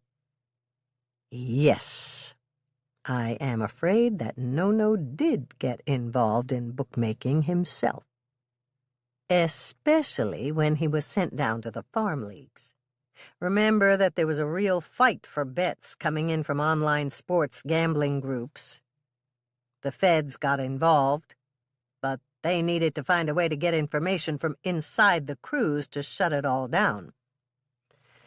Enter Nono, a man who they already had leverage on, mostly because the commissioner of Major League Baseball himself was strongly leaning toward the idea of throwing Nono very publicly and very directly to the mainstream media wolves for violating Major League Baseball's Rule 21. The feds pressured Major League Baseball to let them have Nono, using the old "we are all working toward the same goal" approach. They convinced the commissioner that getting Nono to work from inside the illegal sportsbook operations and then pass on info to the feds would slow down the betting which was occurring all over the league. Norman looked skeptical and questioned Dick further. "Well, okay, but what about Nono? He still had to give up something, obviously. He didn't get off scot-free. We know that." Hannah nodded her head, seeing the big picture now. "No, Norman. He still had to give up playing or working in Major League Baseball forever. And I bet my bottom dollar that helping the feds take down those bosses from the inside of their own gambling operations was no picnic for him either." "Right," Dick agreed with Hannah. Believe it or not, after MLB put out a press release about Nono retiring due to an injury he suffered in spring training, he went on to gather some serious trust from the big bosses of one of the online operations, who brought him even further into the business. I imagine that they figured if he was slick enough to pull the wool over the eyes of Major League Baseball's best investigative team, that he must have some heavy leverage on MLB and could get the sportsbook bosses some new money. In the eyes of the top brass of the biggest sportsbook operators, he was more than a superstar attraction. They all were convinced, as a draw for new gamblers, Nono could give them a ton of new business. He worked closely with the feds to get the goods on the top tier of illegal sports bookies, and really made a dent in illegal online sports betting, all with no one the wiser. Or so he thought. "What do you mean, or so he thought, Dick?" Hannah sat bolt upright in her captain's chair, staring at Dick worriedly. "Do you think the people working for the illegal sportsbook operations found out and tracked him down to Lake Eden?" "Well, if you think about it," Norman stated, "he wasn't exactly keeping a low profile while he was here in Lake Eden. I mean, first he drove a new convertible down Main Street in the middle of the day, honking his horn and acting like a big shot, with 3 young ladies who were wearing next to nothing and waving to everyone in sight. Then, the next evening, Nono attended the banquet and got called up on stage by the mayor of Lake Eden. Finally, and perhaps the worst if you wanted to remain unseen, Nono pitched on the main field in the opening game of Lake Eden's Tri-County All-Star Tournament. You're right, Norman. Dick, is that what you meant when you said, "or so he thought"? No, although Norman is right about Nono being very visible in Lake Eden. Using the invisible bartender trick, a homemade twist on your invisible waitress trick, I managed to overhear the conversation between 2 very well-dressed gentlemen, with the shoes to match. And they got louder the more they drank. When I say very well-dressed, I'm talking about Italian leather shoes worth at least $500 a pair, and bespoke suits which probably cost a couple of $1,000 each. Not the sort of guests that we usually get in such a small town. Here's the kicker. They spoke about Nono a lot. What did they say? Did they sound angry about Nono's helping the feds? Were they looking for payback? Hannah asked in a curious voice. That's the strange part, Dick answered quickly. They didn't sound angry at all. They were speaking about the feds busting the big bosses all right, but in a joking sort of way. It was as if Nono had helped them get lucrative new positions or a new contract. Dick looked at them both and looked a little upset. Here I've been talking your ears off, and I haven't even made you a drink yet. Hannah, I have a new spin on an old classic that I'd like you to try. I call it the How Now Brown Cow. I also make a virgin version of it with no alcohol that Norman might enjoy. Want to try it? Hannah answered without even glancing Norman's way. That sounds great, Dick. It sounds like a great dessert drink or an after-dinner drink. Is that what kind of drink it's supposed to be? Dick beamed. That's it exactly. The version with alcohol in it is my take on a classic called a Brandy Alexander, but my version uses chocolate ice cream. Norman's drink, the How Now Brown Bessie, is the one I make for anyone who doesn't want alcohol. That's basically just a super-rich chocolate malted milkshake. I'll be right back. While Dick made his way out to the back freezer area, Hannah sat quietly for a bit and thought about what Dick had said earlier. Dick's comments about the sharp-dressed strangers who spoke too loudly about Nono bothered her, but she wasn't sure at first why it did. She looked at Norman, who was lost in his own thoughts. Then Hannah chewed her bottom lip, waiting for Dick to return. Dick proudly strode back into the bar with 2 large glasses filled to the brim with something that appeared to be thick, dark brown, creamy, and delicious. Norman started to say something, but then Dick put the drinks down in front of them and stood behind the bar, grinning and looking like a fox loose in a henhouse. Hannah took her first sip of the velvety smooth concoction and moaned. It was incredible. Her taste buds swooned in delight, crying, "More, more!" So she sipped faster, almost gulping it down, hurrying to get as much of the liquid to her taste buds as she could. The spike headache hit her hard on about her 4th sip. "Ouch!" Hannah said, as the cold seemed to spread as fast as wildfire through her entire head. "I know I shouldn't drink really cold things that fast, but this is so good." Norman smiled over at Hannah, but he drank his own non-alcoholic How Now Brown Bessie much less quickly than she, learning from Hannah's painful experience. Norman hummed appreciatively after he sipped, glanced over at Dick, and asked him in a speculative tone of voice, "Dick, about those 2 snappily dressed gentlemen you overheard, the ones with the volume control issues, you don't think that they were in town to—" Hannah spoke at almost the same time as Norman finished, her voice overlapping his slightly. "Dick, you can't honestly think they were here—" To rub No-No out? To fulfill a contract on his life, one given by the big bosses, before they went down for their crimes? It's possible, certainly, but I'm just not sure," Dick answered quickly. "But to speak so loudly about a contract, and in a public bar?" Hannah asked, with doubt twisting her lips sideways. "It seems a little far-fetched." "I only told you what I overheard them say. I inferred the rest. What I heard them speculating about was how easy No-No would be to hit, and that they could easily hit him here in a small town like Lake Eden." "They said that they could hit No-No easily here? Are you certain about that?" Norman questioned. "Absolutely, but that's not all.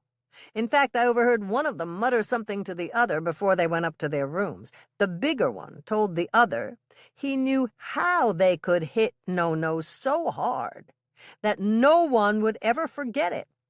And then he said, 'After all, we are both great hitters.'" "Wow. That sure sounds suspicious. I know that it's asking a lot, Dick, but if you could keep an eye on them and tell Sally to call us if they suddenly check out, that would help a lot. We will let Bill know about those two right now." Nutella Trifle. You will need 6 large margarita or dessert glasses. This is a no-bake recipe. Ingredients for the first layer: 24 ladyfingers or pre-made sponge cake cut into strips 2 inches wide by 4 inches long, 8 ounces of butter shots, a butterscotch liqueur, schnapps, or 8 ounces of Chambord, a raspberry liqueur. Directions for the first layer. In a large-sized metal bowl, place 24 ladyfinger-like cake pieces. These could be pieces of pound cake cut into finger-sized strips, or even sponge cake strips you tear yourself, side by side in the bowl. Sprinkle 4 double shots, 8 ounces, of either butter shots, a butterscotch schnapps, or 4 double shots, 8 ounces, of Chambord, a great raspberry liqueur, but not both types of liqueur, as evenly as you can over the top of the ladyfinger cake pieces in the metal bowl. All right, I cannot deny it. I used a water pistol which belonged to my neighbor's little boy. I cleaned and reloaded with 8 ounces of butter shots. After I loaded it, I squirted the butter shots all over the ladyfingers. In my defense, I did rinse it out before I gave it back to him. Cover the bowl with saran wrap, then place the bowl in the refrigerator for 30 minutes to chill and come together. You will be lining the bottom and sides of your large dessert glasses, or margarita glasses, with these tasty treats, before adding the rest of the ingredients to follow. Directions for the second layer. Nutella mousse layer. Ingredients: 3 cups heavy whipping cream, 2/3 of a cup powdered sugar, 1 cup Nutella. Directions: pour the 3 cups of heavy whipping cream and the 2/3 of a cup of powdered sugar into the bowl of a stand mixer or into a medium-sized metal mixing bowl. Use a hand mixer or the whisk attachment on a stand mixer to whip up the cold whipping cream until stiff peaks form. After your stiff peaks have formed, scoop the 1 cup of Nutella into your stand mixing bowl or your medium-sized metal bowl. Mix it all together with the now really whipped whipping cream by using a rubber spatula and folding it over and over gently until all the whipped cream and Nutella are combined into a uniform brown-tan color and the mixture loses any streaks.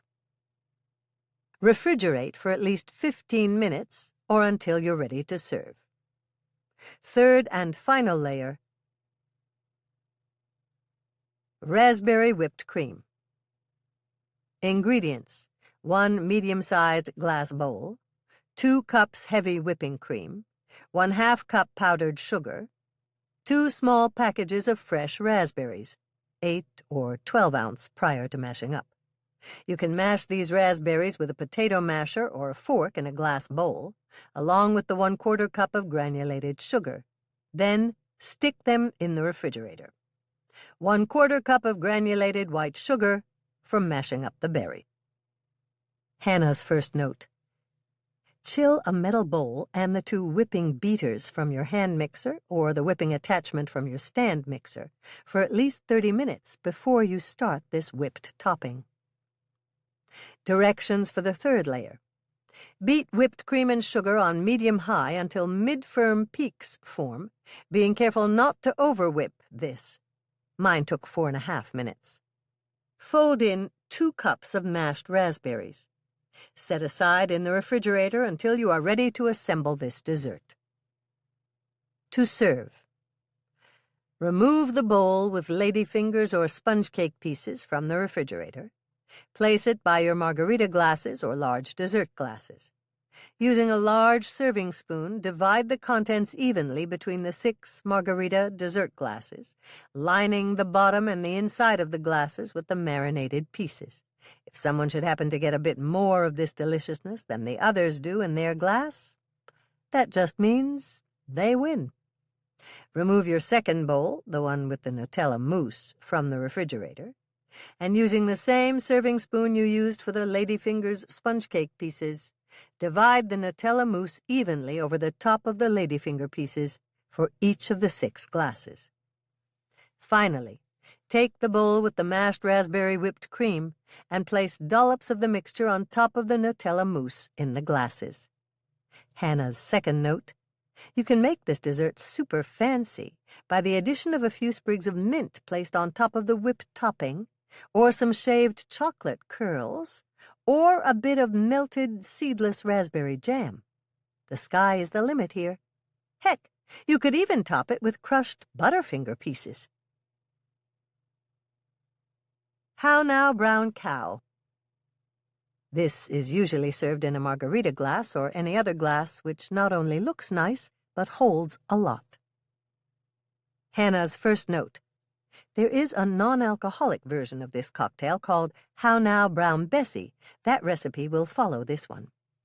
Ingredients: 4 ounces of brandy, 4 ounces of creme de cacao, 2 ounces Kahlua, 4 tablespoons chocolate malted milk powder, I used Carnation, 2 tablespoons Hershey's chocolate syrup, 2 scoops chocolate ice cream, 2 cups of heavy whipping cream, Ready Whip topping in a can. Directions. Place the brandy, creme de cacao, Kahlua, malted milk powder, and Hershey's syrup in a blender. Put the lid on the blender and turn it on low until combined. Shut off your blender, remove the lid, and add the 2 scoops of chocolate ice cream and the heavy whipping cream in. Not the Ready Whip, the heavy whipping cream. Blend it all on whatever the medium setting on the blender is until combined. Hannah's second note. If the resulting drink is not thick enough for you, the blender may be filled up all the way to the 3/4 full mark on the blender's glass body, either with crushed ice or with more chocolate ice cream, and then reblend the beverage until it matches your icy headache tolerance level. Hannah's third note. I like it so frosty and thick that a plastic straw will stand up on its own if left unattended in the glass. But then again, I am a Minnesota girl. Serve in large glasses like margarita or dessert glasses, replenishing ingredients as needed to keep yourself and your guests happy. Top with a spritz of Ready Whip and perhaps a maraschino cherry or 2. However, just a heads up. Although this drink tastes like the world's best malted milkshake, the alcohol in it may sneak up on you. Please do not drink and drive, okay? If you do not want to drink alcohol at all, or desire a non-alcoholic version of this drink, here it is. How now, Brown Bessie? This is usually served in a margarita glass or any other glass which not only looks nice but holds a lot. Hannah's first note. This is the non-alcoholic version of How Now, Brown Cow.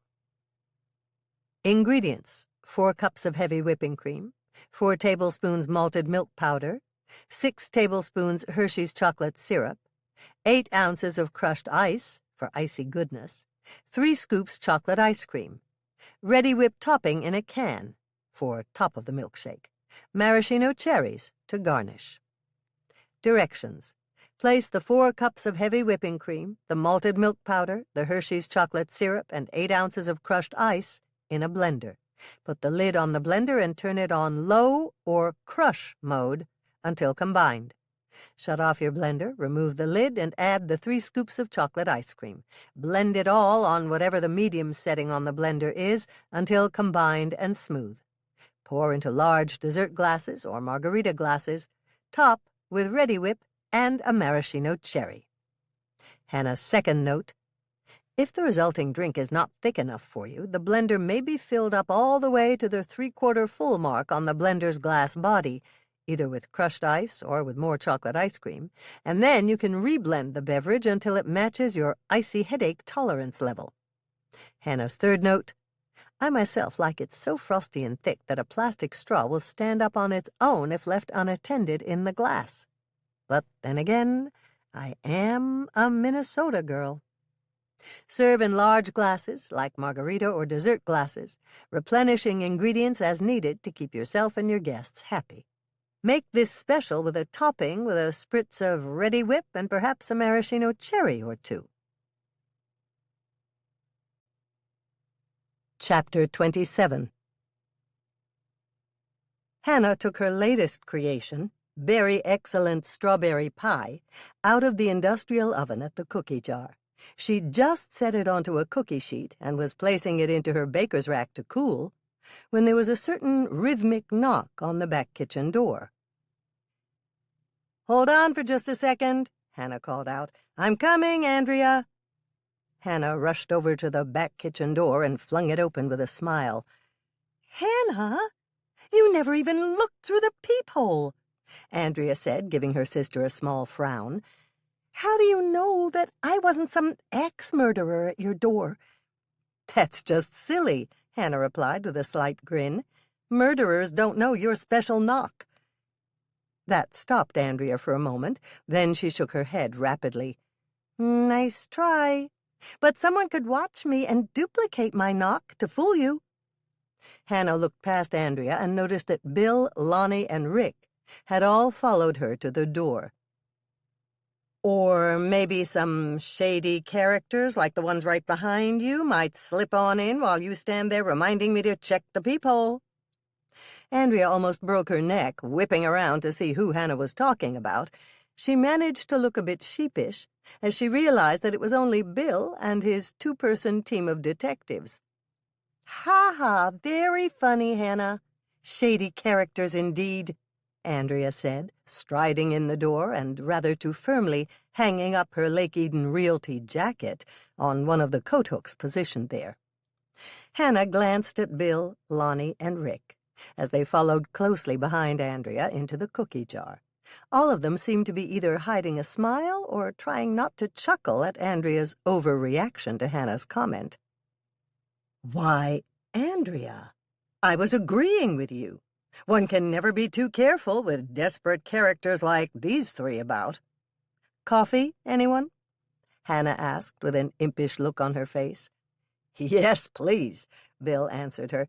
"All kidding aside, Hannah, we came here to ask for your help." "You've got it," Hannah said, answering Bill without any hesitation. "What's the problem?" "Interviews," Lonnie responded, breaking into their conversation. "We want you and Norman to sit in when we interview persons of interest." "That's right, Hannah," Rick spoke up, silent until now, but wanting to be involved. "We are not used to doing these interviews by ourselves, and we might miss something that we'd catch if Mike were here." "What do you say, Hannah?" Bill followed up, jumping back in the conversation before his deputies ran away with it. "Will you sit in on the interviews with us? We would really like to hear your thoughts on what the interviewees say and what they don't say." "Of course I'll help," Hannah promised quickly. "And I'm positive that Norman will say yes, too." "That's great. Lonnie told her. "The first interview is later this afternoon. Do you have time to sit in then?" "Is it before or after the second game in the All-Star Tournament's quarterfinals today?" Hannah asked. "I'm supposed to premiere a couple of new popcorn recipes while I'm working at the snack shack, sometime around noon today." "Popcorn recipes?" Andrea asked her sister, a little perplexed. "What's the big deal? All you do is pop and serve, right? What popcorn recipes could possibly need a premiere at the snack shack?" "Aha," Hannah answered in a slightly mysterious voice. "But if I told you all now, it would spoil the debut. If it's okay with you, we thought we might have the initial interviews here, in the kitchen of the cookie jar. That might put the people being interviewed more at ease about being interviewed. The first one, James Connor, isn't until 3 this afternoon.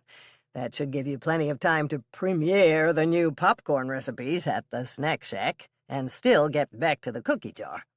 How's that?" Bill asked. "Sounds smart," Hannah replied.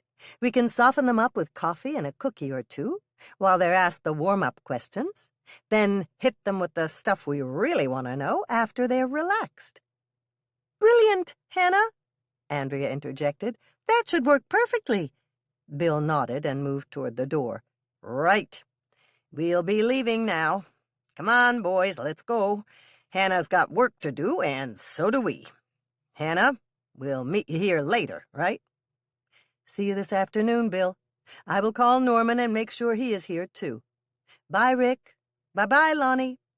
Hannah waved at the boys as they walked out the kitchen door, and then she turned to her sister. "Could you hang around for a few minutes, Andrea? I might need a little of your help with a new cookie recipe before I go to the snack shack." "New recipe? Sure. What are you calling the new cookies?" "Curveball cookies. They're a variation on the usual sugar cookies we serve here, but the cookies look like a baseball. Well, really, they look like a baseball which has been run over and flattened by a road roller. But what I need you to do is frost the sugar cookies to make them white on top, like a baseball. Then, when they're dry, you can help pipe on the red cookie icing for the baseball's seams." Andrea beamed at Hannah, rolled up her sleeves, and strode determinedly over to the sink. Andrea began to wash her hands. Then she turned back to her sister and stated with certainty, "I was born to decorate things. After the pink lemonade cakes I decorated, and after these curveball cookies, I'll change my job description to Lake Eden's Queen of Frosting." Curveball cookies. Preheat oven to 375 degrees Fahrenheit, rack in the middle position. Hannah's first note. This first part of this recipe, the sugar cookies themselves, is a really good pitcher's mound for the curveball cookie recipe. But what makes these cookies stand out is the shape of the cookie, the white baseball frosting on top of them, and the red icing seams, which really make these curveball cookies pop. Ingredients: 1 cup softened butter, 2 sticks, 16 tablespoons, 1/2 pound. I used Land O'Lakes salted butter. 1 cup vegetable oil. I used Wesson. 1 cup confectioner's powdered sugar. 1 cup white granulated sugar. 2 large room-temperature eggs, beaten in a glass or small bowl. 1 teaspoon vanilla extract. 4½ cups all-purpose flour. I used Gold Medal AP flour. 2 teaspoons baking powder. 1 teaspoon baking soda. 1 teaspoon ground cinnamon, optional. Directions: take out 2 cookie sheets and spray them with Pam or another non-stick cooking spray, or you may cover your cookie sheets with sheets of parchment paper instead of spraying with non-stick spray. In your stand mixer, or a large mixing bowl, add in the salted softened butter, vegetable oil, powdered sugar, and granulated sugar, and mix until combined. Add in the 2 beaten eggs, vanilla extract, and the cinnamon, if you decide to put in the cinnamon, which is optional, and combine together with the sugar mixture you just made. Place the 4½ cups of all-purpose flour in a medium-sized bowl.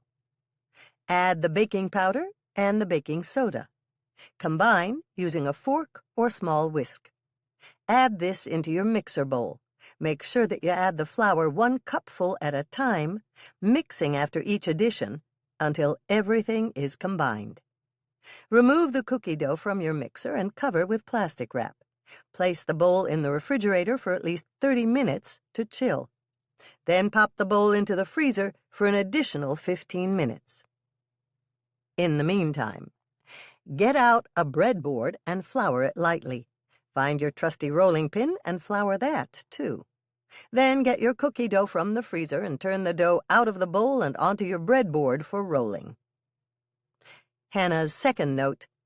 You may also use a clean, dry kitchen counter as a surface to roll out your cookie dough, but make sure to flour the counter and your rolling pin lightly first. Roll your dough out to a uniform thickness of about 1 inch thick. Then take a regular-sized water glass from your cabinet and dip the rim of the glass in either white granulated sugar or in flour. Be sure to dip it enough to coat the rim of the glass, because this will become your cookie cutter. Taking the rim of the glass, cut out cookie dough circles, and using a spatula, place them on your baking or cookie sheet. Hannah's third note. Make sure that you leave at least 2 inches between cookies on the sheet, and don't place any more than 12 cookies to a sheet. Put the curveball cookies in the oven, which has been preheated to 375 degrees Fahrenheit already, and bake them for between 8 to 10 minutes. Remove the curveball cookies from the oven and place them on a cold stovetop burner or wire rack for 2 minutes. Then take them from the cookie sheet, parchment paper and all, and place them on another wire rack to finish cooling completely, at least 20 minutes. Let them set for at least 4 hours, or overnight if you'd like, before doing the next step, which is making the cookies look more like baseballs by using a powdered sugar frosting. Recipe follows.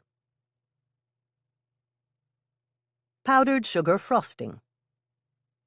Ingredients: 2 cups powdered confectioner's sugar, 3 tablespoons of heavy whipping cream, 1 teaspoon vanilla extract. Directions: place the powdered sugar, the heavy whipping cream, and the vanilla extract into a medium-sized bowl. Stir with a wooden spoon or a wire whisk until they are well combined. This is your frosting. Cover the cookies with the frosting you've just made using a pastry brush, or by carefully dipping them, with the top of the cookie down, into the frosting and swirling to coat. Put your newly frosted curveball cookies aside for an hour or 2 on some parchment paper or a wire rack, frosting side up, to set. Then you can do the final step in decorating your curveball cookies. The final step. When the powdered sugar frosting has hardened completely, your curveball cookies should look quite a bit like a baseball. But wait, where are the red seams on the baseball? You can't throw a curveball without having any seams on the ball. It's true. I used a shortcut here. I went out and found a product that is perfect to make the seams on the curveball cookies. It's called Betty Crocker Red Decorating Cookie Icing, and it comes in a 7-ounce pouch. Now, I am certain that if you wanted to make this yourself, or a substitute at least, you could make another batch of powdered sugar frosting, and instead of adding vanilla extract, you could probably add in the same amount of grenadine, a non-alcoholic pomegranate syrup, as you do the extract, and it would make a slightly red frosting for the seams. However, if you use the Betty Crocker Red Decorating Cookie Icing, all you do is unscrew the top of the tube and follow the directions to get the icing out. Making the seams. 1/3 of the way into the left-hand side of the cookies, you will make a mark using the red icing that looks like half of a circle. It will look like a closing parenthesis symbol. On the opposite side of the same cookie, the right side, again 1/3 of the way in from the side of the cookie, make the other half using the red icing. This one will look just like the last symbol, but reversed. It will look a bit like a reversed closing parenthesis or a capital C. Got it? Good. Finish the rest of the cookies using the same method. Let them set for an hour before you do the very last step.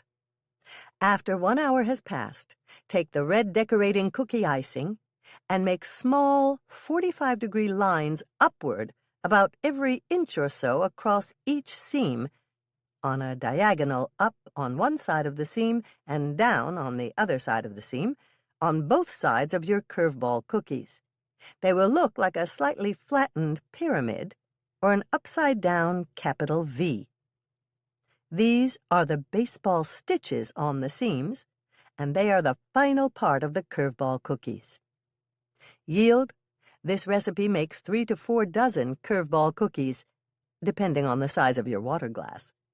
Serve these with tall glasses of icy cold milk, big cups of hot chocolate, or steaming hot coffee. Very excellent strawberry pie. Preheat oven to 400 degrees Fahrenheit, rack in the middle position. Ingredients: 1 frozen pie crust. I used a Pillsbury deep dish frozen pie crust. Filling: 5 cups of strawberries, hulled and cut in half lengthwise, 3/4 of a cup of white granulated sugar, 1 tablespoon fresh lemon or lime juice, 1½ teaspoons grated orange zest, 1/4 cup minute tapioca. I used a single 1/4 cup taken out of an 8-ounce box of Kraft minute tapioca. For the topping, 1/2 cup white granulated sugar, 1/2 cup ground pecans, 3/4 of a cup all-purpose flour, 1/2 cup sweetened flaked coconut. I used Baker's Angel Flake coconut sweetened. 3/4 of a stick of salted butter, 6 tablespoons, 1/3 cup, 3 ounces, cut up into 1/4-inch pieces. Hannah's first note: I have tried a few different kinds of frozen pie crust for this pie. I guess I really wanted to like the Marie Callender's deep dish pastry pie shells, probably because I really like their pot pies, except their frozen deep dish pastry pie shell came out a bit too doughy for my taste. I'd also heard raves about the Wholly Wholesome pie shell, but I found it super bland, and it cracked a little too easily. I used the Pillsbury, and it turned out great. Directions: set aside a large metal or stoneware bowl along with a big mixing-type spoon. Hull all the strawberries, split them in half lengthwise, and place them in the large bowl. Add the 3/4 of a cup of sugar to the strawberries in the bowl, and use the mixing spoon to stir together until totally combined. Let sit for 5 minutes on your counter, then give it another stir. Add in the grated orange zest, the lemon or lime juice, and minute tapioca to the bowl with the strawberries and sugar. Combine all the ingredients well using the mixing spoon.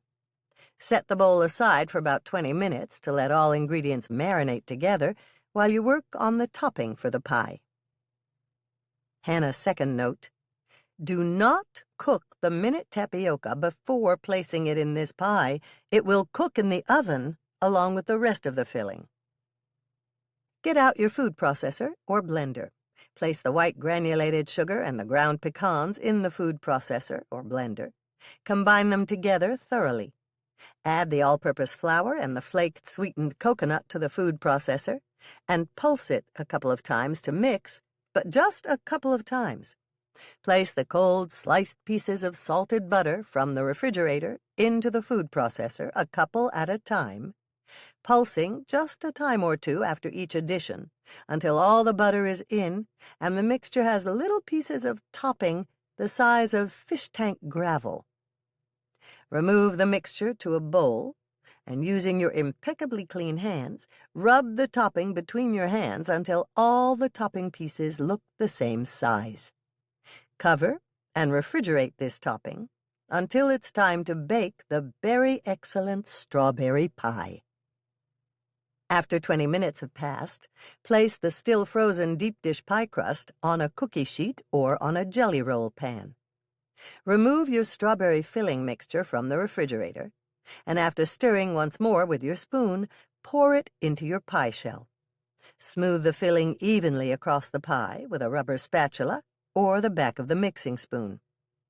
Place the pie in the oven and bake for 30 minutes without the topping for now. After 30 minutes have passed, remove the pie from the oven and place on a cold stovetop burner. Do not turn off the oven. Take your topping out of the refrigerator and very carefully spread it over the top of the pie as evenly as you can.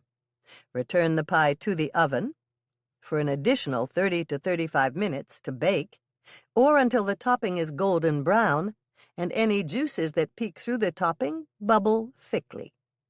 Remove the very excellent strawberry pie and transfer to a cold stovetop burner and let it sit for at least 25 minutes or more to cool before serving. Hannah's third note.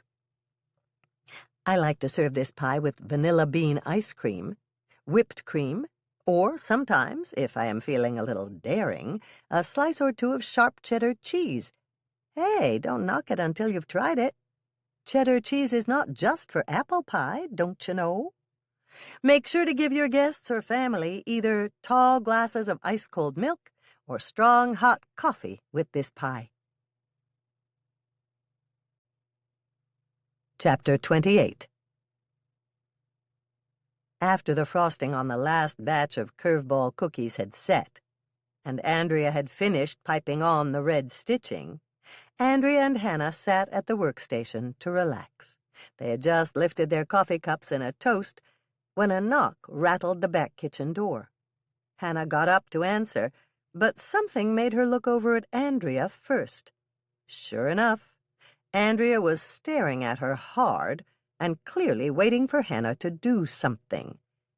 Aha, Hannah thought. I know what she's waiting for me to do now.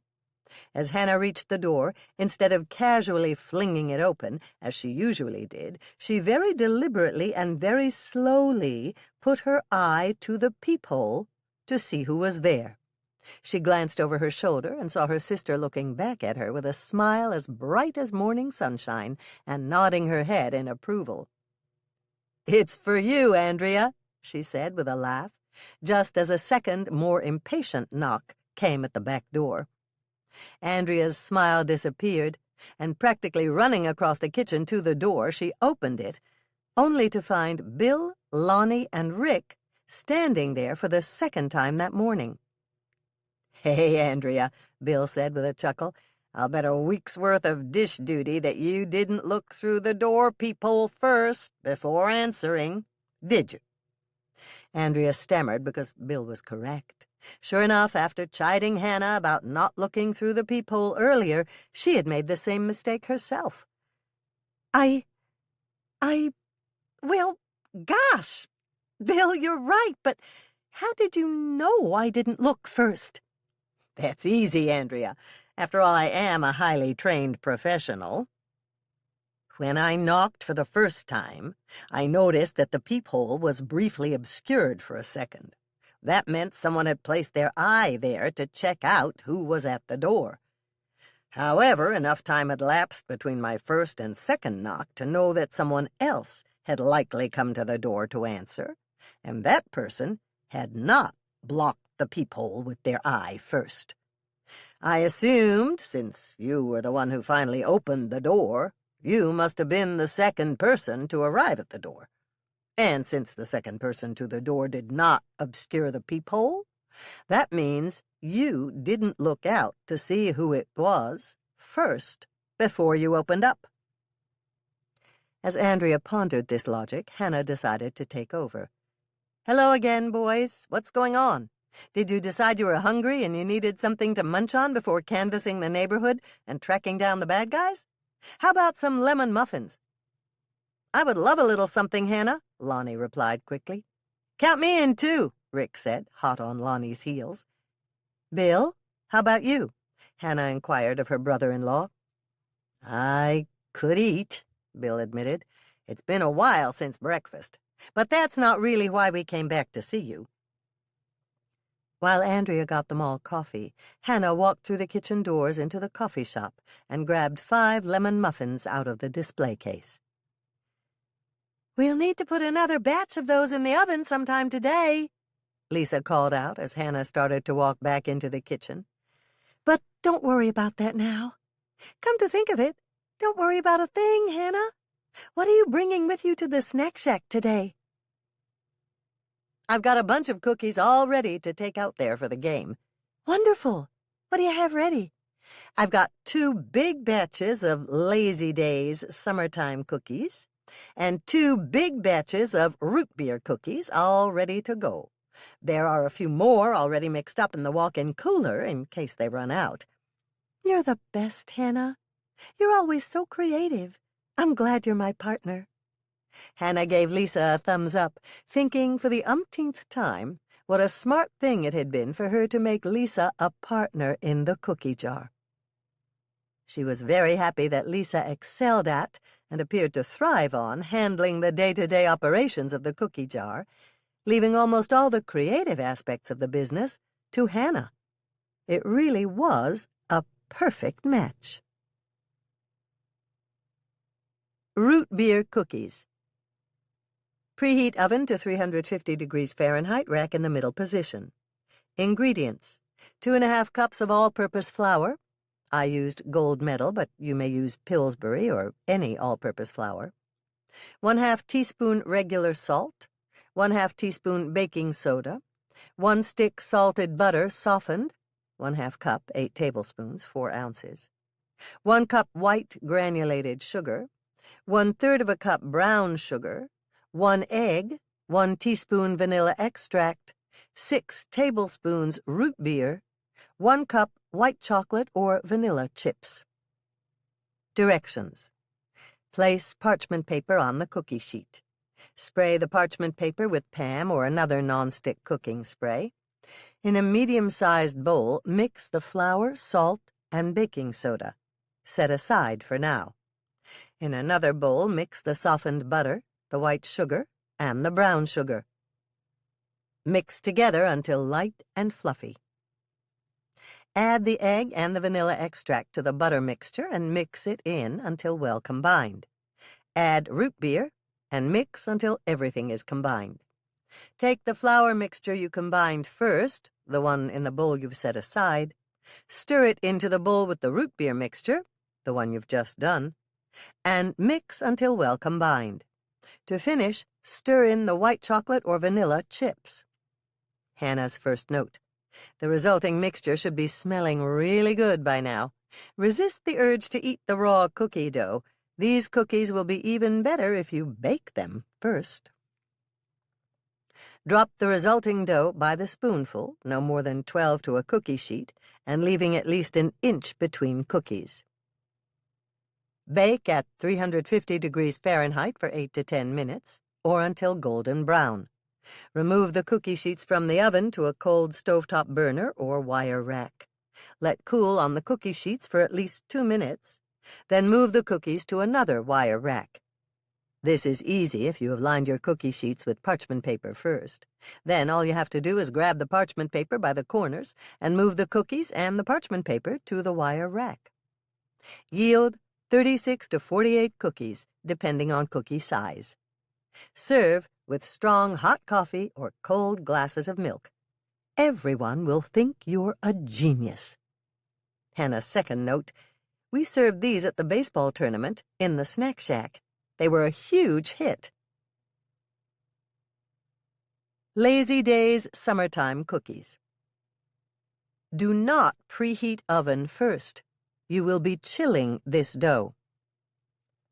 Ingredients: 1 cup salted butter, softened to room temperature, 2 sticks, 16 tablespoons, 8 ounces, 1/2 pound. 3/4 of a cup white granulated sugar, 3/4 of a cup brown sugar, 2 eggs, 1 teaspoon vanilla extract, 1/4 cup of good orange juice. I used Tropicana, no pulp orange juice.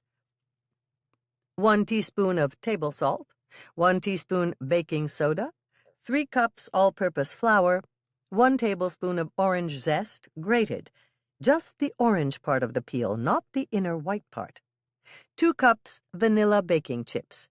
I used Nestle. Hannah's note: this recipe is much easier if you use an electric mixer. Directions: in a large bowl, mix your salted butter, white sugar, and brown sugar.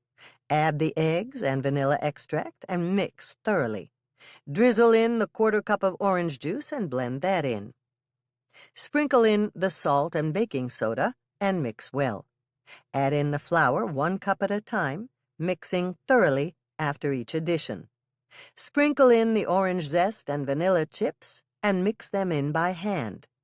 Cover the bowl with plastic wrap and place in the refrigerator to chill for at least an hour. After an hour, remove your bowl from the refrigerator. Turn your oven to 375 degrees Fahrenheit. Prepare your cookie sheets, using parchment paper to line them and spraying them with Pam or another nonstick cooking spray. After the oven reaches 375 degrees Fahrenheit, drop your cookie dough by tablespoons full, or use a 1 tablespoon disher, on your cookie sheets, leaving at least 1 inch between each cookie. Place no more than 12 cookies to a sheet. Flatten your Lazy Days summertime cookies with the bottom of a water glass dipped in granulated sugar, or the back of a metal offset spatula. Bake for about 9 to 11 minutes, or until the cookies are golden brown on top. Remove the cookie sheets from the oven to a cold stovetop burner or wire rack. Let cool on the cookie sheets for 2 minutes, then remove the cookies to another wire rack. This is easier if you have lined your cookie sheets with parchment paper first. Then all you have to do is grab the parchment paper by the corners and move the cookies and the parchment paper to the wire rack for cooling. Yield 3 to 4 dozen delicious cookies which everyone will enjoy. Serve with strong hot coffee or cold glasses of milk. Everyone will think you're a genius. Cinnamon Toast Popcorn Balls. Ingredients: 6 tablespoons of salted butter softened, 3/4 of a stick, 3 ounces. 16 ounces of mini marshmallows. I used Jet Puffed brand mini marshmallows. I used the entire 1-pound bag. 12 cups of popcorn, popped. This popcorn is measured after it's been popped, not prior to popping. For the cinnamon toast spice: 1 tablespoon cinnamon, 1/4 cup of white granulated sugar. Directions. Hannah's first note: when you are done popping all the popcorn for this recipe, make sure you only use the kernels which have popped. Throw away any popcorn which hasn't popped the first time, because if it didn't pop then, it's not ever going to pop. Hannah's second note: this recipe can be made in 2 batches if you don't have a bowl that's big enough to fit all 12 cups of popped popcorn. Hannah's third note: cut out several 10-inch by 10-inch squares of wax paper and spray them with nonstick cooking spray. Next, wrap one of the squares around each cinnamon toast popcorn ball and pop them, one to a bag, into small individual plastic or paper bags or baggies. They won't stick to the wax paper this way, and they will be easier to transport to the ball game. Mix the cinnamon and white sugar together in a small bowl with a fork until completely combined. Set aside until seasoning portion of the recipe. Melt butter in a large pot on low heat. Add the mini marshmallows and stir the mixture continuously until almost all the mini marshmallows have melted completely. When you pour in the hot popped popcorn, it should melt any remaining stragglers. Remove the mixture to a cold stovetop burner. Add the 12 cups of hot, popped popcorn into the pot with the butter and marshmallow mixture. Sprinkle in your cinnamon toast spice mixture quickly, then stir the hot mixture all the way through the popcorn. Let sit until it's quite cool to the touch. Using a stick of cold butter, coat your palms with butter. Then, using those buttered hands, form popcorn balls about the size of a small baseball. Place each of your cinnamon toast popcorn baseballs on one of your 10-inch by 10-inch nonstick sprayed wax paper squares to prevent baseballs from sticking together. Twist the wax paper around each popcorn ball to close it shut. Then, pop the popcorn baseballs in bags or baggies for easy transport, and you're good to go. Yield, this recipe makes 12 to 14 popcorn baseballs, depending on how big you form the popcorn balls. Cotton candy popcorn. This is from one of Doc's nurses, Tammy. Ingredients: 2½ quarts of popped popcorn, 1/2 cup white granulated sugar, 1/2 cup pink cotton candy sugar, 1/2 cup butter, 1/4 cup light Caro syrup, 1/2 teaspoon salt, 1/2 teaspoon baking soda. Directions: cook butter, Caro syrup, white sugar, pink cotton candy sugar, and salt in a large saucepan on high. Heat the mixture, stirring occasionally until bubbles form on the edges. Turn heat down to medium and cook for another 5 minutes. Remove saucepan from heat. Quickly stir in the baking soda, stirring the entire time. The mixture will foam up, so hopefully you made sure to use a large saucepan. Spray a large disposable roasting pan with Pam or another nonstick cooking spray. Place your popped popcorn into the roasting pan. Quickly pour the hot sugar mixture over the popcorn and stir to coat until evenly distributed. Place in the oven and bake at 200 degrees Fahrenheit for 1 hour, stirring the popcorn every 15 minutes or so. Yield 2½ quarts of yummy, sweet popcorn that's sure to tickle everyone's sweet tooth. Hannah's note: I gave some of this cotton candy popcorn to Norman, who said, "Please eat lots of this popcorn. My dental clinic needs the business." Egg and bacon pasta salad. This is a recipe from Michelle's college friend, Shelley B.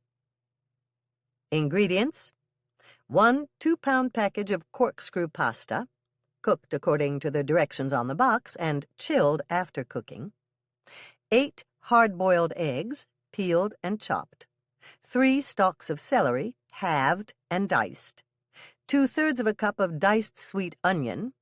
1 1/3 cups of cooked crumbled bacon. Only use 1 cup now and save 1/3 of a cup to sprinkle on the top of the salad. 1 small can of sliced black olives, drained. 12 ounces of frozen petite green peas. I used about 3/4 of a 16-ounce bag of Bird's Eye early harvest petite peas, thawed and drained. 1 cup of sweet pickle relish. I used Del Monte sweet pickle relish in a jar. 1 1/2 cups of mayonnaise. 1/3 cup of white granulated sugar. 2 tablespoons of red wine vinegar. 3 tablespoons of heavy cream. 1 tablespoon country-style Dijon mustard. 2 teaspoons of salt. 1 teaspoon cracked black pepper. Directions: in the largest bowl you have, mix the first 8 ingredients all together. In a smaller bowl, toss the last 7 ingredients together to make the dressing for your salad. Combine the bowls together into one and mix until they are well incorporated. Cover and refrigerate until you are ready to serve. Just before serving, sprinkle the 1/3 cup of crumbled bacon you reserved over the top of the pasta salad. Yield 1 potluck-sized bowl of yummy pasta salad, which will serve your whole family. Chapter 29. Hannah, I don't think I've ever had your lemon muffins before, Lonnie said. That's probably because I've never made them for you before, Hannah replied, placing them on a platter in the center of her workstation in front of the boys. She grabbed a bowl of softened butter, some small plates, and a couple of butter knives. I'm really looking forward to trying out the muffins, Andrea said. So am I, Hannah admitted, delivering the butter, plates, and knives to the top of the workstation and setting them down next to the muffins. There was a quiet time in the kitchen as everyone grabbed a lemon muffin, divided up the plates and knives, and, buttering their muffins, took a large bite of them.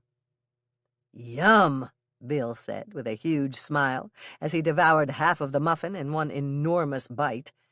I really like these. Gosh, Bill, Hannah said, smiling back at him with a laugh in her voice. You'd never know it from the dainty little bite you just took. Everyone laughed at Hannah's comment. Then Lonnie chimed in. I like them, too. They've got a nice little twang to them. Right, Rick agreed with his brother. They really do. How did you do that, Hannah? Lemon zest. I might have gone with orange zest instead, but I ran out of oranges yesterday. Well, when you do try out the orange zest muffins, I volunteer to taste test them for you, Rick said quickly. You'd be surprised how often folks volunteer to be taste testers when we test out new recipes, Hannah mused out loud. No, I don't think I would be surprised at all, Hannah, Lonnie said. Everything you've ever made for us has been delicious. Could you use oranges and zest in these muffins as well? Bill asked. Oranges are my favorite. Yours and Bethy's both, Andrea spoke up with a little laugh. They are her favorite as well. I swear Bethy is so crazy for them, she would even use orange-flavored toothpaste if I could find it for her. Hannah laughed, thinking about her niece brushing her teeth with orange toothpaste, and then took a moment to think about Bill's question. I think I could do it. I'd have to adjust the recipe accordingly, but yes, I know I could make them. Once again a knock came at the back door, and Andrea got up first this time to answer it. Giving a pointed look at her sister and her husband first, Andrea, slowly and with greatly exaggerated care, bent down and looked through the peephole. Hannah and Bill glanced at each other while rolling their eyes, and with hard-fought efforts somehow managed to restrain their mirth at Andrea's antics. Once Andrea had finally decided it was safe enough, she opened the door wide, and Norman strolled in. Hi, guys. What's happening? He inquired. Nothing, really, Hannah quickly replied for the group. Come in and have a muffin, Norman. I was going to call you later, but I'm glad you're here now. Hannah came over to join Norman, bringing him a muffin, silently thanking him for not taking her favorite stool. Bill cleared his throat and spoke directly to Hannah. We heard that you were going around town yesterday asking questions. Did you learn anything that we should know? I learned a couple of things, she said. I was checking to see how the summer solstice sale was coming along. Claire had 2 customers who were very impressed with her miracle fiber sweater. Did Claire's customers say anything interesting? Rick asked her, taking out his notebook. Yes, Hannah admitted with a sigh, knowing that she would share the clues she'd gathered. One lady said that her husband was very upset about the fact that Nono had picked up his daughter, and she was riding on the back ledge of his convertible. She wasn't the only one riding up there, Norman pointed out. I know, Hannah said quickly. You're right. There were other girls sitting up there, Lonnie agreed. Bill jumped into the conversation. We really should find out how the parents of those girls feel. Do you really think that's a motive for murder, though? Rick asked. It could be, Bill responded. In any event, it's something we should check out. He turned back to Hannah. Anything else we should know? There were a couple of people at the banquet upset over the way Nono was acting around Mother. Who? Lonnie asked. Irma York, for one.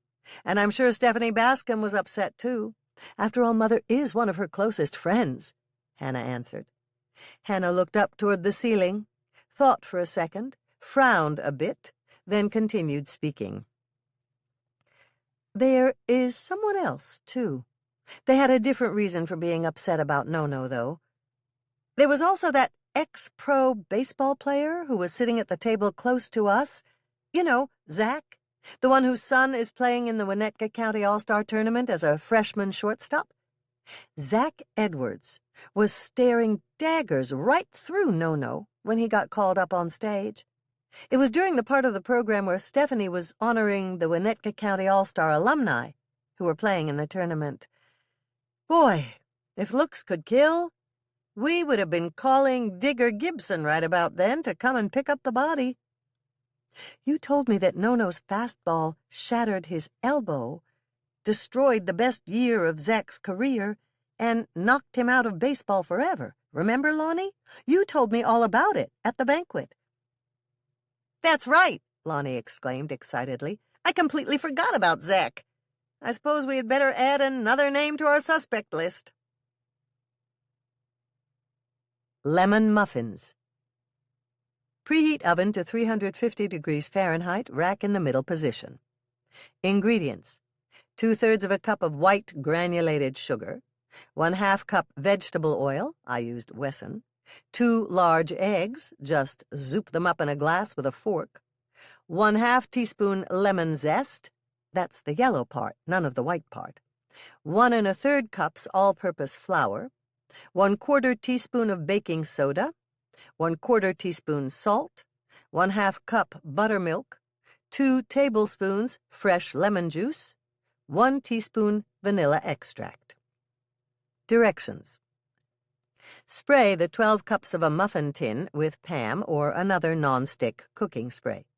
Next, line the muffin tin with cupcake papers. Hannah's first note: this will make it very easy to remove the muffins after baking.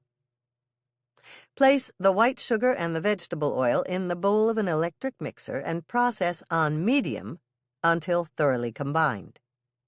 Add in the eggs, vanilla extract, and lemon zest, and mix well. Add in half of the flour and all of the baking soda, and process until they're combined. Add the rest of the flour and mix thoroughly. Add the buttermilk and mix.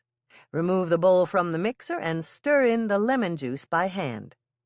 Take the batter and fill each muffin cup 2/3 of the way full. The muffins will rise while baking. Bake at 350 degrees Fahrenheit for 25 to 30 minutes or until the tops of the muffins are golden brown. When the lemon muffins are done, remove them from the oven and place them on a cold stovetop burner to cool and await the lemon glaze. Lemon muffin glaze. Hannah's note: if your powdered sugar has hard lumps or appears to be chunky rather than smooth, replace it before you make this glaze. Ingredients: 2/3 of a cup powdered confectioner's sugar, 2 tablespoons of fresh lemon juice. Directions: place the powdered sugar into a small bowl. Stir in the lemon juice and whisk well until it forms a glaze. When muffins are cooled, remove from the muffin tin and transfer to a pretty platter. Drizzle the glaze over the top of each muffin. Yield 1 dozen scrumptious lemony muffins. Serve with strong hot coffee or ice-cold glasses of milk. Orange marmalade muffins. Preheat oven to 375 degrees Fahrenheit, rack in the middle position. Ingredients: 1 cup buttermilk, 3/4 of a cup white granulated sugar, 1/2 cup of good marmalade. I used Smucker's sweet orange marmalade. 2 large eggs, 3/4 of a stick of salted butter, melted, then left to room temperature, 6 tablespoons, 3 ounces. 3 tablespoons triple sec, or 2 tablespoons frozen concentrated orange juice. 1 teaspoon orange zest, just the orange part, not the white. 2½ cups all-purpose flour. I used gold medal. 2 teaspoons baking soda. 1/2 teaspoon salt. Directions. Spray 2 12-cup muffin tins with Pam or another nonstick cooking spray. Line the muffin cups with cupcake papers. In the bowl of the electric mixer, place the buttermilk, sugar, and orange marmalade. Turn the electric mixer on low and mix until smooth. Turn mixer off. Add the eggs, butter, triple sec, and orange zest. Mix together on low until well combined. Turn off mixer. Add the flour, 1/2 cup at a time, into the bowl of the electric mixer, mixing after each addition on low until all of the flour is in. Add the baking soda. Combine. Add the salt and combine. Fill the muffin cups 3/4 full. Bake at 375 degrees Fahrenheit for 18 to 25 minutes or until the tops are golden brown. Remove from oven using oven mitts and place them on a cold stovetop burner or wire rack. Cool for at least 10 minutes before serving. Yield 18 to 24 incredible orange muffins. Serve with strong hot coffee or ice-cold orange juice for a lovely start to your morning. Orange honey butter. Ingredients: 1 stick salted butter, softened to room temperature, 1/4 pound, 4 ounces, 8 tablespoons. 3 tablespoons of orange blossom honey. I used Sous Bee orange blossom honey. Directions: mix the butter with the honey. Stir thoroughly. Yield a little over 1 stick of sweet, sticky, orangey goodness. Serve with orange marmalade muffins, or on English muffins, or on toast, or, for something a bit strange but fun, over popcorn for a late-night treat. Hannah's note: this is Bethy's favorite, and Bill's, too.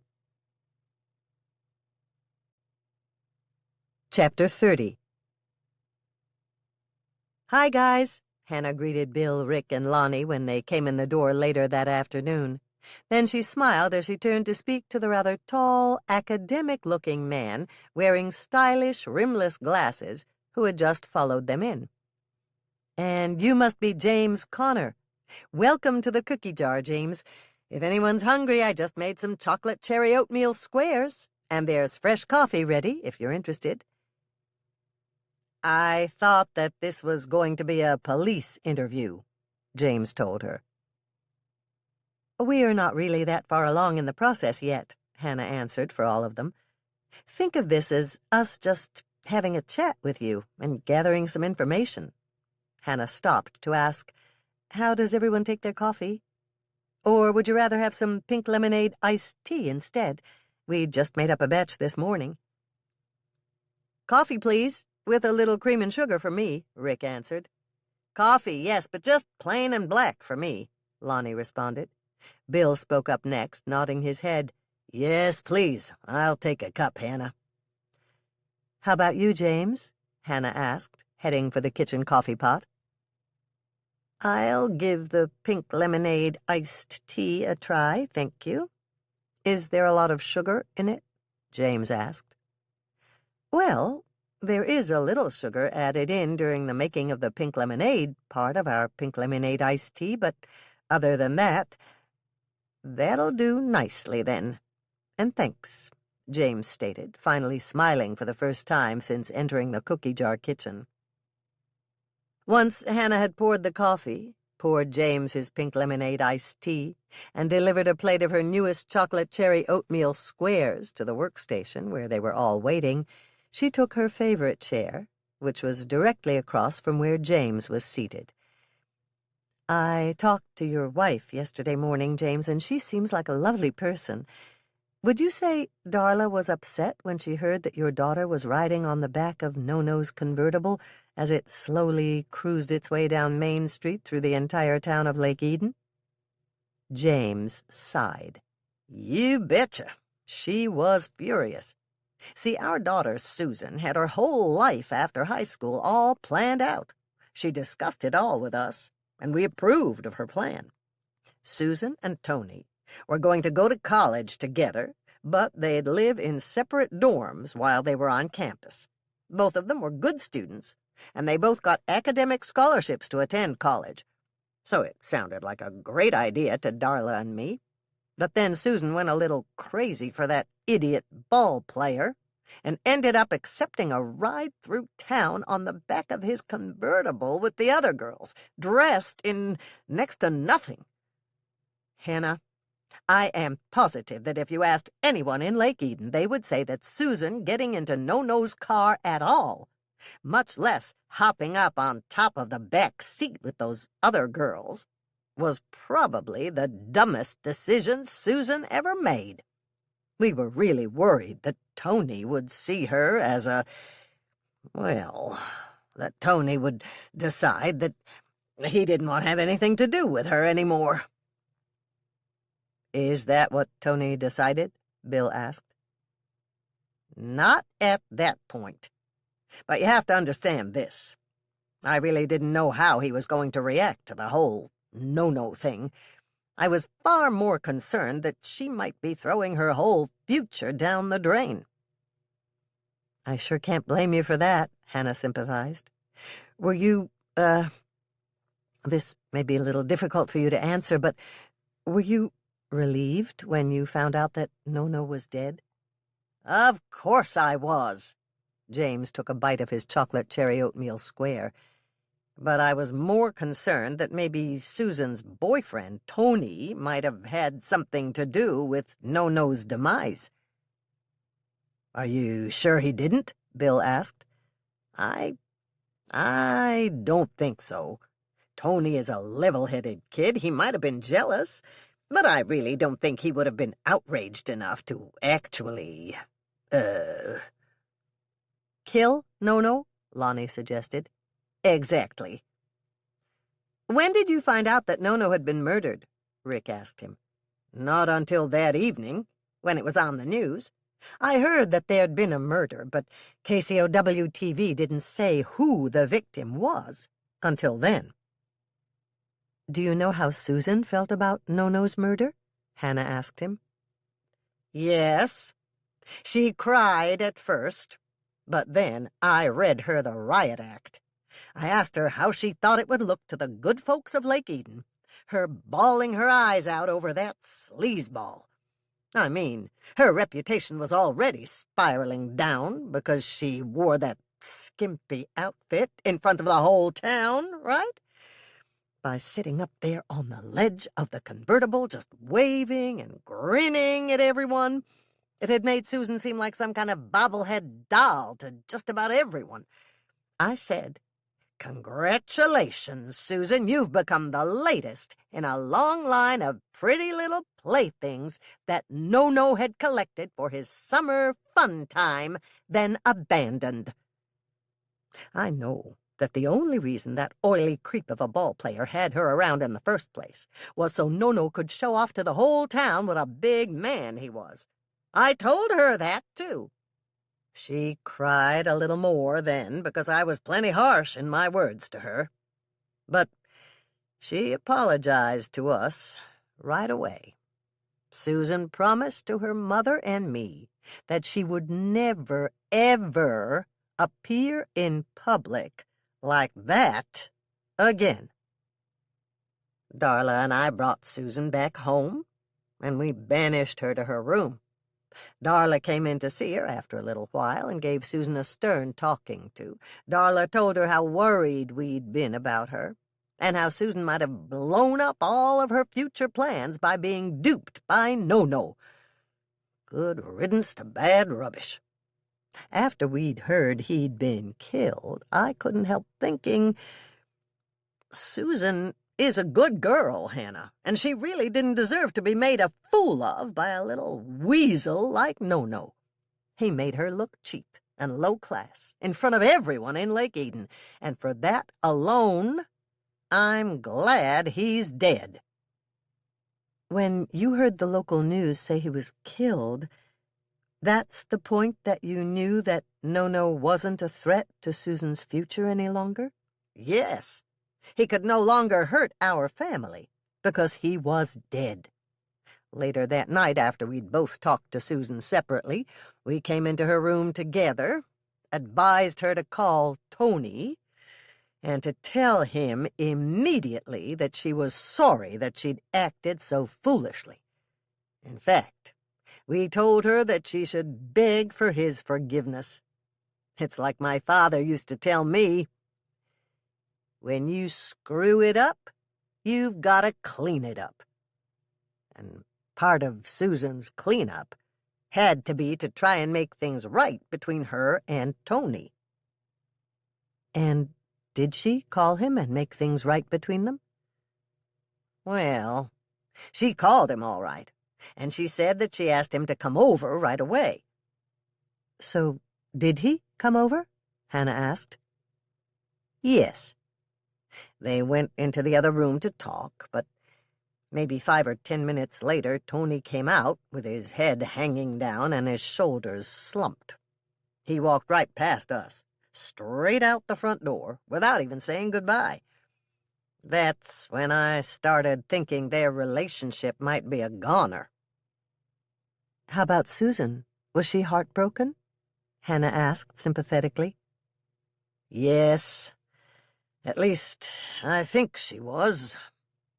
All I know is that after Tony left, she just locked the door to her room, and we didn't see her at all until the next morning. I might have heard crying coming from behind the door, but I just don't know for certain. Is she all right now? Lonnie asked. She's a little better, but I think she knows that she made a mess of things, and that the way Tony feels now is her fault. She's still going away to college at U of M Duluth, and so is Tony, but I don't know if they'll be together there. Hannah cleared her throat. It was time for some hard questions. I can only imagine how upset you must have been about this whole thing. Your wife said she'd never seen you so angry before. Darla's right. It was just the thought that my usually smart daughter had jeopardized her whole future for some moron in a flashy convertible that got me so angry. The thought of her horrible mistake in judgment made me question everything I thought I knew about her. I know Susan's bright, Hannah. She wouldn't have gotten an academic scholarship unless she was a smart girl. Maybe I shouldn't say this, but when I saw her on the back of that convertible, all I wanted to do was yank that no-account baseball player out of the car and throttle him with my bare hands. I can't say that I blame you, Bill said, seeming sympathetic. But you didn't, did you? Of course not. I would never do something like that. Hannah glanced over at Rick, who had folded his notebook and placed it back in the inside pocket of his green deputy jacket, and then at Lonnie, who was looking to her for the next step in the interview. Well, okay then, James. Is there anything else you can think of? Any fact which you might have inadvertently left out of your story? Something which might give us a clue to help us track down No-No's killer? I don't think so. But just let me state this. I want it known, for the record, that I certainly didn't kill No-No. Neither my wife nor our daughter killed that idiot of a ball player. No, not idiot. That's far too nice a word for that S.O.B. who made my sweet little girl look like a common floozy in front of the whole town. I may not have killed him, but make no mistake, if anyone deserved to meet his maker, it was No-No, James stated, while looking Hannah squarely in the eyes. Well, unless anyone has anything else to ask about— Hold on for a second, James, Hannah said, as James had begun to rise out of his chair. I know that I said this wasn't exactly a formal interview, but We may as well lay the groundwork now. However, since you made a statement for the record, let's have you put your answer to this question on the record, too. Please tell us exactly, where were you and your family when Nono was murdered? James thought about it and then smiled widely. Where were we? We were at the University of Minnesota, Duluth, all day. Darla, Susan, and I drove up to Duluth by car, along with another scholarship student who will be attending there. Her name is Mary Lou Farrell, and her mother, Diana Farrell, rode up there with us, too. It's easy enough to check our alibi. Just call up Diana and Mary Lou Farrell. They are in the phone book. They were with us in the car all the way up and all the way back. Once we arrived, they were with us the whole time, touring the campus from about noon on the day Nono was killed until we all returned together to our house just in time to see the evening news at 6 p.m. There's your alibi, Hannah. And with that, I believe we are all through here. Yes, in that case, good day to you. James threw his head back with a snort, then rose to his feet and stalked angrily out the back kitchen door. Well, what does everyone think? Is he telling the truth? Should we clear his name from our suspect list? I realize he comes across as a bit of a pompous windbag, but him as Nono's killer? I really doubt it. Hannah surveyed the room. And if we do decide he's cleared, who's next on our interview list? I say let's clear him and move on to the next suspect, Lonnie said, anxious to find the next clue and nab the killer. Hold on just 1 second there, brother, Rick answered in his slow, deliberate way.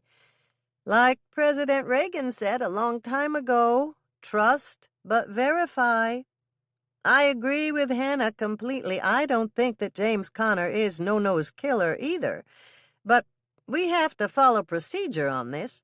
We will check the Connor family's alibi with Diana Farrell first, and make sure that they all drove up to U of M Duluth in the morning of the day Nono was killed, and that they were all together up there on campus until well into the late afternoon. Then we'll verify with the U of M Duluth admissions office that the Connors and Farrells all signed up to tour the campus that day. Only then can we think about totally clearing Mr. Connor. Right, Hannah said. Makes sense, Rick. Who's the next interview? Well, in about 10 minutes, Rick said after a quick glance at his wristwatch to look at the current time. Tony Sloan, Susan Connor's boyfriend, will be here. He said he'd meet us here at 4 p.m. It's almost 4 now. Chocolate cherry oatmeal squares. Preheat oven to 350 degrees Fahrenheit, rack in the middle position. Ingredients: 1 21-ounce can of cherry pie filling. I used Comstock Original Country Cherry. 1/4 cup fresh squeezed lemon juice. 2 tablespoons instant tapioca. I used Kraft Minute Tapioca. 1/2 cup softened butter. 1/2 cup brown sugar.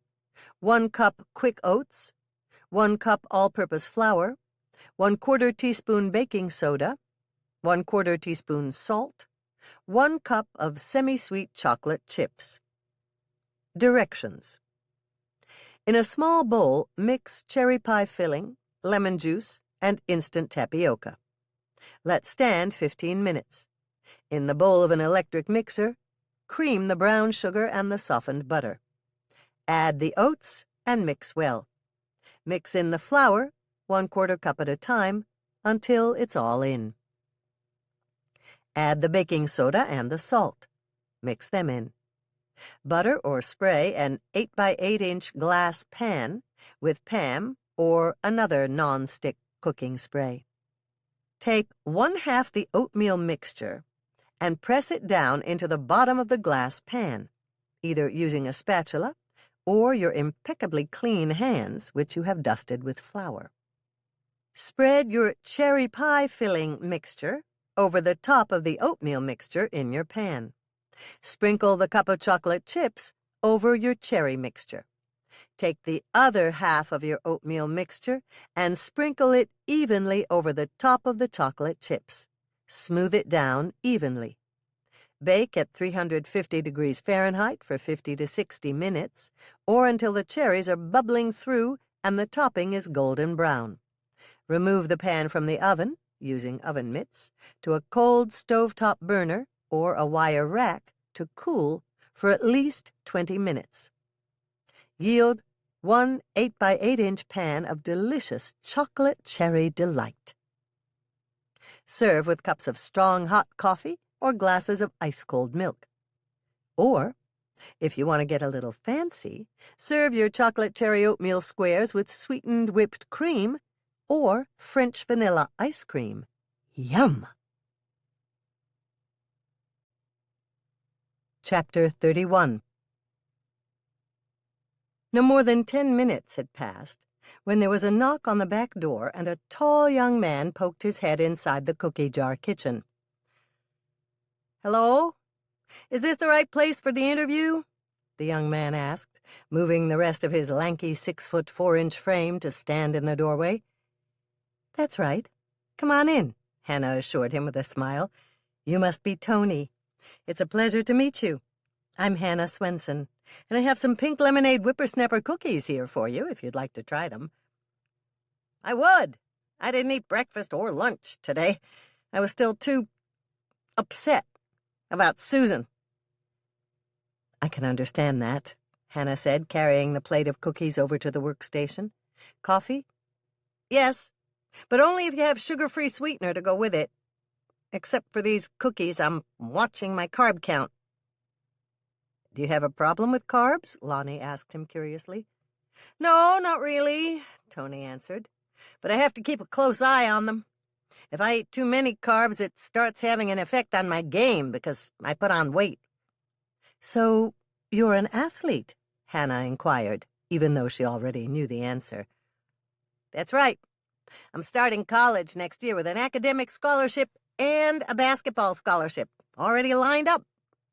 Tony looked down at the plate of pink lemonade whippersnappers, which Hannah had placed in front of him, and gave her a happy grin. "These look really good.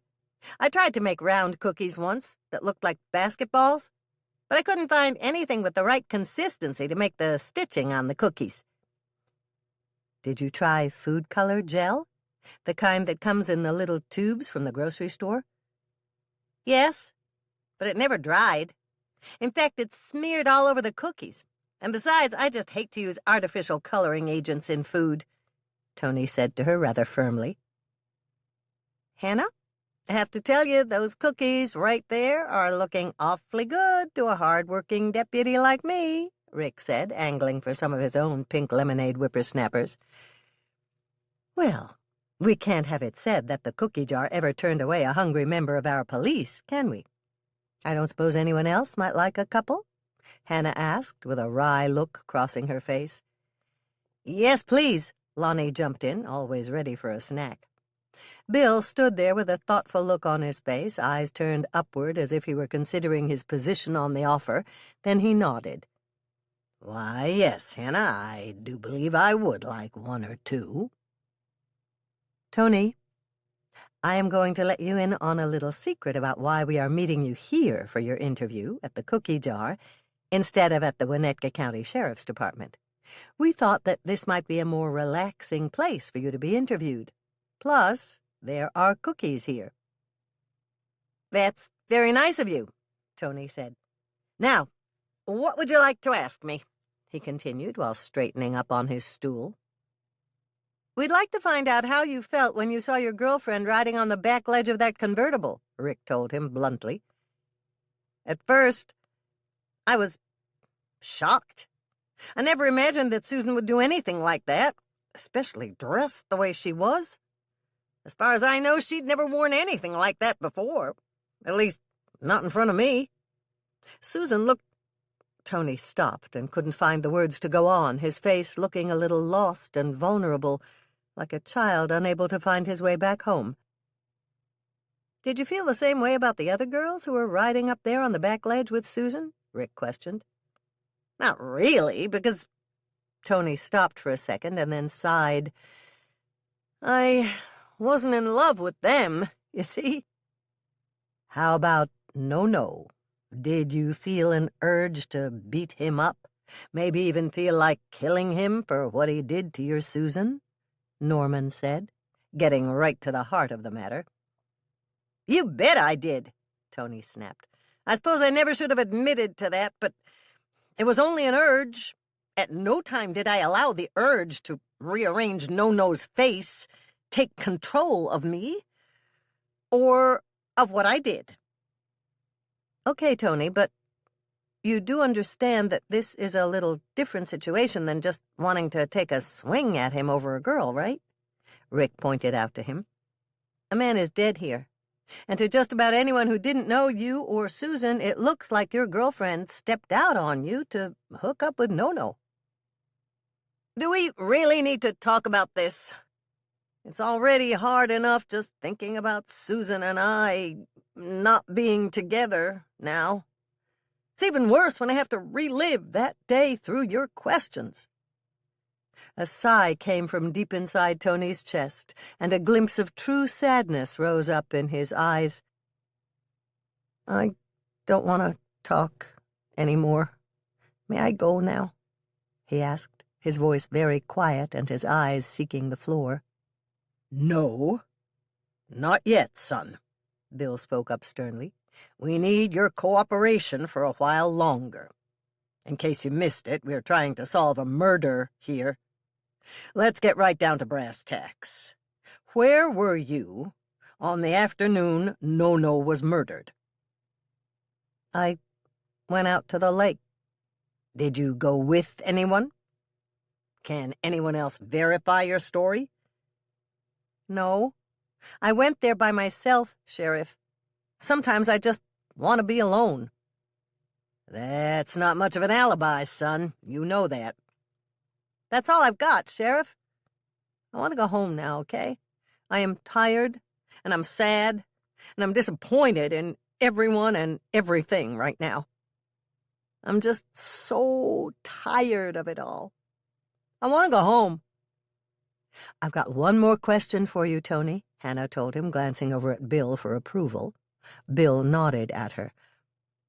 "What did you mean earlier, Tony, when you said that you and Susan aren't together now?" Hannah asked gently. Tony sat, head hanging, saying nothing, until Bill jumped in. "Answer her, Tony.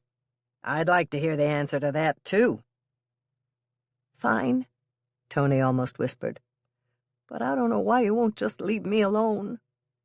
I went to the Connors' house that night, after she rode into town in No-No's car, to tell Susan that I thought it would be a good idea to cool it for a while, that we could reassess where our relationship was, after it didn't hurt me so much to see her and to hear her voice."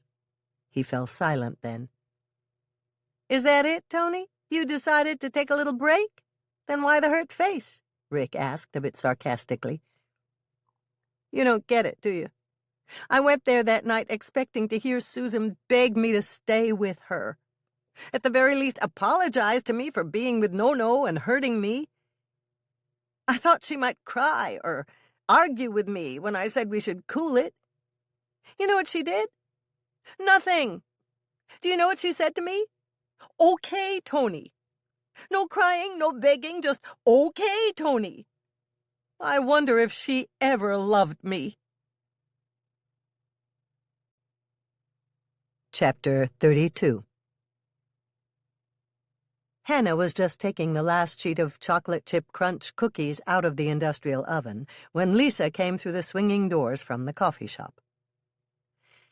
"Your mother is on the phone for you," she said. "Got it," Hannah responded, reaching for the phone. "Hello, Mother."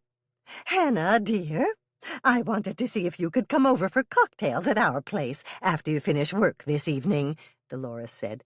Bring Norman, of course, and we'd love to see the grandkitties, too. Okay, Mother, we'll bring the cats. Oh, good. Doc loves to watch Moisha and Cuddles play in the garden.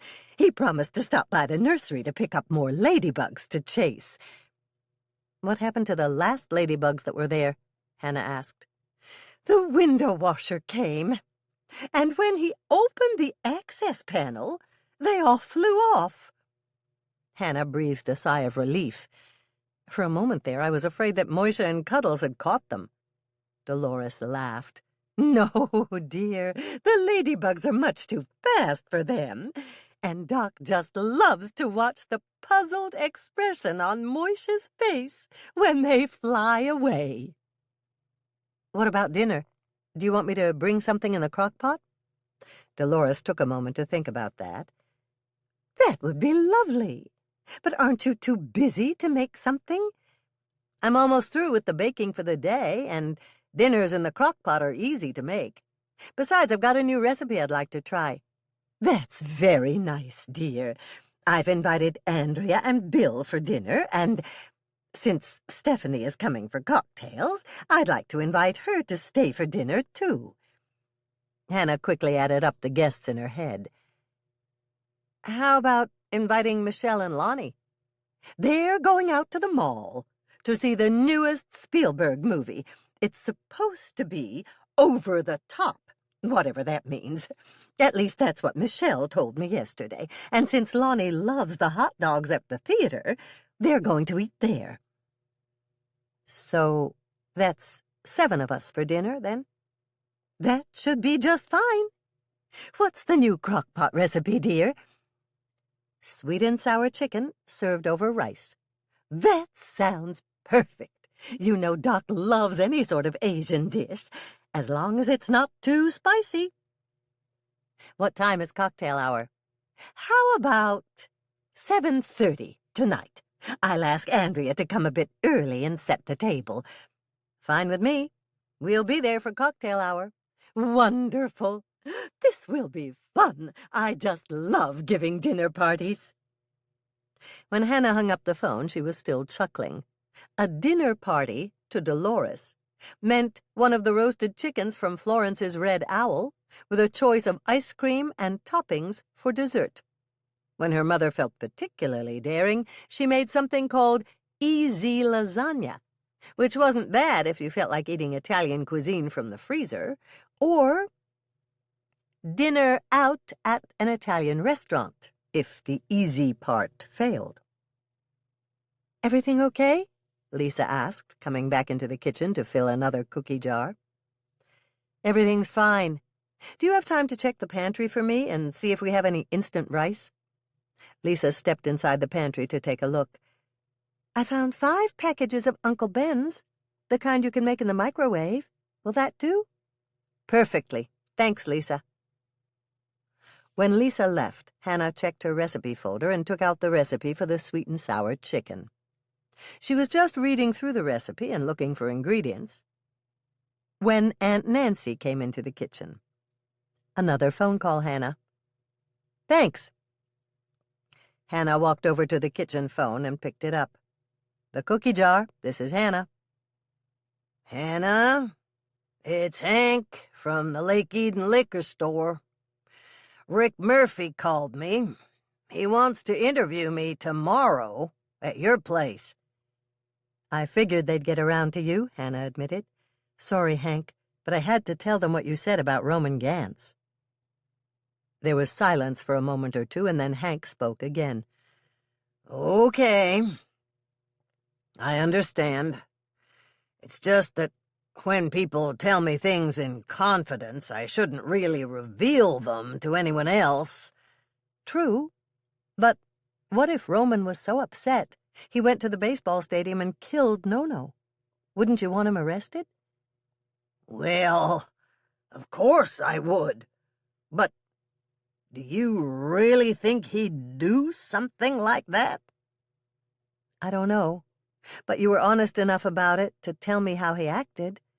I think you should tell the authorities everything you know, and let them decide if they want to question Roman." You're probably right. Hank admitted. "But you'll be there, too, won't you?" "Of course I will. Just come to the back kitchen door a little early tomorrow, and I'll get you settled down with a cup of coffee and a muffin. What time did they tell you to be here?" 9 o'clock. I look forward to that muffin, Hannah. Sweet and sour chicken, a crock-pot recipe. A 5-quart or larger crock-pot is needed for this recipe. Ingredients: 1/3 of a cup soy sauce, 1/3 of a cup honey. I used Sous Bee orange blossom honey. 1/3 of a cup ketchup. I used Heinz. 1 tablespoon balsamic vinegar. 1 teaspoon garlic powder. 1/2 teaspoon ground ginger. 1½ pounds boneless, skinless chicken breasts cut into 1-inch pieces. 1 14-ounce package frozen bell pepper strips cut into 1-inch pieces. I used bird's eye. 1 20-ounce can pineapple chunks in 100% juice. I used Dole pineapple chunks undrained. 1 package of chicken gravy, to be added in when you turn the crock-pot to high later. 5 packages of microwavable rice. I used Uncle Ben's ready rice butter and garlic. Prepare this just prior to serving. Directions: spray the inside of the crock-pot with Pam or another nonstick cooking spray. Place the 1-inch chunks of chicken, 1-inch chunks of bell pepper, all the canned pineapple chunks, including the liquid, the soy sauce, the honey, the ketchup, the balsamic vinegar, the garlic powder, and the ground ginger into your crock-pot. Give it all a stir, put on the lid, and plug in your crock-pot. Turn the crock-pot on low. Cook on low for 5 to 6 hours. Then sprinkle in your 1 package of chicken gravy. Give it all a stir. Put the lid back on the crock-pot and turn your crock-pot up to high 30 minutes prior to serving. Right before serving, make your white or mixed rice in the microwave, according to the package instructions. I used Uncle Ben's ready rice, butter, and garlic, 5 full packages, made in the microwave according to the directions on the back. Hannah's note: I serve this sweet and sour chicken over rice with a green salad and garlic bread when I take it to Mother's for dinner. Chapter 33. "Hello, Mother," Hannah called out, entering her mother and Doc's penthouse with Moisha and Cuddles both on kitty harnesses. "Would you like the cats in the garden?" "Yes, dear." Dolores came out from the garden, grabbing the leashes of both of her grand kitties from Hannah's hands. "Stephanie and I were just having our first glass of champagne. Where's Norman?" "Down at the car. He's loading up our big carrying box so he can bring everything up at once." "Once I get the grand kitties situated outside, can I come back to the kitchen to take a sneak peek at dinner?" Dolores wheedled. "Of course you can," Hannah answered immediately. "Good. I'll pour you a glass of champagne, dear. When Norman comes up, have him set it all on the kitchen counter," Dolores told her, directing the kitchen operations as only she could. "Andrea will be here in about 15 minutes to set the table for our dinner party." "Hello? Anyone home?" Norman asked jokingly as he walked in the door, staggering a bit under the weight of the enormous box in his arms. "Put it over here," Hannah told him. "I'll help you unload it." Once the box had been placed on the counter, Hannah reached in and pulled out both crock pots, plugged them into the outlet on the counter, and turned them both on low to heat. "And that's that," she said firmly. "Norman, come join me when you finish unloading the rest of the items you brought for cocktails."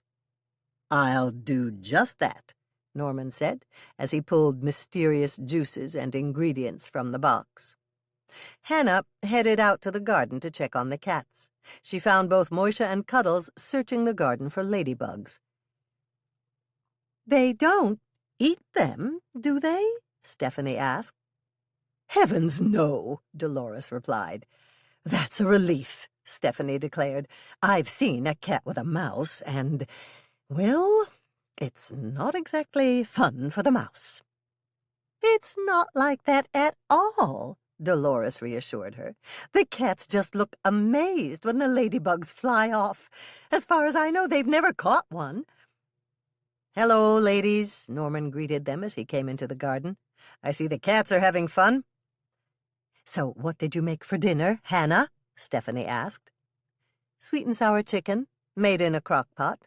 I hope you like Chinese food, Stephanie. I love it.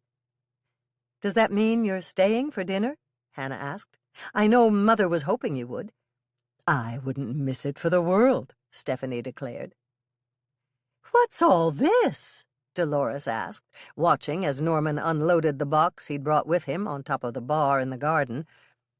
"I thought I'd make you ladies some special champagne cocktails." With domestic champagne? Stephanie asked as Norman opened a bottle. "Yes. It would be almost a crime to use Dolores's expensive champagne for cocktails. This is a perfectly good domestic champagne and just right for the cocktail I have in mind." I'm game, Stephanie declared. What's in these cocktails of yours? If these had white peaches in them, I could call them Bellinis. But they don't? Stephanie asked. No. These have different fruit juices. I call this first one a satin swirl champagne cocktail. That sounds lovely. What's in it, Norman? My secret. Try it and see if you recognize the ingredients. Stephanie took the small glass that Norman handed her and took a sip. Lovely, she declared. It's very refreshing. Is this... I know it's not pear, but is it apricot? Dolores walked over just in time to hear Stephanie's question. Is what apricot? She asked. The new champagne cocktail that Norman just made, Hannah answered her. Here, Norman said, handing Dolores a glass. It's your turn to be the guinea pig. Dolores laughed. I'm always willing to help a dentist embarking on a new career. Norman and Hannah cracked up, laughing, and Dolores looked gratified. She took a sip of her drink, smiled, and took a second sip. I like this. It's called a satin swirl champagne cocktail. Delicious. It's a little like a Bellini. That was one of Hemingway's favorite drinks, wasn't it? So they say. I decided to use a few different kinds of fruit juice, and so far, this has turned out to be one of the best. Hello, everyone, Doc greeted them. Are you ready for the main event? Are you talking about the ladybugs? Stephanie asked. I am, Doc answered. I know Moisha and Cuddles are ready, Dolores told him. They've been hunting for the ladybugs ever since they got here. Well, here they are, Doc said, walking over to the bushes next to the pool and opening a small container. He shook the contents out on the bushes, and everyone watched as the cats ran over to see what was there.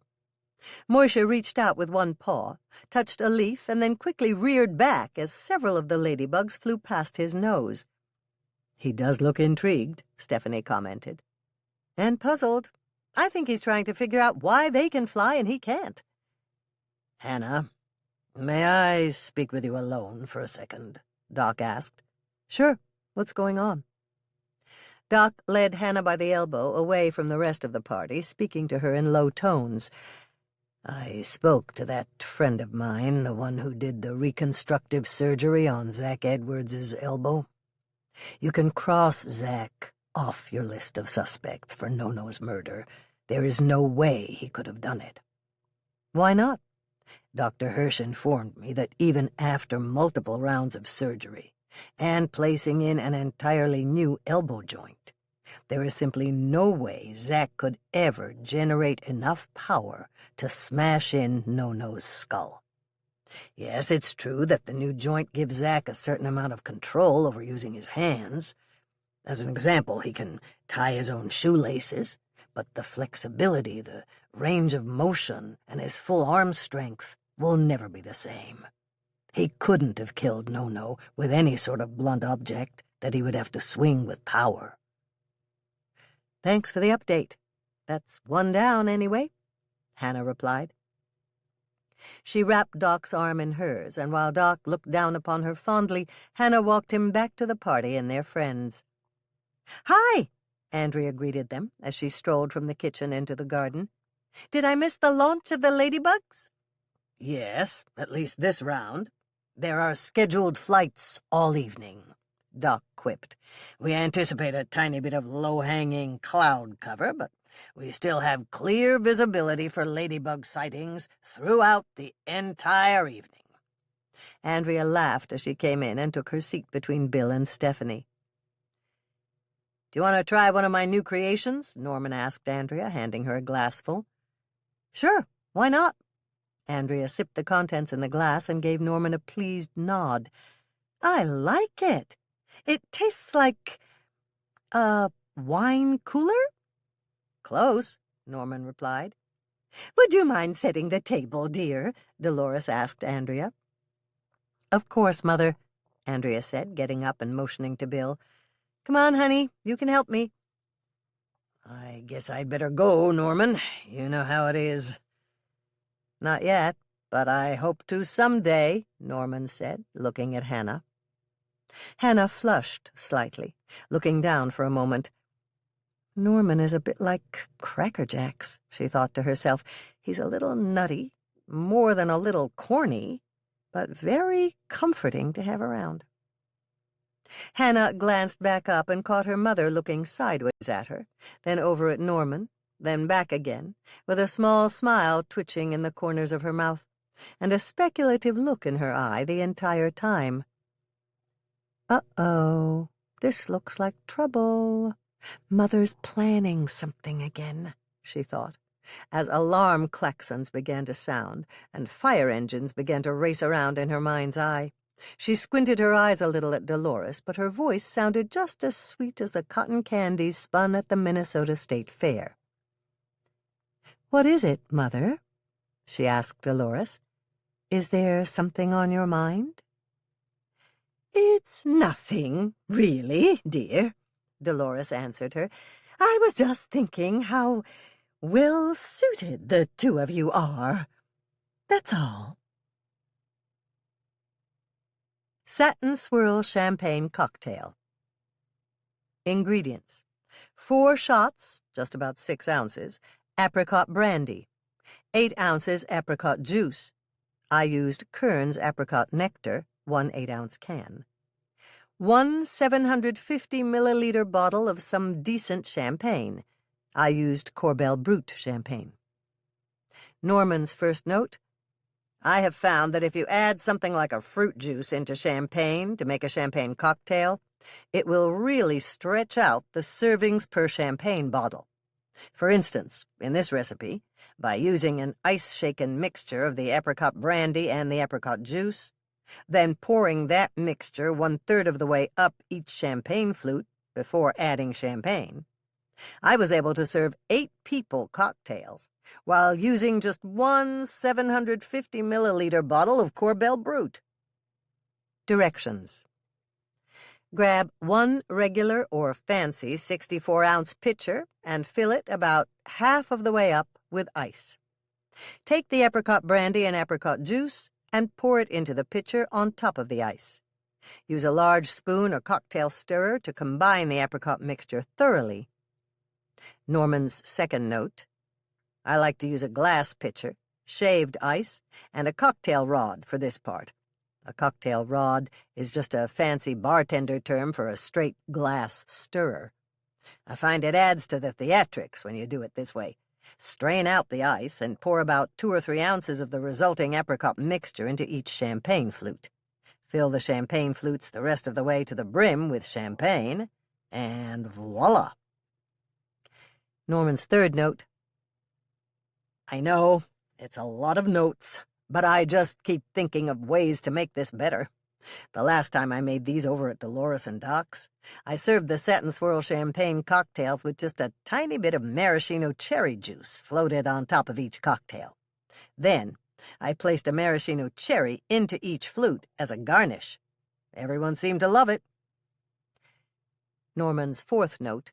"This is the last note for this recipe, I promise.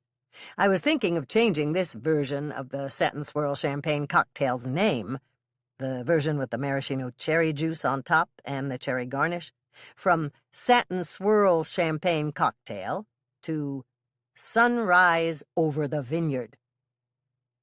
What do you think?"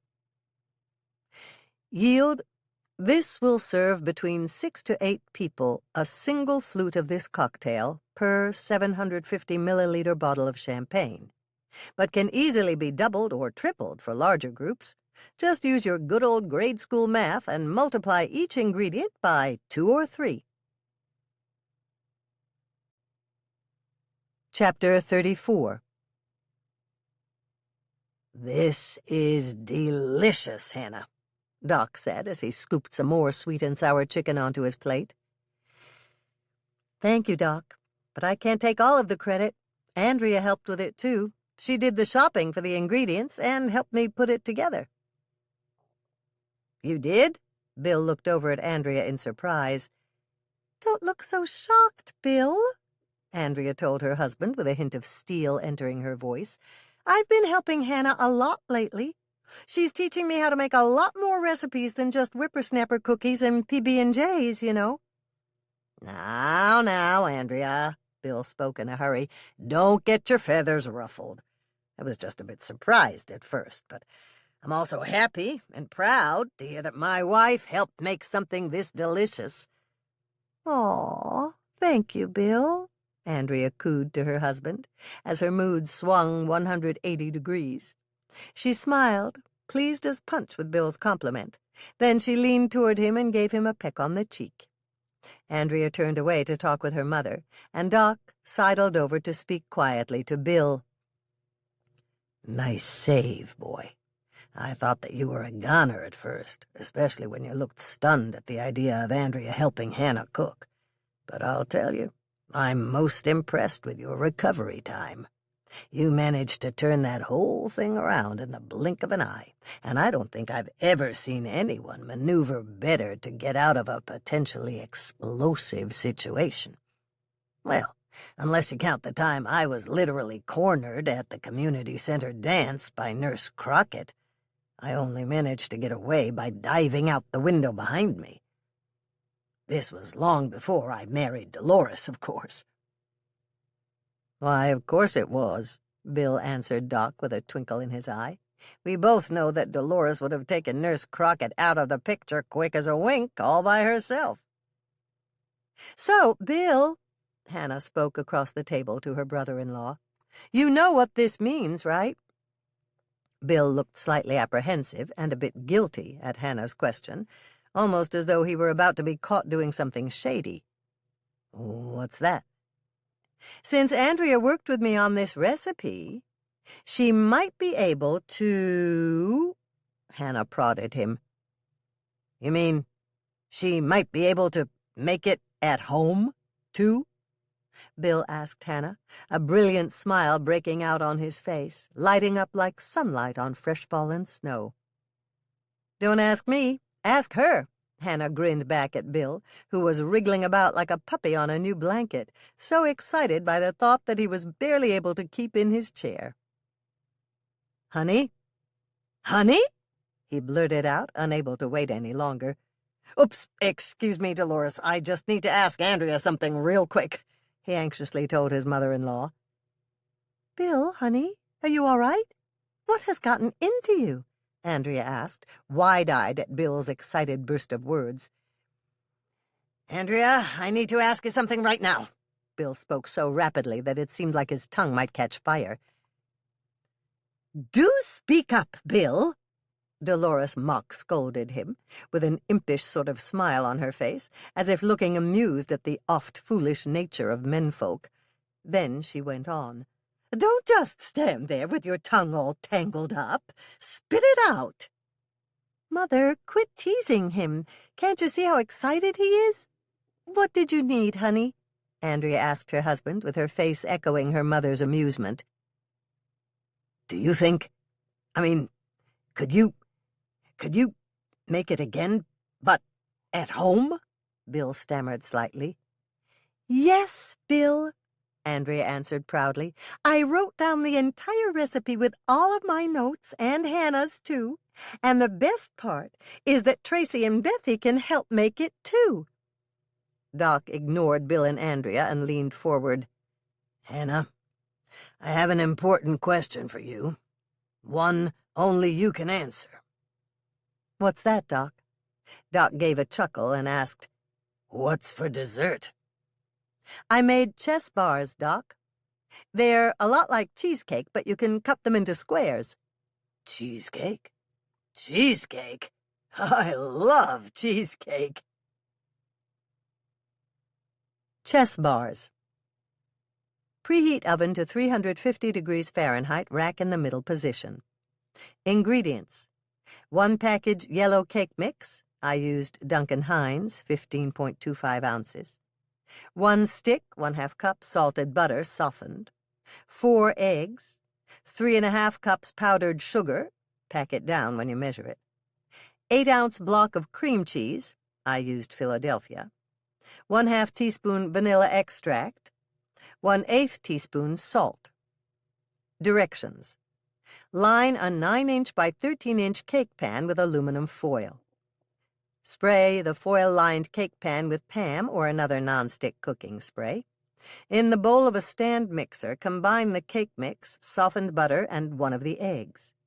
Pat this mixture in the bottom of your foil-lined baking pan, making sure it covers the entire bottom. Rinse and dry the mixing bowl and return it to the stand mixer. Place the powdered sugar, cream cheese, vanilla extract, salt, and the other 3 eggs in the mixer. Turn the mixer to low and combine those ingredients thoroughly. Remove the bowl from the mixer and pour the resulting contents over the cake batter in your cake pan. Place the cake pan in the oven for 35 to 45 minutes or until a toothpick inserted in the center comes out clean and the top is brown and puffy. Hannah's first note: if you're not sure if your chess bars are done, put on oven mitts and shake the cake pan to see if it jiggles in the middle. If it doesn't jiggle, your chess bars are done. Place the pan with the chess bars on a cold stovetop burner or a wire rack and let them cool so they will firm up completely. This should be for at least 15 minutes or even more. Cut your chess bars into squares and serve them on a pretty platter. According to rumor, these will taste even better with a little sweetened whipped cream, vanilla ice cream, or even a bit of jam and powdered sugar on top. Hannah's second note: Doc loves these bars with all 3 on top. Chapter 35. Hannah? Hannah's eyes cracked open at the sound of Norman's voice. Sorry, Hannah, but you asked me to wake you up at 6. 6, Hannah repeated. 6 in the morning? Norman laughed at her. Yes, 6 in the morning. I've got coffee made in the kitchen for you. That should help you wake up. Hannah sat up in bed and blinked rapidly several times to clear her eyes. Okay, I'm awake, she said, yawning widely. Well, I can't be sure about that. So I'm going to wait right here until you get out of bed and walk into the shower before I head downstairs. And if you're not downstairs in 20 minutes, don't think for a second that I'm not coming back up here to get you. Hannah groaned and glanced out of the bedroom window. It was true. The sun was up. She swung her legs over the side of the bed, really fighting the urge to let her head just fall back onto the very comfortable pillow. She gave a pitiful little moan as she placed her feet on the floor and began to pull on her slippers. I'm up now. You'll forgive me if I don't blindly take your word for that, Norman said with a grin. Nope. I'll just stand right here until I hear the shower running first.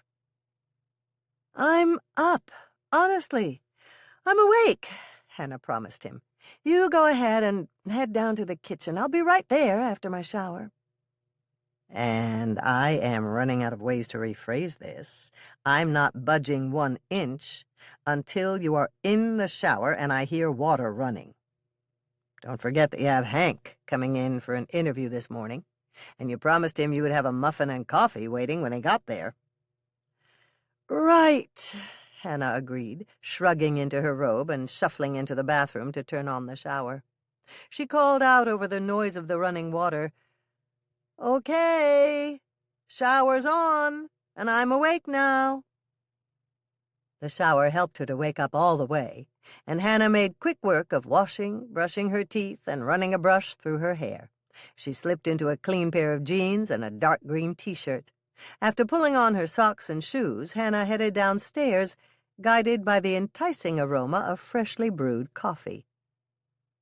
"I made it," she said, sitting down in one of the chairs at the kitchen table. "Coffee?" she requested in a plaintive voice. "Right here," Norman announced, setting a large cup of the life-sustaining elixir in front of her. "Drink up. I made it extra strong this morning. Do you want some coffee ice cubes in it to cool it down a little?" "Yes, please," Hannah stated, glad that she had taught Norman the trick of making coffee ice cubes out of leftover coffee. It was a great way of cooling your coffee when you were in a rush, and it wouldn't dilute the coffee the way that regular ice cubes made from water would. Hannah picked up her coffee cup, drained her now-cooled coffee with several large gulps, and then held the empty cup out to Norman. "More, please?" "Right here," Norman told her, coming over with the coffee pot and refilling her cup to the brim. "Another couple of coffee cubes for this one as well?" "Thank you, but no, I am awake now, and I want to take time and enjoy this cup. So, you are sitting in on Hank's interview this morning, right?" Hannah asked him. "As long as no one minds, yes. I thought, if I'm there in person, we can always talk about it later." "Perfect," Hannah said, smiling at Norman. "That'll make things a lot easier, and we can compare notes when Hank leaves." Chapter 36. Hannah was just taking muffins out of the industrial oven when there was a knock at the back door. "Coming," she called out, rushing over to the door. Just in time she remembered to look through the peephole. Hannah smiled as she saw Hank standing there. Hannah opened the door and greeted him. "Hi, Hank. Welcome to the cookie jar." "Hi, Hannah," Hank nervously stammered out, taking off his hat and wringing it in his hands. Come in," she said with a smile for her friend. "You're here early." "I know. I just kept thinking about those muffins you promised to make for me." "Then you're in luck, because they are almost cool enough to eat by now. Have a seat, Hank." She guided him over to a seat at the workstation and sat him down there. "I'm here, too," Andrea called out as she walked through the door from the coffee shop. "Hi, Hank. Everything all right?" "Hello, Andrea. I'm just a little nervous." "It'll be fine, Hank. They just want to ask you a couple of questions." Andrea gave Hank a sympathetic smile, then turned to her sister. "Rick and Lonnie should be here soon." True to Andrea's prediction, there was a knock at the back door. "That must be them now," Andrea said, rushing to the door to usher in Rick and Lonnie. "Sit down, guys," Hannah said, gesturing over to the workstation across from Hank. "I've got orange marmalade muffins with orange honey butter if you're hungry." "Is anyone else coming?" Hank asked, looking a bit shaky. "Just Norman," Hannah replied, "but he wanted to make sure it was okay with you first if he sat in on the interview." Hank laughed briefly. "Why not? Everybody and his cousin is already here anyway. Besides, Norman is a friend." Once Norman had arrived and everyone was all settled with muffins, butter, and coffee around the workstation, Hannah looked over at Hank and said, "Shall we get started?" Hank nodded. "What do you want to know?" "Will you please tell everyone what you told me about Roman Gans?" "Yes," Hank agreed. "I really hated to say anything about it, but I knew I had to tell someone. Roman was acting really strange." "What do you mean, strange, Hank?" Rick asked. "Well, it wasn't so much what he said, but how he acted. He ordered a whiskey neat, rather than the beer he usually has, and when he gulped it down, I noticed that his hands were shaking. Then, when he asked me for another one, I knew something was wrong." Rick looked straight at Hank. "Did you ask him why he was so upset?" "Of course I did. Part of my job as a bartender is to listen to people's troubles. They tell me things because everyone needs someone to talk to." "What did Roman tell you?" Norman prompted. "He told me he was still upset that his granddaughter, Emily, had sneaked out of the farmhouse to ride on the back of that convertible." Hannah jumped in. "You're talking about the car that Nono was driving, right?" "Yes," Hank replied. "He said he wanted to jump right into his truck when he realized she'd left and drive to town to see what she was up to, but he hesitated because he wasn't quite sure." "So Roman was worried about Emily?" Rick asked. "Yes. He said the telephone rang, and a minute later he heard the back door slam. He knew that Emily hadn't left with his wife because she'd already gone to town much earlier to catch the best early bargains at the summer solstice sale. So when the back door slammed, he knew it had to be Emily." "I'll bet he was more worried about Emily than he was angry at her," Hannah stated. "Maybe, at first," Hank answered. "but the more he sat and thought about it, the angrier he became. He said Emily always told her grandparents where she was going and who she'd be with. Emily sneaking out with no notice really riled Roman up. Then the phone call came in." "Phone call?" Norman prodded Hank. "The phone call from their neighbor down the road." Rick frowned, then spoke up slowly and deliberately. "Neighbor? What neighbor? And what did the neighbor say on the phone call to Roman, Hank?" "Tony Barnett, that's Roman's neighbor, a ways down the road, called to tell Roman that he'd seen Emily sitting up there on the back of that convertible, and she was wearing nothing but a short skirt and a bikini top." "Yikes!" Lonnie cried out. "That must have put the cat among the pigeons. What did Mr. Gans do next?" Hank rubbed his chin and looked skyward for a second. Then he replied, "It lit a fire under him, Lonnie, that's for sure. He told me that he wanted to tear right out after them, but he slowed down just about long enough to put on his good pair of boots and a clean shirt, 'cause he'd been mucking out the stalls. Then he jumped in his truck and chased off after her." "Anything else you have to tell us?" Hannah inquired. "Well, I'm sure you already told them about Roman catching up with that big-headed fool and giving Nono the what for out there at Junction 15. Right, Hannah?"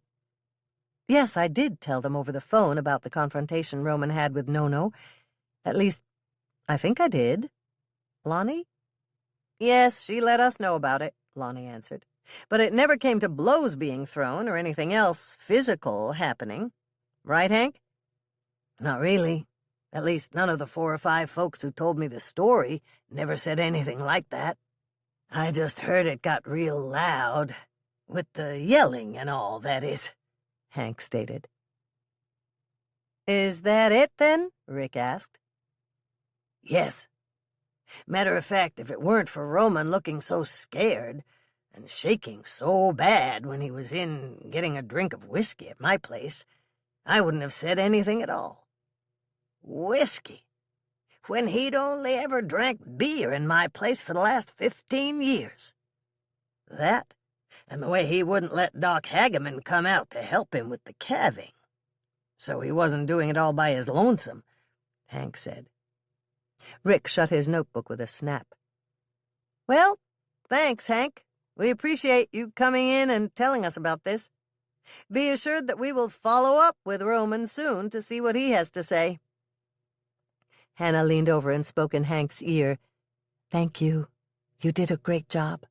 I'll stop by your place soon to see you. And while I'm at it, I think I'll pick up another bottle or two of that champagne for Mother.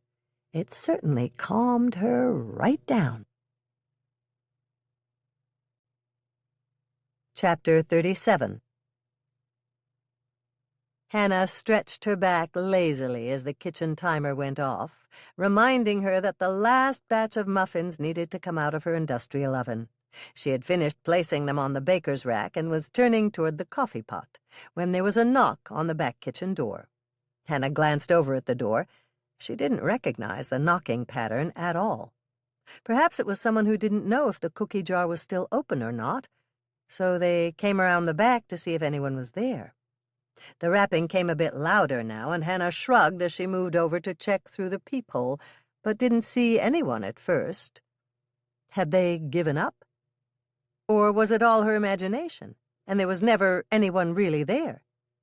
Hannah looked through the peephole once again to make sure, her vision scanning left and right. Nope, no one there. Wait, what was that at the very bottom of her line of sight? It looked like a gray bundle of some sort. "Hannah Louise Swensen, you open this door right now," a voice said, sounding more than a bit cranky. "Grandma Knudsen, is that you?" Hannah questioned. "Well, who else do you think it is, you ninny? Are you going to let me in or just keep me out here on this stoop all day?" Hannah hurried to open the door, then stepped back quickly as a small, gray-haired whirlwind, or so it seemed to her, blew by Hannah on its way to a stool. Hannah blinked twice.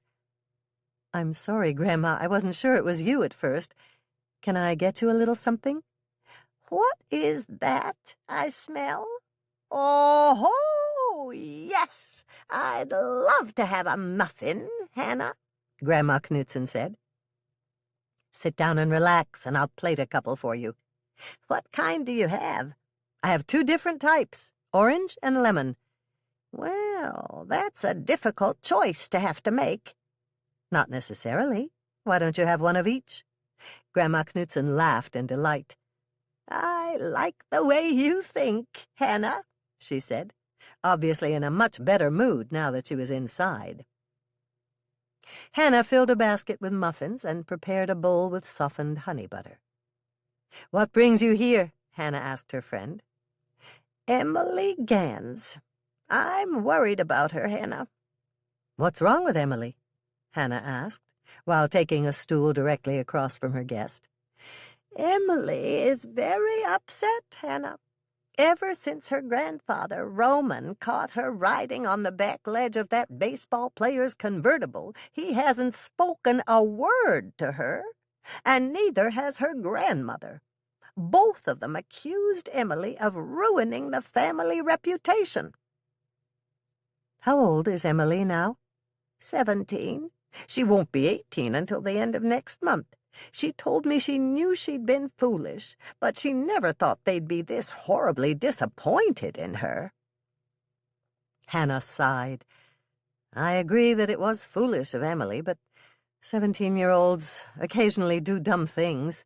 She's young. I'm sure she's learned some sort of lesson from this experience." "I tried to tell her grandmother the very same thing, but Ida is awfully mule-headed. Once she's sure that she is right about something. And that's not even a patch on how stubborn Roman is when he's perched up there on his high horse." "You make her grandparents sound like they'll never let her forget what she did. How long do you think they'll keep on like this? Giving her the cold shoulder, I mean." "I dare say a good long time, Hannah. More's the pity. Perhaps it would do Roman and Ida some good to be reminded what it says in the good book. The part about forgiveness being a virtue. In the meantime, Emily is feeling lonely, without a friend in the world, and I'm worried about her." Grandma Knudsen snapped out of her anger, and a smile broke out all over her face as she took her first bite of Hannah's orange marmalade muffin. "Say, these are wonderful, Hannah." "Thank you," Hannah replied, as she buttered, then tasted the one on her own plate. Grandma Knudsen was right. The orange flavor worked perfectly with the honey butter. They both ate for a while in silence, then Hannah spoke up. "Would you tell Emily for me that I am sympathetic to her troubles, and that I would like to speak with her? I have to interview her anyway about where she was when Nono was killed, and we can talk about both things then." "Of course I will." Grandma Knudsen looked relieved at Hannah's words. "I was hoping that you might want to talk to her. What time are you free?" "How about tomorrow afternoon?" "That should be just fine," Grandma Knudsen agreed. "Emily is supposed to play the organ for choir practice tomorrow, but I can always step in." "I didn't know that you play the organ," Hannah remarked, looking surprised. "I don't really, but Mabel Canfield does. If I ask her nicely, she'll fill in for Emily, and she'll never say a word about doing it." Hannah smiled. This wasn't the first time that Grandma Knudsen had offered to be a co-conspirator. "That sounds great." "What time should Emily be here tomorrow?" "How about noon? I should be done with the baking by then. Would you like to sit in on the interview?" "I think I would, thank you. I'll ask her just to make sure, but I know that Emily trusts me, and she would probably like to have me here." After Grandma Knudsen left, Hannah took out the shorthand notebook that she always referred to as her murder book and wrote down a list of questions that she wanted to ask Emily. Chapter 38. It was a lovely day in Lake Eden, with the temperature in the low 80s and the humidity under 70% for once. Of course, Hannah thought to herself as she pulled into the cookie jar back parking lot. It is only 6:45 in the morning. Hannah got out of the Suburban and walked to the back door of the cookie jar. She unlocked the door, took one step inside, and flipped the light switch located on the wall. "Ah," she muttered to herself happily. "Work, sweet work." Granted, there were times when Hannah dreaded dragging herself out of bed and going into the cookie jar to start the baking early. But today wasn't one of those days. She had stayed in bed for an extra half hour, and Hannah had even taken the time for a third cup of coffee before she'd... Coffee! It was time to start brewing the coffee. Even as she rushed over to the coffee maker to begin concocting the life-sustaining black elixir, she was filled with a sense of contentment. Once the coffee was burbling merrily in the pot, Hannah turned around with a joyful look on her face as her eyes wandered all about her kitchen. She peered over at her gleaming baker's rack, her trusty industrial oven, and finally at her stainless steel workstation, and sighed. Yes, sometimes things really are. There was a series of sharp knocks at the back door, and Hannah leapt about 3 feet off the ground in surprise. She wasn't expecting anyone this morning, was she? Heart pounding with adrenaline, she looked through the peephole to see 2 people standing there. One was a young woman Hannah did not recognize, and the other woman a small, gray-haired... "Grandma Knudsen?" Hannah yelped before flinging open the back door. "I thought you were coming at noon today." A tiny, wizened, good-natured face peered up at Hannah from the doorway. "We decided to come early. Are you going to let us in, Hannah? Or would you prefer to interview Emily in the parking lot?" Come in, both of you. Sorry about that. It took me by surprise. I was under the impression you were stopping by later on today," Hannah babbled. "Would you care for coffee, juice, or some milk? I'm sure I have some cookies made that I could get for you." Emily looked over to Grandma Knudsen for her approval, and at her nod spoke up. "Yes, please, Miss Swensen. I would really like some milk and a cookie or 2 if it's not any trouble." "It's not any trouble at all. And you can call me Hannah. Would you prefer I call you Miss Gans, or may I call you Emily?" Emily is great. If someone calls me Miss Gans, I figure I must be in some kind of trouble. I'm not, am I? Grandma Knudsen chipped in. Of course you're not in any trouble, dear. Hannah just wants to know more about you and No-No, to see if you have any information she hasn't heard yet that might help catch his killer. Right, Hannah? Grandma paused for a second to catch her breath for a second, then went on. I'm sorry, Hannah. I know I set up the interview for later this morning, but Emily slept over at my place last night. Neither one of us has been sleeping very well lately, so we decided to take an early morning walk about town. Anyway, I noticed your truck in the parking lot, so we came over to see if you were free to chat now. Absolutely, Hannah said, going to get some milk and cookies for Emily. After placing them in front of the girl, she turned to her friend. What can I get for you? I'm sure you could talk me into a cup of coffee and another one of those muffins I had yesterday, if there's any left, Grandma Knudsen told her with a small, sly grin. Coming right up, Hannah replied, as she bustled around the kitchen gathering muffins, honey butter, and strong hot coffee for herself and her guest. Once they all were cheerfully chewing and sipping, Hannah looked over at Emily. I hear you've been having a bit of a rough time at home lately, Emily. Tell me what's been happening with you since No-No came to town. Gosh, Miss Swensen, Emily said after swallowing the last bite of her cookie. I'm not sure where to start.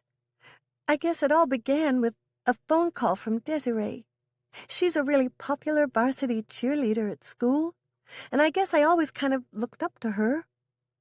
Well, the morning No-No came to town, I was already really upset because it felt like my grandma and grandpa were picking on me something awful. They kept going on and on about me not trying hard enough in school and hanging around with the bad crowd or something like that. So after my grandma left to go to the summer solstice sale, I decided I needed to get out of there. Just then the phone rang, and it was Desiree.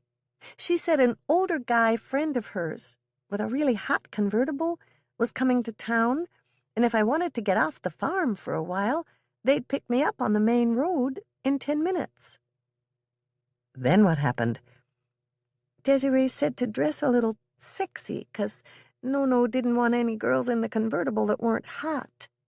I still wasn't really sure what to wear, so I got dressed and put on a bikini top that I borrowed from Desiree and hurried out the back door to the road. And they were waiting out there for you? Hannah asked the girl. Yes. Desiree and I have a code. She rings once, hangs up, waits 10 seconds, and then calls again. That means it's her. I snuck out the back door right away, and when I got out to the road, I saw the car. Wow!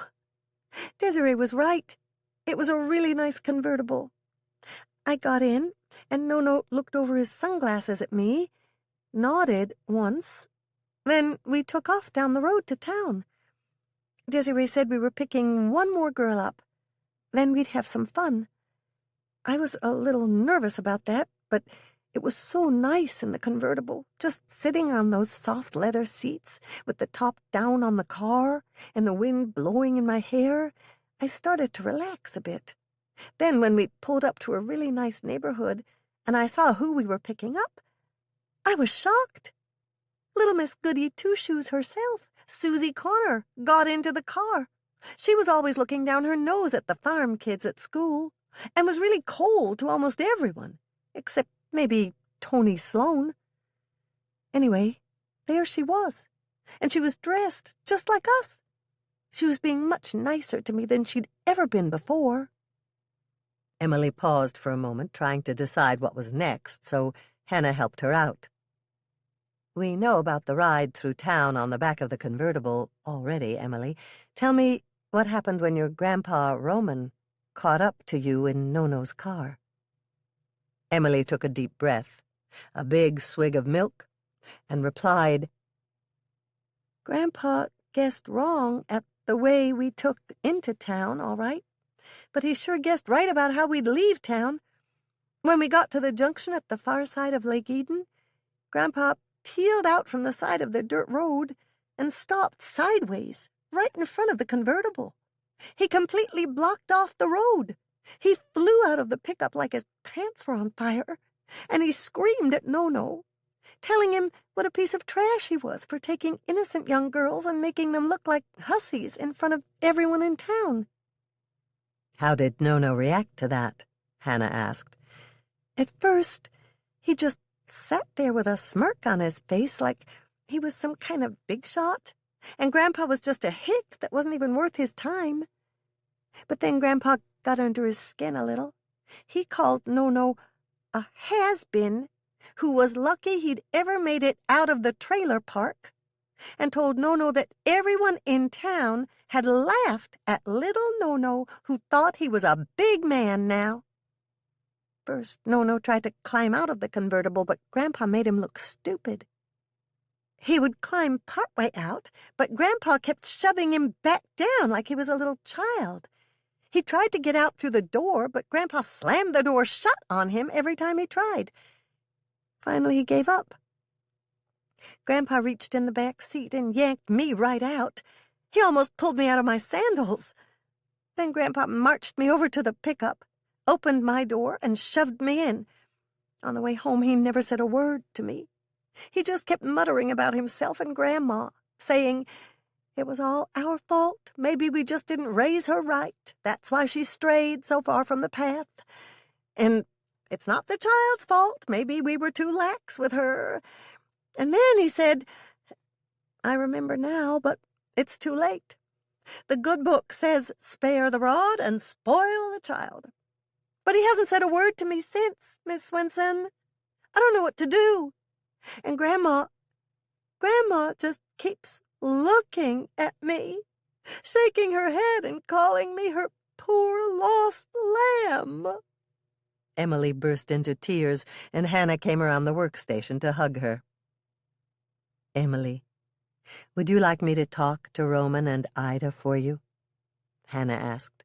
I could remind them that wisdom comes with age, and we all make mistakes when we're young. Grandma Knudsen rose from the workstation, her eyes flashing like heat lightning in the summertime, spelling trouble for Emily's grandparents. No, Hannah, let me take care of this for her. I think a few words from someone they know from church, someone who's the same age they are, will do wonders for their attitude. Maybe a little reminder of what the good book says about forgiveness and family will straighten them up. And if that doesn't work, I'll sick my grandson, Reverend Bob, on them. Hannah had just seen Emily and Grandma Knudsen out and was walking back inside after waving to them when the phone on the wall rang once, then stopped. Then after about 10 seconds it rang again. Hannah hurried to answer it. The cookie jar, this is Hannah speaking. How may I help you? Is this Hannah Swensen? A small, somewhat hesitant voice asked. This is Hannah. How may I help you? Is there an order you would like to place? No, but I have some information I need to tell you. Excuse me, who is this? Hannah responded. My name is Desiree Morgan. I used to be a friend of Emily Gann's until I saw what happened. All right, Desiree. What do you want to tell me? I saw Emily Gann's run out from under the bleachers on the day No-No was murdered. Desiree blurted out in one breath. I'm listening. Tell me about it, Hannah requested. Fine, Desiree said. I was supposed to meet No-No under the stands, in between games. So I thought that I would show up a little early and surprise him, but it was me who got surprised instead by that two-timing jerk. I got there a little before 1, but when I turned into the parking lot, I saw Emily running out from under the canvas in the back of the bleachers, headed across the parking lot. She looked like she was crying, and she was running really fast. So I stopped the car, and I ducked down real quick so she couldn't see me. Sure, I knew Susan had a thing for No-No, but I never in a million years would have thought Emily did, too. Hannah was a little stunned by Desiree's story. Was Emily not as sweet and pure as people thought? She wondered, had she killed No-No after all? Why hadn't Emily told her any of this when Hannah had just interviewed her? Then something else occurred to Hannah, and she thought, or was Desiree lying because she'd killed No-No herself? Desiree, why are you telling me this now? Did you meet No-No under the bleachers after Emily ran away from there? No way, Desiree stated emphatically. After I saw Emily come running out crying from under the stands, I figured he was two-timing me. When Emily took off through the parking lot, I burned a U-turn and took off for home just as fast as I could. I stayed there in my room feeling sorry for myself and crying mad at how stupid I'd been. Seriously, I don't know how I ever believed I was the only one No-No wanted. I fell for that snake. He promised me I was the one for him. Boy, did that come back to bite me. I'm glad he's dead. I'm so sorry, Desiree. I can only imagine how sad and how foolish you must feel right now. Thanks so much for coming forward with this. I'm sure someone will follow up if they need more information. Chapter 39. Phone call for you, Hannah, Lisa announced, coming through the door leading from the coffee shop and bakery with an empty display jar in her hands. It's Norman. Hello, Norman. Hannah greeted him once she had walked over to the wall and picked up the receiver. Do you have time to stop by for coffee? That's exactly what I was about to ask you, Norman replied. In 5 minutes? Perfect. I'll put on a fresh pot and dish up some of my new lemon muffins for you. Hannah had no sooner hung up the phone when it rang again. The cookie jar, she said, answering the call quickly. This is Hannah. Good. I got you, the caller said. Hannah, it's Stella. Stella? Hannah was surprised, to say the least. What's happening? Is everything okay? Not really. Mike is driving me up the wall with questions about the investigation. He'll probably call you the second that I give him his phone back. What do you want me to say, Stella? Just remind him that you've got it all covered there. Hannah paused for a second. Do you really think that he'll believe me? It got quiet on Stella's end of the line. Then she answered Hannah with a little laugh in her voice. Probably not, but it's worth a try. I'll tell you one thing that I know for sure, though. What's that? Mike is going to pump you for information about the case. You're probably right. That's exactly what I used to do to him. Yes, but it drove him a little nuts sometimes. I'm beginning to know how he felt. So, what do you want me to tell him about our progress on the case? Again the line went silent, and then Stella spoke once more. Just do your very best to assure him that everything there is firmly under control. I've got to go, Hannah. There was a click in Hannah's ear. Stella had hung up. Hannah did the same, then hurried to the kitchen coffee pot to put on a fresh pot. She'd just finished when there was a knock on the back door. Come on in, Norman, Hannah called out. It's unlocked. Norman walked in, came over to give her a hug, and took the stool situated across from the one Hannah usually used. What's new? A lot, Hannah answered, after she had set a cup of coffee in front of Norman. Emily and Grandma Knudsen stopped by for an interview, and I heard from Desiree Morgan, the third girl in the convertible with No-No. And I just got off the phone with Stella, who told me that Mike is twitching for news on the investigation. Aha! And what does Stella want us to do, in the very likely event that Mike does call and ask? Stick to our guns, and tell him that we've got it covered. All right, Norman told her. I understand. Stella guides us on all matters Mike-related anyway. Well, She is the one who is staying right there at the lake cabin with him, after all. And she is the only one of us who's really qualified to make a judgment call on Mike's state of mind right now. Good point, Hannah. Just then the phone on the wall rang once and stopped. Norman and Hannah looked at each other briefly, and then turned their attention to the door leading through to the coffee shop. Within seconds, Lisa hesitantly poked her head through and, looking very nervous, said in a whispery sort of voice, "Hannah, it's for you. It's Mike." "It's all right, Lisa," Hannah responded. "I've got it from here." Lisa gave her a quick bob of the head and then ducked back into the coffee shop as though being chased by wolves. Hannah walked over to the phone on the wall, picked up the receiver, and recited her usual greeting. "The cookie jar, this is Hannah. How may I help you?" A voice came on the other end of the phone, sounding a bit growly and with a rough edge to it. "Hannah, it's Mike. How's the investigation going?" Hannah laughed, her voice a little higher in pitch than usual. "Hello, Mike. Everything's just fine here. How's the fishing?" "Nice deflection, Hannah. How's the investigation going?" Mike growled back. "Well, all's quiet here, except for the big Winnetka County All-Star Baseball Tournament, of course. Everybody's very excited about that. Oh, and the summer solstice sale is going great," she replied brightly. "Uh-huh," Mike said in a skeptical voice. "All's quiet, You mean, except for the ongoing investigation into the murder of an ex-big league baseball player who also happens to be a local celebrity?" Hannah grew a little irritated at the sarcastic bite she heard in Mike's voice, and in the way he seemed to be questioning her statements. "Mike, what I meant was, it's all being handled here.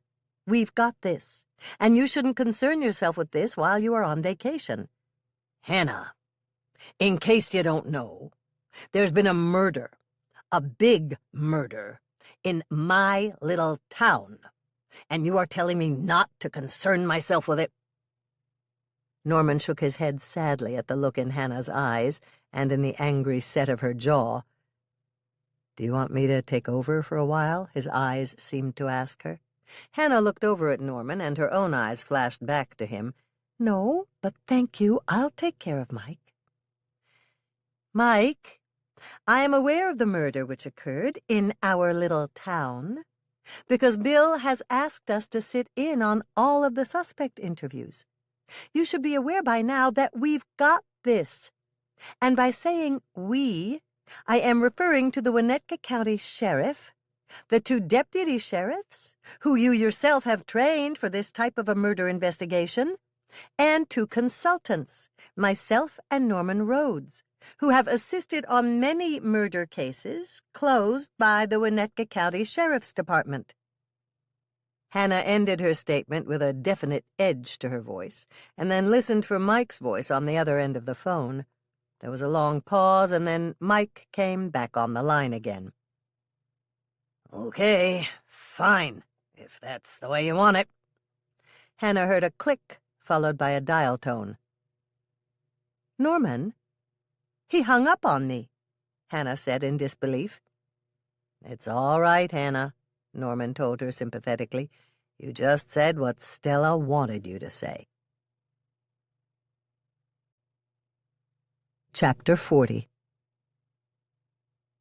Hannah almost had time enough to sit down, tell Norman what Emily and Desiree had to say, and recover a bit from her phone call with Mike, when there was a knock at the back door that she did not recognize. She looked through the peephole and saw— Was that Dick? Yes, it was Dick, her favorite bartender and bar owner from the Lake Eden Inn. Hannah's mind shot quickly to what Bill had told her. Bill said that he'd asked Dick to do some discreet spying on the 2 gentlemen in the bespoke suits Dick had overheard talking about No-No. The very same ones Dick had told her and Norman about while sitting at his bar. Perhaps Dick had news for the investigation? Hannah flung the door open and laughed out loud. "Hey, what do you know? It's my favorite mixologist. What brings you to the cookie jar, Dick?" Dick scuffed his shoe tip on the doorstep, looking like a little boy who'd been caught doing something that wasn't quite right. Then he said, with a slightly embarrassed look on his face, hello, Hannah. Is now an okay time to talk, or is this a bad time to show up here? Am I disturbing you while you have something in the oven?" he asked her, his words tumbling over themselves in a rush to exit his mouth. Hannah shook her head no, but still looked a bit puzzled at Dick's words. "No, it's fine, Dick. Norman and I were just sitting here having a little coffee break. Would you like some coffee and a curveball cookie?" Now it was Dick's turn to look confused. "Is that a new cookie on your menu?" Norman joined the conversation to explain, breaking into an overly exaggerated baseball announcer's voice. "Not exactly, Dick. In fact, right now it's another Winnetka County All-Star Tournament exclusive. Brought to you by your local hotspot to shop for fine baked goods, the Cookie Jar, and served to order from your own Lake Eden Gulls snack shacks during this tournament." Dick looked over at Norman in disbelief, as if Norman had suddenly sprouted two heads from his neck. "Was that your attempt at impersonating Harry Carey or something? That may have been the worst impression I've heard since the time Sally tried to channel her inner Marilyn Monroe and sang 'Happy Birthday, Mr. President' to me."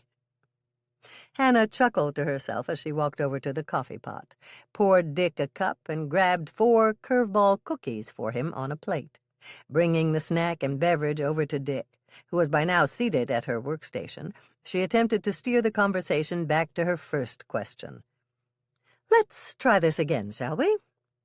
Dick, it's always a pleasure to see you, but is there some other reason for you stopping by today? Other than to have some of the new exclusive curveball cookies, which I'll bet you didn't know existed before now?" "Actually," Dick said in a smaller voice, replying to Hannah's question at last, "I came in to apologize to you, Hannah. Well, to you both, I guess.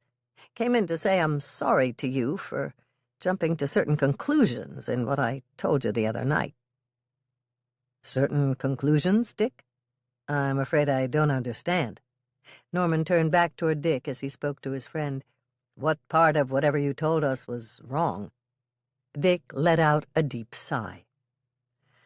"All right," he finally said. "I guess that I'll just come straight out with it. It was what I told you about the 2 guys in those expensive bespoke suits and great shoes. The 2 who came into the Lake Eden Inn bar. You know, the 2 from out of town who I overheard talking about No-No. Remember that I thought, for a little while anyway, that they might have been hitmen? And that I may have thought, briefly, that they may have been here in town to collect on a contract on No-No? Well, I was totally wrong." "Really?" Norman said. "That's your way of coming straight out with it, Dick? You may have thought they were hitmen, and you thought briefly they may have been here to collect on a contract on No-No? I'll say it once more. Out with it. Why were they here, then, and what did you misunderstand in the words they used?" "Let me tell you what happened after Bill called me and asked me to keep my distance, but discreetly try and get some more information about what the 2 men were doing in Lake Eden." "Okay, Dick. Take your time, and just tell it to us straight. Just remember that we are your friends, and we understand that anyone can make a mistake," Hannah told him. "I'm sure you've heard that I've never exactly been noted for my patience in anything, and, well, I blew it." "Blew it?" Norman questioned. "Yeah, I blew it. I was minding my own business, just bartending as usual, when those 2 well-dressed men, the ones that I told you about before, you know, the hitters, well, they came back into my bar, and, Hannah, they were staggering a bit. It was obvious they had stopped somewhere else first, and they'd caught more than a little buzz there, wherever it was. They sort of grunted at me. But I finally understood that they were ordering some nice single malt Glenmorangie 20-year-old. You know, the one I had left over from my personal stock? Please, Dick, I am far less interested in what they settled on drinking and a lot more interested in what they said, Hannah told him. All right, I'm almost there. Geez, guys, here I am admitting I made a mistake and I can barely get a word in edgewise. Dick looked at them both expectantly.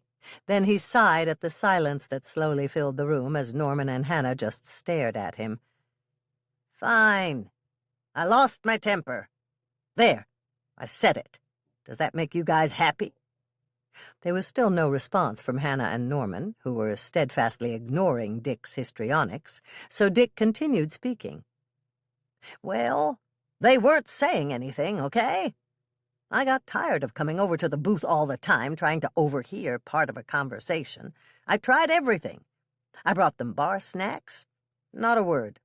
I brought them glasses of fizzy water, and not a peep out of them. I even wiped down the tables in front of their booth.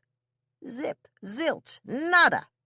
I was at my wit's end when I decided I knew how to get them to talk.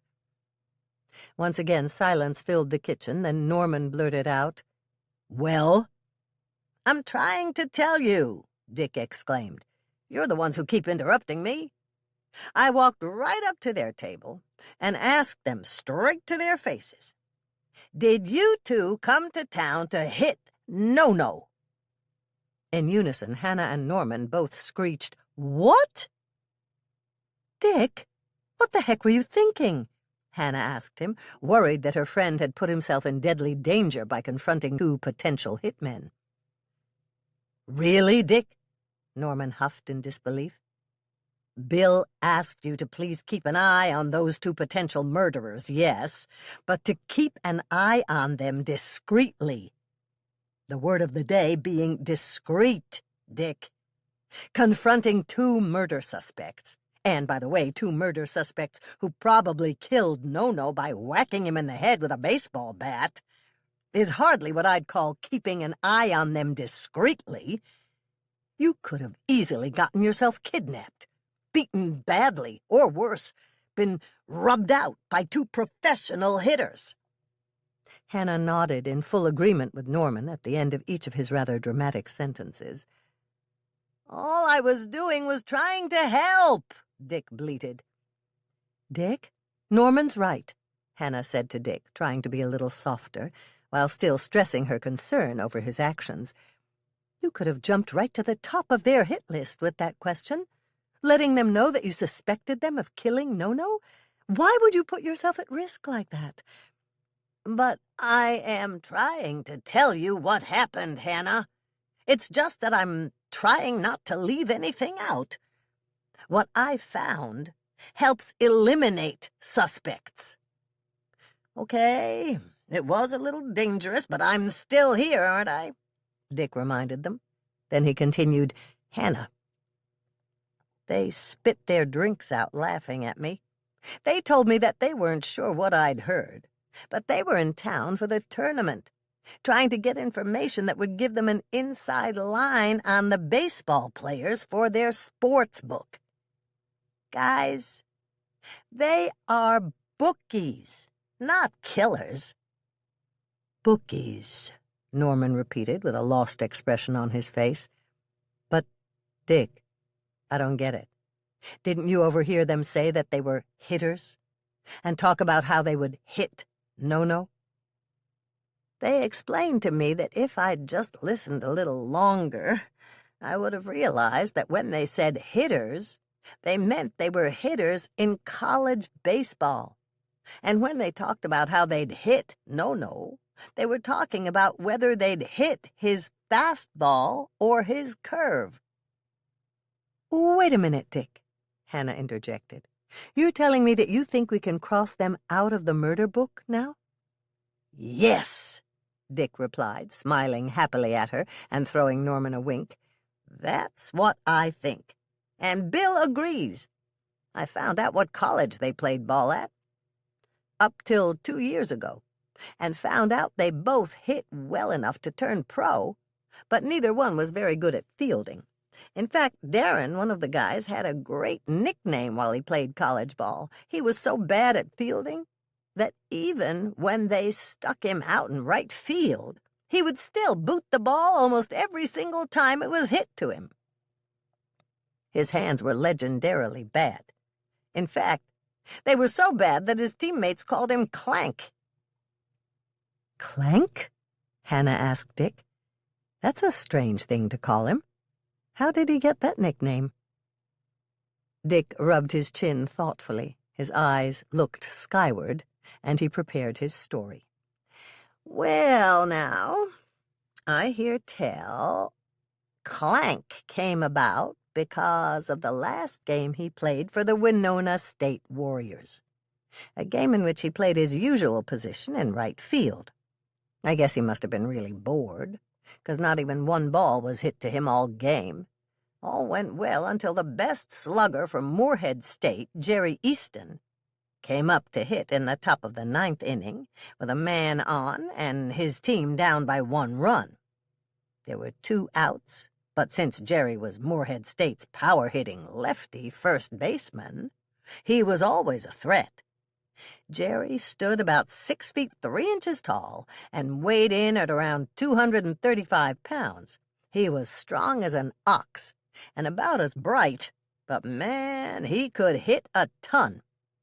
Well, the story was that Jerry pounced on a hanging curveball, and he laid into that pitch so hard that it looked like it was headed into outer space. It went so high into the air that a rocket booster should have kicked in. But all its momentum was up, not out, and the ball came down in right field, headed straight for Darren, a.k.a. Clank. Everyone said that all Darren would have had to do was stick his mitt directly over his head, and the ball would have landed right in his mitt. Unfortunately, Darren was lost in his own little world, thinking of the home run he had hit in his last at-bat, and of the date which he had set up with one of the girls on the Moorhead State swim team after the game. He never heard the cries of panic from his teammates when the ball screamed down, or the roar of the crowd who'd tried to warn him. The ball whistled right at Darren, who stood there, motionless, oblivious, and clueless, with his mitt hanging down at his side. He'd no idea of the drama all around him, or of the ball which screamed down at him. That was the day which would make him a local, nay, a Minnesota legend, and earn Darren a nickname which endures to this very day. Those fans who had been there at the game, and even those fans who would later claim that they were in the stands that day, but weren't, swore that the sound that ball finally made when it made contact was so loud that you could have heard it hit all the way in the parking lot. It was a hollow, echoing clank. That's what they all said. Clank went the baseball, which arrived first with stunning impact onto Darren's ball cap. From there, the fans claimed, the baseball abruptly changed course, ricocheting backward off of Darren's head, and flew clean over the right field fence for a home run. I'm glad to say, while it may be true that only the players remembered the final score, or even how the game ended, the legend of Clank lives on forevermore. Right, Hannah said when she finally stopped laughing. Well, if Bill is sure they didn't do it, and if that story checks out, then who am I to argue? The way I see it, anyone who's been involved in an incident where a ball bounced off their baseball cap and into the stands for a home run couldn't possibly be coordinated enough to have killed No-No. After Dick left, Hannah and Norman sat back down at the workstation. What now, Hannah? Norman asked. Well, first of all, we still haven't checked out Tony Sloane's alibi, Hannah answered. I'll ask Lisa how to get out to the Sloane farm. If she doesn't know how to get there, I'm sure Herb does. Chapter 41. As Norman and Hannah were getting ready to walk out the door, the phone rang, and Hannah picked up the receiver. "Hello, the cookie jar. This is Hannah." "Hannah, I'm glad I caught you. Stella here." "Hi, Stella, what's up?" "I just wanted to let you know that Mike is doing much better. I think he might be ready to come back to work." "That's fantastic, Stella. We were just getting ready to check on Tony Sloane's alibi, and then 2 or 3 others after that." "Tony Sloane? Who is he?" Stella questioned. "He's the basketball player who was planning to marry Susan Connor. She was one of the girls who rode on the back of Nono's convertible. He doesn't have an alibi worth a darn, and Norman and I want to check it out so we can cross him off the suspect list. Then we're heading from there to the Ganses' farm to check on Roman Gans and his granddaughter, Emily, to see if they want to change their stories any. And finally, we're off to check up on Little Miss Cheerleader, Desiree Morgan, who apparently was dating Nono on the sly." "Sounds like quite the day. But the Sloane farm, that's where you're headed first?" "Yes. As soon as I get the directions to Tony's farm from Lisa, we're off. I'm not 100% sure that one of these people is the killer, Stella, but something tells me they're all worth another look." Norman drove for a bit, and out her side of the car, Hannah noticed that the sky was rapidly turning into an ugly shade of gray, with green streaks scattered throughout. "I don't know about you, Norman, but I really don't like the way the sky is looking right now." Norman had both hands on the steering wheel now, as he fought off some wind gusts which were buffeting the car around. He craned his neck forward to peer through the windshield to try and catch a glimpse of the looming storm. "I think you might be right, Hannah," Norman replied. "Keep a sharp lookout for the next gravel road coming up on the right. That's where we turn for the Sloane farm." "Got it," Hannah told him, peering to her right. "Hold on, I think I see it. Yes, this is it. Turn here." They turned off onto a narrow gravel road, and Hannah could see cornfields with tall stalks of corn growing on both sides.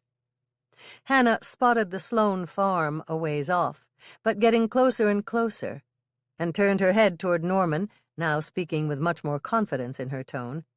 "Let's keep going. I see a farmhouse right up there." "You got it," Norman told her. They drove for a minute or two more, then pulled into the driveway, which ran close by the side of the farmhouse. Norman put the car into park, then shut off the engine. "In which direction should we begin looking to find Tony? And should we stay together or split up?" "You take the farmhouse to see if anyone is home. I think I just heard a tractor in the cornfield. I'll go check on that." "Right," Norman replied, as he moved toward the farmhouse rapidly. Hannah walked toward the sound she'd heard, the wind whipping her hair around her face and into her eyes. The sound of the motor grew louder as she drew closer to the cornfield. She stepped out into the field, walking carefully through the rows. She noticed that there was a large piece of farm equipment that looked like a picker idling between the corn rows, but she couldn't see anyone there. "Hello, Miss Swensen. What are you doing here?" a voice asked, coming from somewhere behind her. Hannah whirled around to find Tony standing about 10 feet behind her. "Hello, Tony. I just had a few more questions for you. My, doesn't that corn look wonderful? It's grown so tall. Looks like you'll have a bumper crop this year." "Let's hope so. What do you want to know?" "You told us that you were at the lake when Nono was killed. Are you positive that nobody saw you there?" "I don't think so. But why are you asking me again? We already went over this." Tony scowled at her. "I know," Hannah said while edging farther away from Tony, "but I have to check into your alibi so that I can eliminate you as a suspect. Without anyone backing up what you told us, you see our problem, don't you?" "You mean you still suspect me?" Tony asked her incredulously. "Actually, without someone vouching for your alibi, you'll probably jump to the top of the suspect list." "What do you mean, top of the list? There's no way you found my fingerprints on the bat." Hannah's eyes narrowed as she realized what Tony had just said. "Tony, how did you know the murder weapon was a bat? That information was never made public." "Hannah, are you out there?" Norman's voice came from the near edge of the cornfield. He stood with his hand shading his eyes, looking for her. "Where are you?" "I'm over here by the picker," Hannah called out, while inching away from the intimidating basketball player. Tony was frozen with indecision, looking back and forth between Hannah and Norman. First, where Hannah was attempting to turn invisible by vanishing into the corn, then to Norman, who was coming straight as an arrow through the field right toward him. "You had to stick your nose into my business, didn't you, Hannah? You just couldn't leave well enough alone." "Why did you kill No-No, Tony? Was it because of Susan?" Hannah asked, retreating even as she spoke. Tony chuckled softly, shaking his head. "You just don't get it, do you, Hannah? Girls like Susan are a dime a dozen, but nobody embarrasses Tony Sloane in front of his friends. There's a price to pay for that, and No-No had to pay it. And now, you and your friend will have to pay too." Hannah made a break for it, cutting through the cornfield and trying to keep out of Tony's line of sight. She ran as fast as she could through the field, dodging between the towering corn rows and trying to keep low so Tony couldn't see her. She heard the picker rev up as Tony climbed on and put it in gear. "Hannah, hang on, I'm almost there." Hannah heard Norman's voice. It sounded much closer to her as he swiftly closed the distance between himself and Tony. Hannah could hear grinding close behind her as Tony shifted gears and started to gain on her. She looked back and saw Norman leap onto the picker. She zigzagged closer to the steep ditch bordering the road, stumbling and almost losing her footing as she pushed her body to new limits in her frantic efforts to get away. Hannah looked up from her headlong flight to see a car barreling down the access road toward her, raising a long plume of dust behind it. Gasping for air, buffered about by corn stalks and staggering from side to side, Hannah struggled toward the car.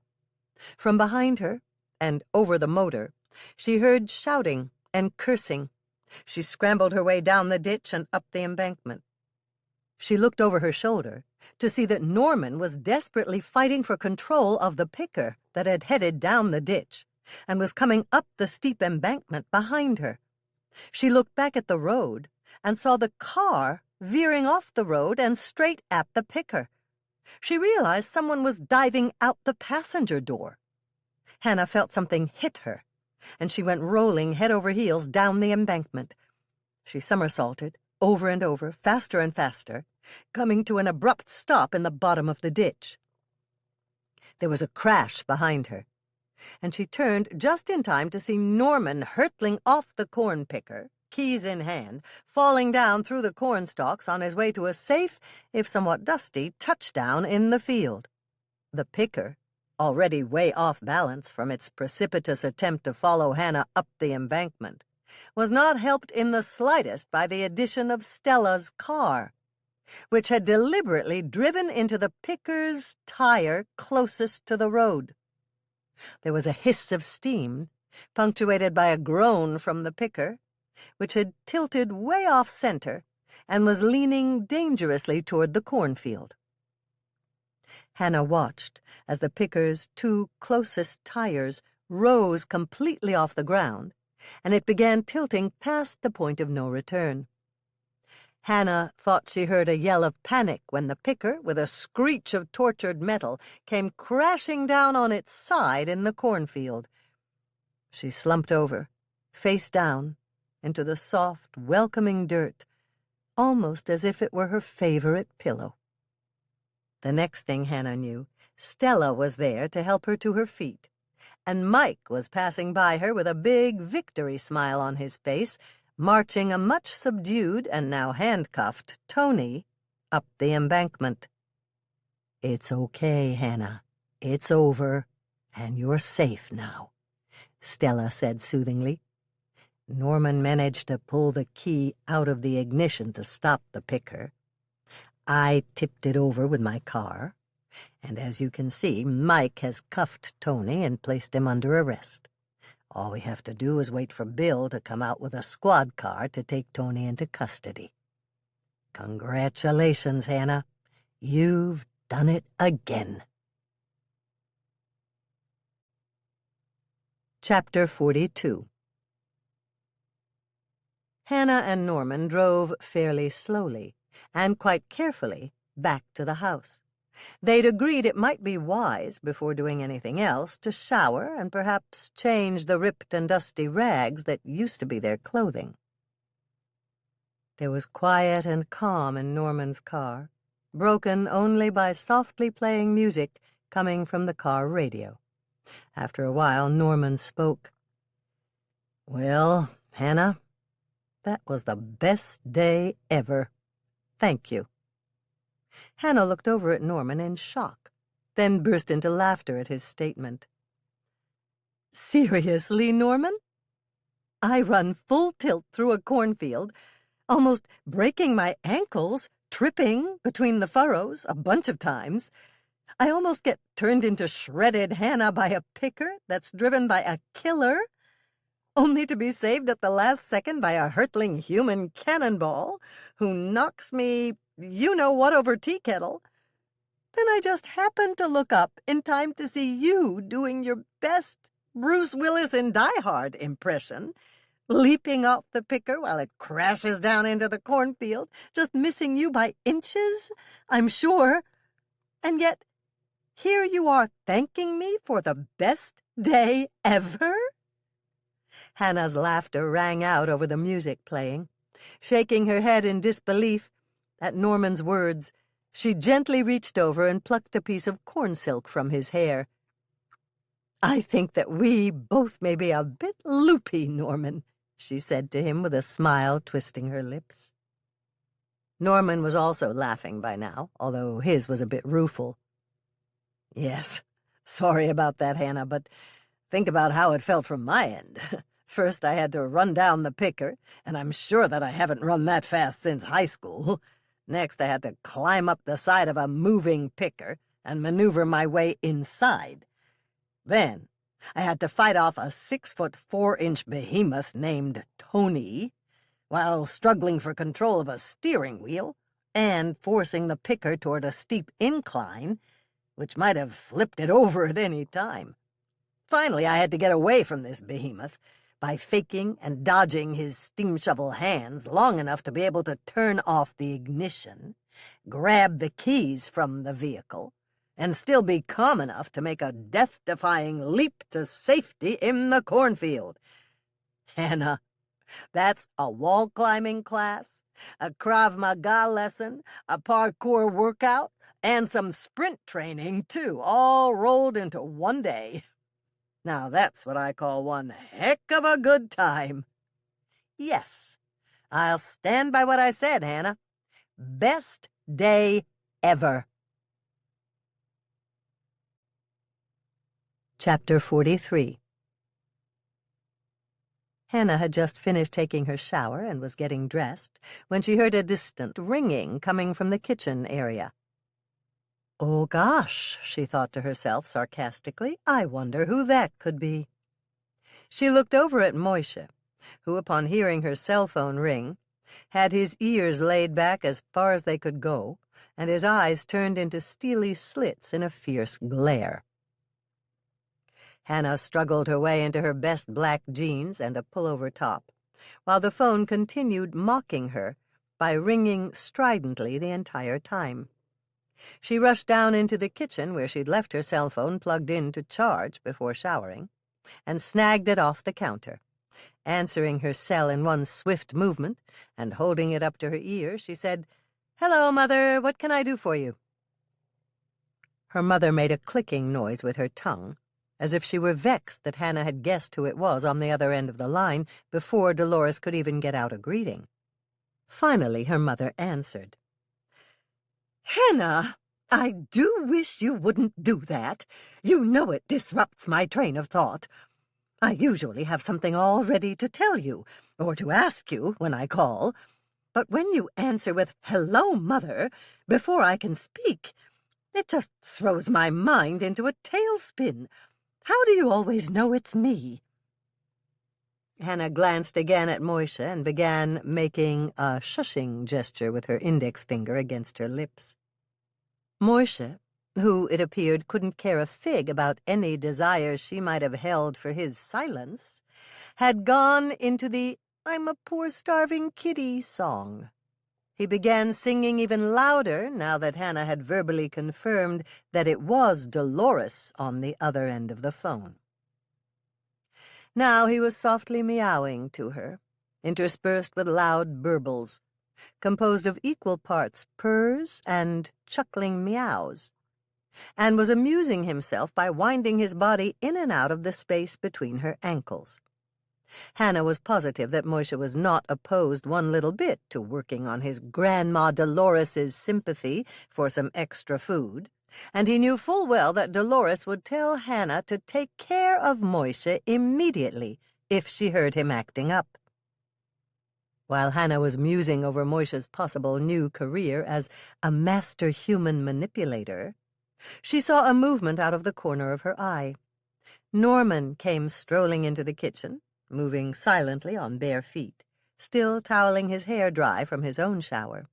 He was followed closely by Cuddles, who, warned via Moishe, by kitty telepathy, that there was a sucker on the phone line, started mirroring Moishe's in-and-out movements. Now Cuddles was weaving in and out between Norman's feet, almost causing him to trip over her, all the while singing a sad song of hunger and disappointment in her human. Hannah was about to say something to Norman, and in fact had covered the bottom of her phone with her hand when Dolores inquired in a rather loud tone, "Are those my grandkitties crying? Oh, my goodness, Hannah, are you starving them now? Don't worry, my darlings. Grandmother will save you. We'll have all the kitty num-nums you can eat, and your grandfather has more ladybugs in the garden for you to chase." Hannah tried valiantly to get a word in edgewise. "Mother, I was just—" As the cats sang even louder now in the background, striving for the right tone to garner maximum sympathy, Dolores cut her off sharply. "Hannah? Hannah, are you there? Just listen to my poor babies now. Hannah, I insist you and Norman come over here for cocktail hour, which I might add is beginning immediately, and bring my poor starving little grandkitties with you. We'll celebrate your latest triumph over crime with a toast or two, and then all of us will go to the Red Velvet Room for a celebration dinner. They have an absolutely fascinating special called A Quartet of Quiches, and it promises to be divine. Hannah? Why are you still on the phone? Chop, chop!" All Hannah could do was mutter, "Yes, Mother, we'll be there shortly." Bemused by her mother's proclamations, and looking at Norman with a shrug, she heard a sharp click, and the other line disconnected. "You heard the lady? Then we'd better get a move on," Norman said, a whimsical grin. Hannah sighed. "I suppose we'd better go, and we'd also better bring the cats with us, or Mother will sue us for kitty abandonment. I'll go get the kitty carriers, and you pack up the beverages and kitty snacks." Chapter 44. It felt so soothing and cool in Norman's car. Just sitting there with the air conditioning blowing out of the vents, Hannah could feel the flush leaving her face as the breeze generated by the AC cooled her down. When they'd first come out of the house and were walking toward the car, burdened down with the kitty carriers and various other things they were bringing for cocktail hour at Dolores and Doc's, there had been so much humidity trapped in the outside air that they had both felt as though they were stepping into a sauna. Moisha and Cuddles had looked quite miserable when carried into the thick, damp outside air, and had complained with a kitty duet of yowls. Hannah had been so uncomfortable herself that even though she was wearing light cotton summer clothing, she'd thought seriously for a moment about calling her mother back to tell her that they just couldn't make it. But now, everything was right with the world. She was comfortable. The cats seemed calmer. She hadn't heard a peep out of them for more than 10 minutes. And all had been made better by the car's air conditioning. She glanced at the driver's seat and noticed that Norman, of course, was his usual stolid self, looking unflappable, calm and relaxed in his dark blue jeans and his cream-colored, short-sleeved button-down shirt. Hannah turned her head and peered into the back seat, where Moisha and Cuddles had been placed, with seat belts safely fastened around their carriers prior to leaving, and noticed that both cats were taking a little snooze. A nap. What a lovely idea. She felt her eyelids getting heavier and heavier until she just couldn't seem to keep them. "Hannah? Hannah! Wake up! We're here!" A familiar voice cut through her sleep like a pair of dressmaker's shears biting through tissue paper, and Hannah realized it was Norman calling out her name. "Just a second. Hold on." Hannah's voice trailed off as she fell back into her dreamlike state. That is, until an incredible burst of light seemed to burn its way straight through Hannah's closed eyelids. Then another flash came, shortly followed by a third. Hannah struggled to shake off her dream and wake up, until she heard a series of thundering booms that threw her bolt upright in panic, hard up against her still-hooked seatbelt. Opening her eyes as wide as she could, she saw brief flashes of things melded together like a collage. She saw glimpses of Norman, his usually calm face now looking distressed, as he stopped shaking her shoulder and leaned away from her quickly. She heard Moisha and Cuddles caterwauling loudly, afraid and clawing away at the mesh of their cat carriers. She saw a white-hot bolt of lightning strike off in the distance, then heard a rumble of thunder which followed a mere 10 seconds behind the lightning. And finally, she saw, heard, and felt the impact of hailstones, which seemed to be as big as golf balls, slamming into the hood, windshield, and roof of Norman's car, stopping only when he finally pulled his car down the ramp and into the underground parking garage. "I don't know about you, Hannah," Norman stated, with a note of relief creeping back into his voice, "but I am very, very happy that we're here instead of out there. I wouldn't have wanted to drive for even 1 minute more in that mess out there. It's been raining hard, and the wind has picked up a lot over the last 15 minutes. There's a heck of a storm brewing. On the way here, we passed a couple of phone poles knocked to the ground, and a downed power line." "Is this my friend Norman Rhodes I'm hearing?" Hannah teased him, while opening the door to the back seat and lifting out Moisha, still in his cat carrier. "Are you a Minnesotan?" she chided him. "You aren't so sweet that you'll melt." "All right, you got me, Hannah. I guess it's just that it got so darn quiet in the car. What with the radio out because our local station went down in the storm, with both cats napping, and you sleeping as hard as you were next to me, I got spooked a little," Norman told her, as Hannah unlocked the door to the lobby and pushed the button to call the elevator. After a minute, they heard a muted ding. The doors opened, and they climbed into the express elevator.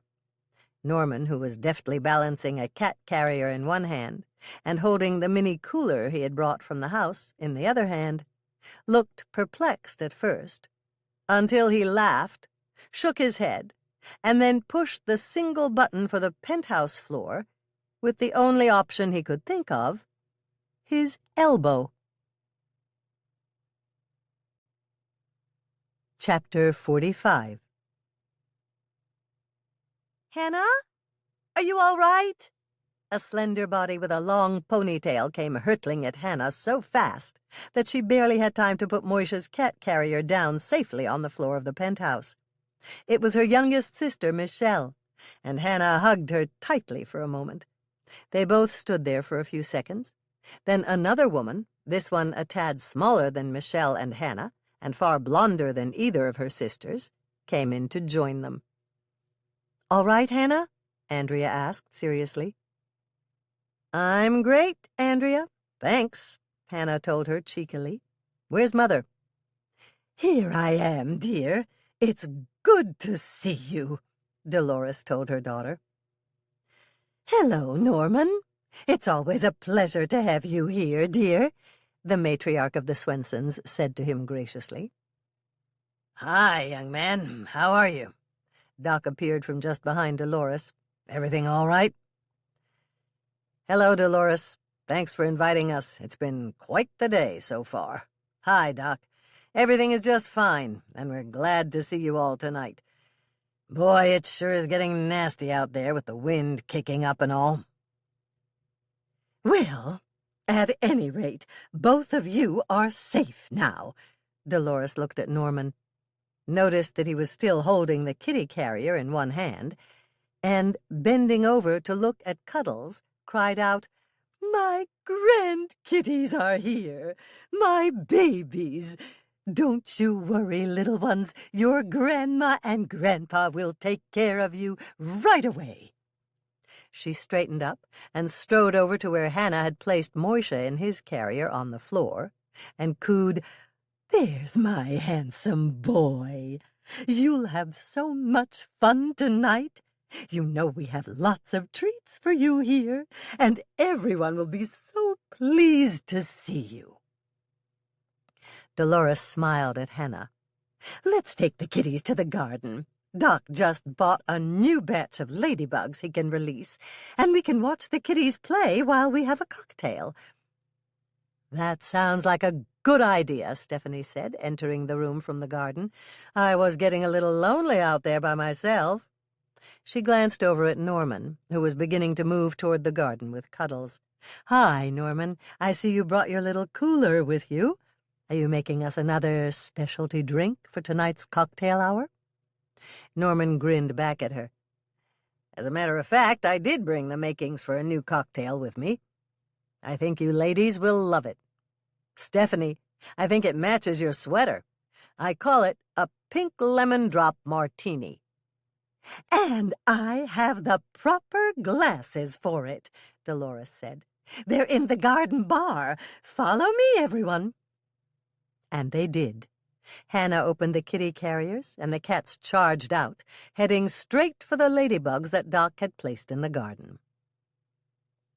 Norman headed to the bar with his cooler, found the martini glasses Dolores had mentioned, and began to mix the drinks.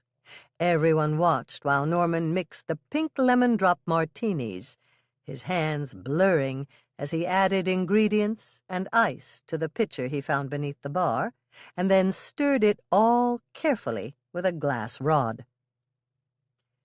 "This is a stirred martini, not shaken," Norman explained.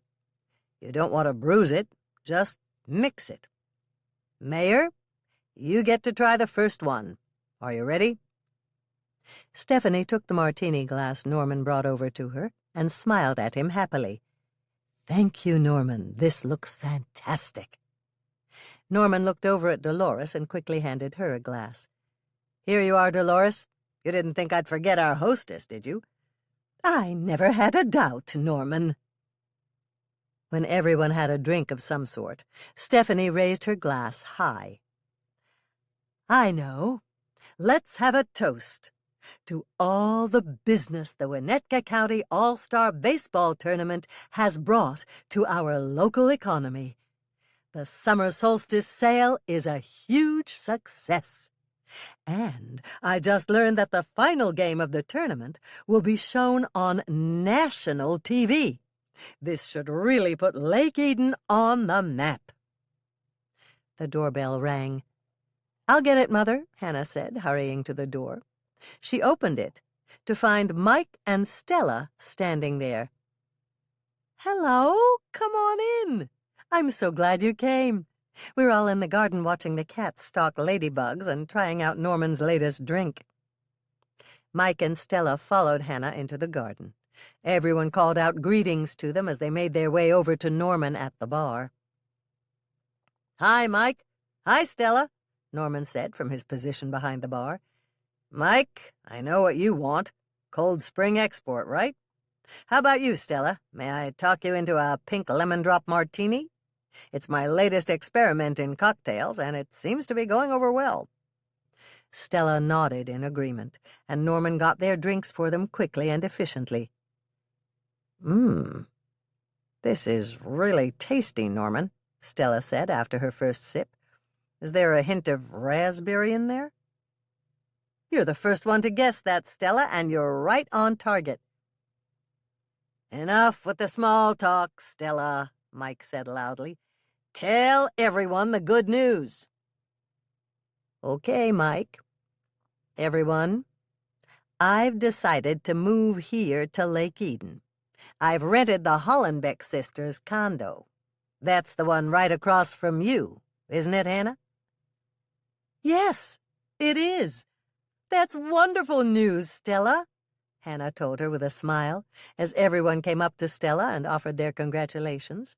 "Okay, Hannah, we'd all like to know. How did you figure out Tony was the killer?" Bill asked. "We didn't. Norman and I were just checking out his alibi. I knew Tony was the killer when he said that the murder weapon was a baseball bat. The only way he could have known that was if he had killed Nono. That information was never released to the public. Of course, there was one other suspect who knew the murder weapon was a baseball bat." Hannah turned to look at her mother. "Me?" Dolores squeaked. "You're not talking about me, are you, dear?" Everyone laughed, and Hannah just smiled at Dolores. "But after all, Mother, you wanted to be the prime suspect, didn't you?" There was a brilliant flash of white, which came from the clear dome above, and everyone's heads swiveled up to look. That was quickly followed by two more flashes, each so bright that it left the viewers blinded for a moment, and a minute or so later a series of rumbling sounds shook the garden as the thunder caught up to the lightning. "It's sure getting nasty out there," Mike proclaimed. Dolores raised her voice over the muted din of cocktail-hour conversation and clapped her hands sharply once. "Attention, everyone! Finish your cocktails quickly. It's time to head down to the Red Velvet Room for dinner. I made a reservation for all of us, and that includes Mike and Stella, too." Norman's Pink Lemon Drop Martini. Use either a cocktail shaker or a glass pitcher when mixing this recipe. Norman's first note: whether you use a glass pitcher or a cocktail shaker for this recipe, you will stir this cocktail vigorously rather than shake it. You will also need to mash the raspberries up in the bottom of the pitcher or shaker before adding the ice to achieve the correct color. Ingredients: 1 lemon wedge to moisten the rim of the glasses, white granulated sugar to rim the glasses, 2 ounces of vodka, 1/2 ounce Cointreau or triple sec, 1 ounce fresh squeezed lemon juice or 1 tablespoon frozen lemonade concentrate, 1 ounce simple syrup, 7 or 8 fresh raspberries. Norman's second note: you should do the rimming of the glasses with sugar before making any of the drinks. It will save time that way. Plus, it's hard to rim full glasses. Directions: run a lemon wedge around the rim of a cocktail glass or margarita glass. Dip the rim of the glass in the sugar to coat it for the drink. Get a cocktail shaker and drop in the fresh raspberries. Fill the cocktail shaker with ice cubes, 3/4 of the way to the rim. Place a lid on the shaker, or use another glass that will seal the top of the shaker. Shake the raspberries and ice vigorously to bruise the raspberries and extract some of the color from them. Add the vodka, Cointreau or triple sec, lemon juice, and simple syrup to the shaker. If you find that the addition of these ingredients has dropped the ice level in the shaker significantly, add more ice until it reaches 3/4 of the way up the shaker. Put the lid on the shaker and gently shake for 30 seconds. Strain into the sugar-rimmed glass. This recipe may make 1, 2, or 3 cocktails worth, depending on ice melt increasing the volume, or depending on the size of your glasses. Repeat for the rest of your guests, or as needed. Chapter 46. The Red Velvet Room was doing a brisk business, and all the tables appeared to be full of guests when their party walked in the door for dinner. "Hello, Dolores. Let's see now, party of 10, right?" Georgina, their favorite waitress, came swooping up, effortlessly sliding her way between 2 tables overflowing with happy diners and winding up in front of them. "Sorry, Georgina, but it appears we're only 9 tonight," Dolores answered. "That's okay. Mike's here. He'll eat enough for 2. After they were all seated at the largest table in the restaurant, and Georgina had taken their drink orders, Mike's phone rang. "Excuse me," Mike said, "I have to take this." Mike stood up from the table and, speaking softly into his phone, quickly moved outside of the restaurant to better hear his caller. Georgina came back to the table, rolling a cart which was absolutely chock full of quiche. "Let's see," Georgina said, peering at the little signs stuck into the top of each quiche. "This is spinach and cheese. This one is sausage and cheese. This is shrimp and avocado. This is traditional quiche Lorraine. And this one just says Mike. Speaking of Mike, where is he?" "Here he comes now," Hannah said, looking toward the door. "Looks like he's done with his call." Mike came back to the table, his features frozen into an emotionless mask. It was a look that Hannah knew well, and had always made her stomach clench. She called it the "I don't like this" look, and it rarely heralded good news for anyone who saw it. "Norman, there's something I have to tell you," Mike said. "What is it?" "There's no easy way to say this. Lightning hit your house and caused a fire." "The house is on fire? I have to get out there." Norman began struggling to rise, but Mike put his hand on his shoulder, firmly holding him down in his chair. "Calm down, Norman. It's going to be okay.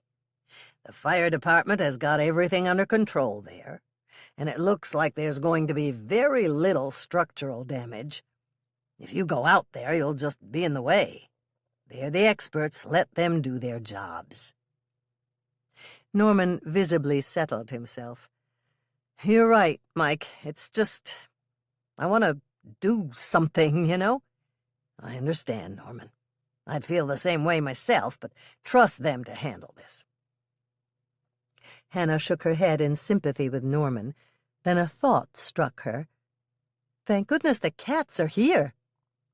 Norman looked at Hannah with a horrified look on his face. Then his face smoothed out as he thought it all the way through. "You're right, Hannah. I'm so glad that the cats are here with us." Mike sat down and noticed that there was a platter of quiche set directly in front of where he was seated. It was topped with a sign sticking out, a sign which read simply, "Mike." Mike looked up quickly, his eyes scanning the entire restaurant, until he noticed Georgina looking straight at him, grinning and wiggling her fingers slowly in a wave. Mike frowned at her and said in a low voice, "I swear someday I'll get even with that woman. After several minutes, Mike's phone rang again. "I have to take this," he said, standing up and moving away to take the call. Mike returned to the table and sat down. His face appeared to be set in stone as he methodically began to eat his quiche. He did not say a word to anyone, but Hannah noticed that his eyes were focused far, far off in the distance, as though he had gotten lost in some deep, dark woods and was searching desperately for a way back home. "What is it, Mike?" Stella asked, recognizing the disturbingly distant look in Mike's eyes. "Norman, I'm so sorry. There is no easy way to say this, but the fire out at your place apparently hit a pocket of accelerant, and your house has burned to the ground." "My house?" Norman wailed, clearly distraught. "Accelerant? What do you mean, Mike? I thought it was all under control. Does that mean someone set this fire deliberately? But why, Mike? Why would anyone want to burn down my house?" There was a long silence following Norman's anguished question. Everyone looked stunned at the news. Even the happy diners talking in the background faded away. Mike's phone rang for a third time that evening, shattering the sudden silence. As Hannah hugged Norman in sympathy, the rest of the table watched Mike as the phone continued ringing. Mike remained calmly seated at the table, and after glancing briefly at the phone's screen, he answered. Okay. All right. Got it. Thanks." All heads turned first right and then left as Bill's phone began to ring. Then a second or two later, so did Doc's. As Doc and Bill answered their own phones, both of them rising from the table in a hurry, as though they had to rush away to an emergency, Mike hung up his cell phone and turned to Hannah and Norman. "Well, it looks like we know why, Norman," Mike growled, a grim expression twisting his handsome features. "The fire department just pulled a partially destroyed body out of the wreckage at the house. We won't know for certain until forensics examines the body, but it looks like the fire at your place was started to cover up a murder." The end.